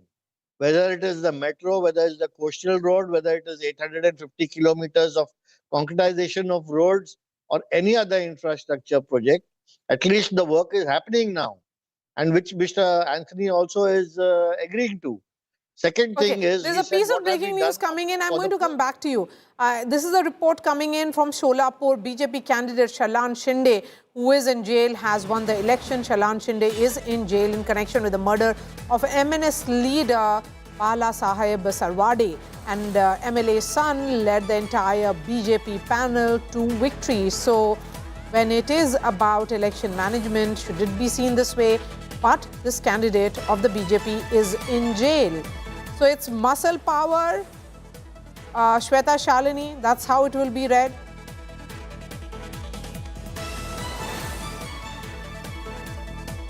Shweta, Maria, have you heard me? Yes, I did. Maria, first and foremost, I want to reply to Matthew. He has been saying, I don't know who he has been talking about, but in 2014, when Narendra Modi ji came into power, there were 9 unicorns. And today there are more than 100 unicorns in the country. There is no harm in building billionaires and building unicorns. If there is something which is happening wrong, whether it is the State Election Commission or any singular person or any corporate or whatever, the Congress is free to go to the court. And the problem is that they do not believe in the country. They don't believe in the institutions of the country. They just believe in blabbing without any proof. And that's exactly what dear friend Matthew is doing. But having said that, coming back to your question, it's unfortunate. I have been in politics now for more than 15 years, and it is always said, and our leader Shri Devendra Fadnavis ji has always said, that the unfortunate part of politics is that the wrong people sometimes get elected, and it is the people who elect these people. So I think the key here is organization, karyakartas, yes, but we also need to have the right people represent us. Unfortunately, that is something that parties need to be very, very clear of. My leader, He's thankfully, someone does who has not been stand accused for of a that. killing, and he is presently in jail. So you speak about cleanup of the politics, clean politics. Is that what is being reflected here? No, it is not. In fact, the only thing that is being reflected is winnability. And in election, what you have to prioritize always is winnability, and that's what BJP has been doing. But yes, the balance of ideology and the correctness of candidate is something which has been on priority, specifically for a few leaders like Shri Narendra Modi and Devendra Fadnavis ji. Okay, there is another piece of breaking news coming in. This is from Jalna in Maharashtra again. Journalist Gauri Lankesh, murder accused Shrikant Fangarkar, celebrates his victory with supporters after winning the Jalna Municipal Corporation election as an independent candidate. So he was an independent candidate, Shrikant Fangarkar, who is an accused in the killing of journalist Gauri Lankesh. What does it tell us about the overall Maharashtra politics? He was contesting on an independent, as an independent candidate, Matthew Anthony. So while we look at the BJP candidate having won from jail, here is someone who is an accused of a murder, and he has won from Jalna Municipal Corporation. Maria, and if you look at that way, Pablo Escobar was also popular, and Pablo Escobar also can be considered as a unicorn from Shweta's perspective. Okay, now I will ask both Shweta and Krishna. Last 8 years, Mumbai was managed by the BJP, or the state government. The metro, the local railway stations are still the same. The local railway stations are crowded like anything. The infrastructure remains the same. The hawkers taking the entire roads are the same. The slums and the dilapidated buildings are the same. So, and the road constructions, there are huge corruption allegations on the road construction contracts being awarded. BMC's every contract is being kind of questioned in terms of corruption, and the potholes are there. So what is the development which you're actually speaking about? You know, we can see it like black and white across Mumbai. And what are you speaking about? And what is the development which you've given to Mumbai when it was there with you in the last 8 years, completely fair and square with you people? Are you asking that question to the BJP? Yes, but before I'm that, I'll asking bring in question to Brij Mohan Srivastava, National General Secretary of the NCP. Ajit Pawar faction is joining us. Huge setback for the Pawar family here, Brij Mohan Srivastava. Actually, I'm not getting your voice very clearly. Unable to understand what actually you asked me. Yes, my question was, बहुत ही बड़ा setback है पवार परिवार Can you ask to increase the volume, please? Okay, I'll get your audio fixed in the meanwhile. But then certainly is this a setback for the Pawar family? Their bastion has fallen. Brij Mohan Srivastava? Yeah, this coming together of the uncle and the nephew hasn't worked. That gambles doesn't seem to have paid off. No, actually, people have not given their support to this alliance, and we have to think it over again whether we can go to this type of alliance or not. Respected Praful Patel has spoken very clearly that we are not going to alliance with Sharad Pawarji NCP. It's now very clear. But on other hand, actually, we are happy that the Mahayuti has won this election in Maharashtra throughout in the whole of the state, actually. And it's a great message for the Indian democracy and as well as the people of the Maharashtra that now the three-engine government will work together for the development of the Maharashtra, and we will try to achieve whatever we have promised in this election. Okay. So let me try and get the final comments from all the spokespersons, and then I'll wrap up this discussion and go to the ground and get some voices. from the updates from the various headquarters, the celebrations have begun. In fact, at the Nariman Point BJP headquarters, that's where the man of the moment, Devendra Fadnavis, will be reaching around 3:30 p.m. Let's begin with Shweta Shalini. The big takeaway certainly of this result would be that it's pan-Maharashtra, it is the saffron sweep. Manya, Matthew Ji was asking me, and I think my friend Krishna had already given a list of work that we've done. But having said that, right from the sea link to the coastal road to metro lines to elevated corridors to the new Navi Mumbai airport, I have a long list. And it's not only the metros in Mumbai, but it is also metro in Nasik, in Nagpur, in Pune, in Pimpri Chinchwad. And, this mandate is very clear. This mandate is about impact-oriented agenda, not rhetorics, visible work and future plans. I think this is what people of Maharashtra have voted for. And we just want to thank all of them with all our heart and need to get our heads down and start working so that the promises are visible as work very soon. It's a mandate of great responsibility, certainly is this. But Krishna Hegde, what does it do to your alliance?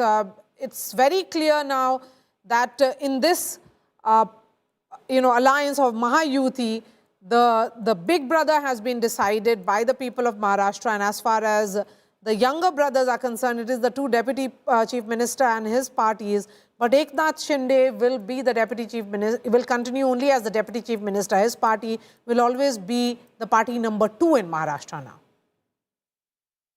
No, Big Brother was not decided. It is already obvious because they have got a cadre of around 8 crore in India, and they're the biggest party in the world.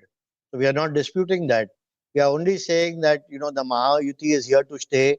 What development we have given the people of Mumbai and Maharashtra, the people of Mumbai and Maharashtra have seen it. Unfortunately, the Congress has not seen it.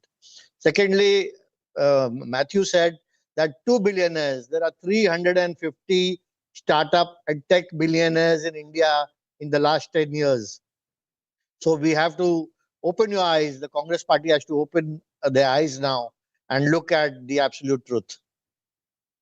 All right. Thank you for joining us. A big thank you to all the panelists. Let me go straight to Mumbai. That's where Ritvik is joining us live from. That's where all the action is happening. And in some time from now, the man of the moment, Devendra Fadnavis, is expected.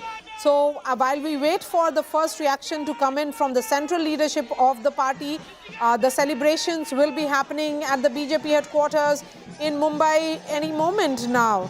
Ritvik, 3:30 is when Devendra Fadnavis arrives. What is the preparations like?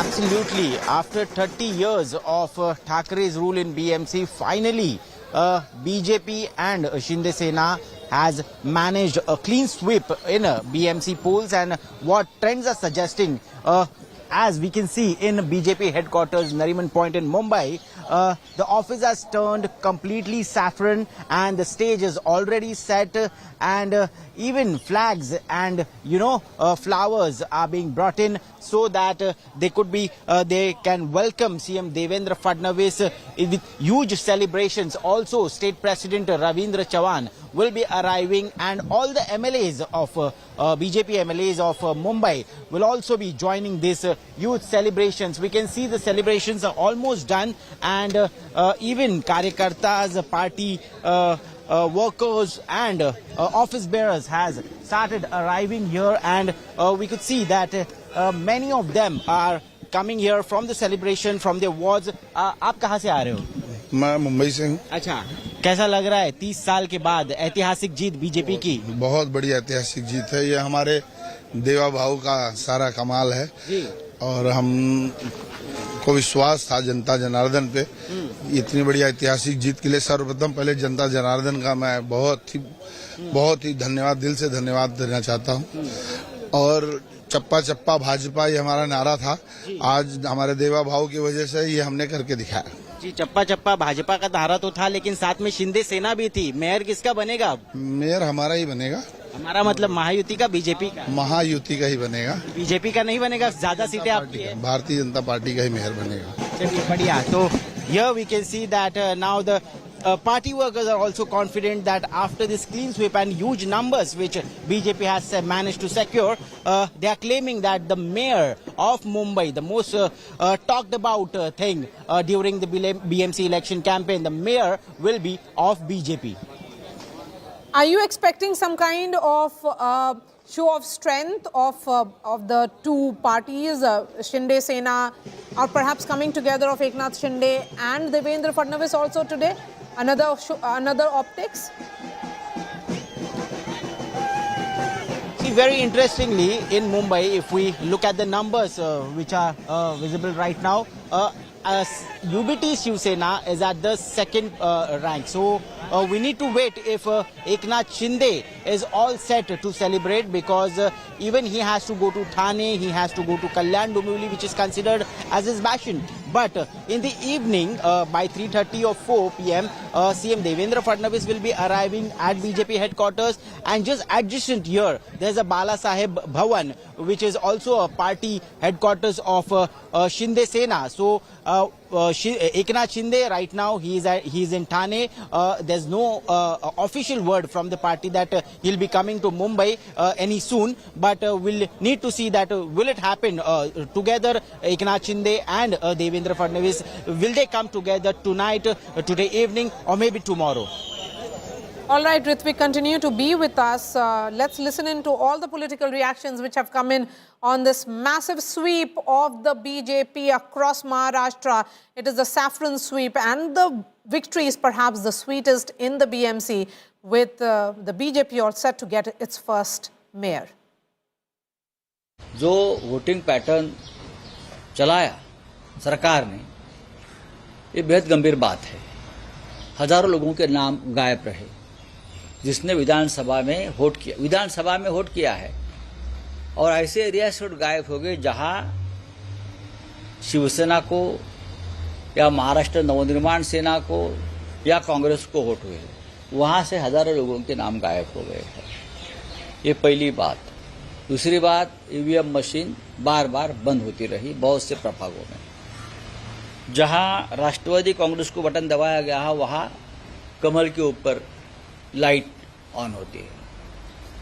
वैसा मशाल का हो गया, वैसा engine का हो गया, और चुनाव आयोग के जो लोग हैं उस हमारी शिकायत सुनने को तैयार नहीं। कल शाम को 6 बजे तुरंत ये वोटिंग खत्म होने के बाद मुंबई महापालिका के कमिश्नर और बीजेपी के लोगों में, वरिष्ठ लोगों में एक मीटिंग हो गई। क्यों हो गई? कोड ऑफ कंडक्ट चल रहा है, आचार संहिता चल रही है। आप 1.5 घंटे तक कमिश्नर के साथ बैठते हो और क्या तय करते हो? आज का जो रिजल्ट है वो आपने तय किया? Well, at the outset, I would like to thank the people of Maharashtra for once again completely trusting the Bharatiya Janata Party alliance and casting their vote in favor of this alliance. As you're aware that the people of Maharashtra through this mandate have voted for progress, have voted for development. The people of Mumbai have done the same.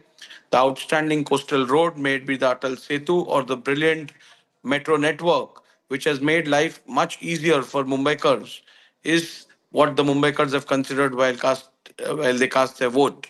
So I would like to once again thank Mumbaikars for this support and trust that they've expressed in the Bharatiya Janata Party alliance.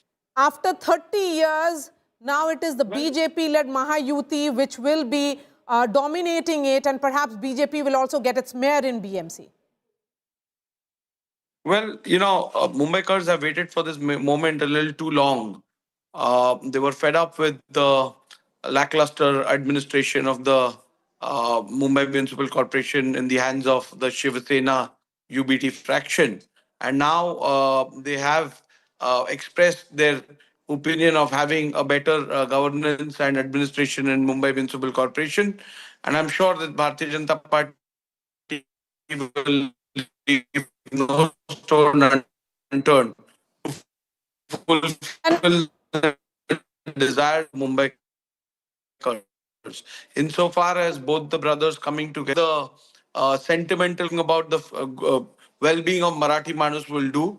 The Marathi Manus will stand up with the party that actually delivers and works towards the progress of the Marathi Manus, who creates job opportunities for Marathi Manus, who creates infrastructure for Marathi Manus, party that makes life easier for the Marathi Manus. Not this sentimental statements and attempts to sway people sentimentally is not going to work any longer. In some time from now, Devendra Fadnavis will be going to the Nariman Point headquarters of the Maharashtra BJP, and that's where the celebrations will happen. He'll be addressing the Karyakartas. He is the man of the moment. Remember, he had famously said that he is Samundar who will be returning, and that was said on the floor of the assembly. And here he is, having consolidated his position, ensuring that the BMC, which was under complete control, the total control of the Thackerays, their regime has ended, and the BJP-led Mahayuti has won not just the BMC, but also all local bodies across Maharashtra. This remains our top focus. A quick break, and then we return.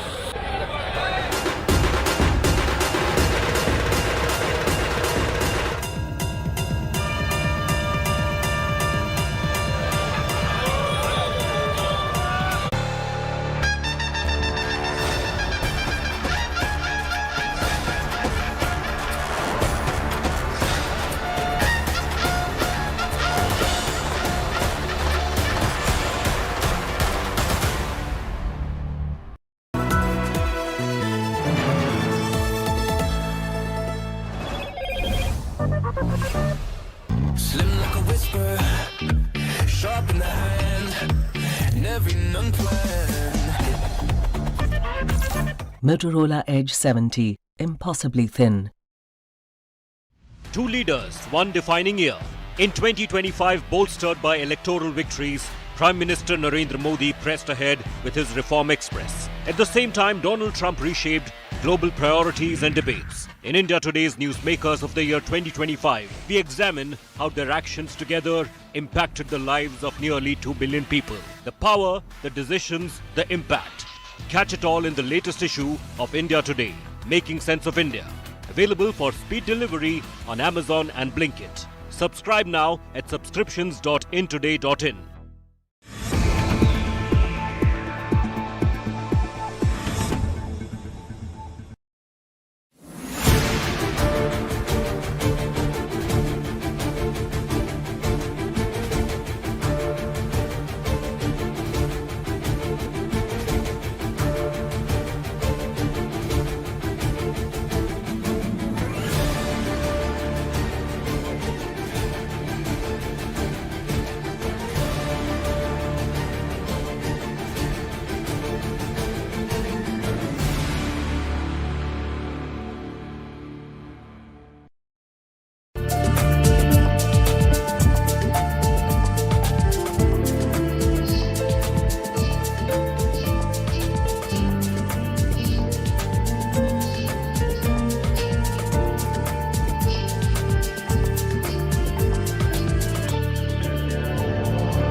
Slim like a whisper, sharp in the hand, never unplanned.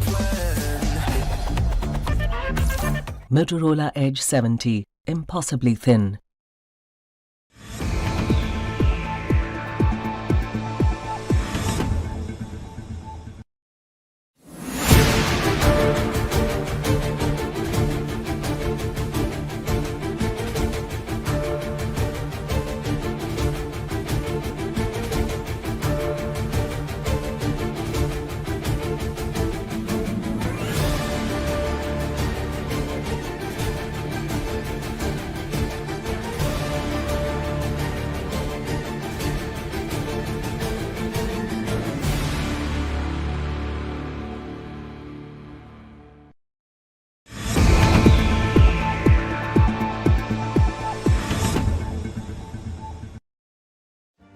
Make your media plan smarter with India Today Live TV on your connected devices.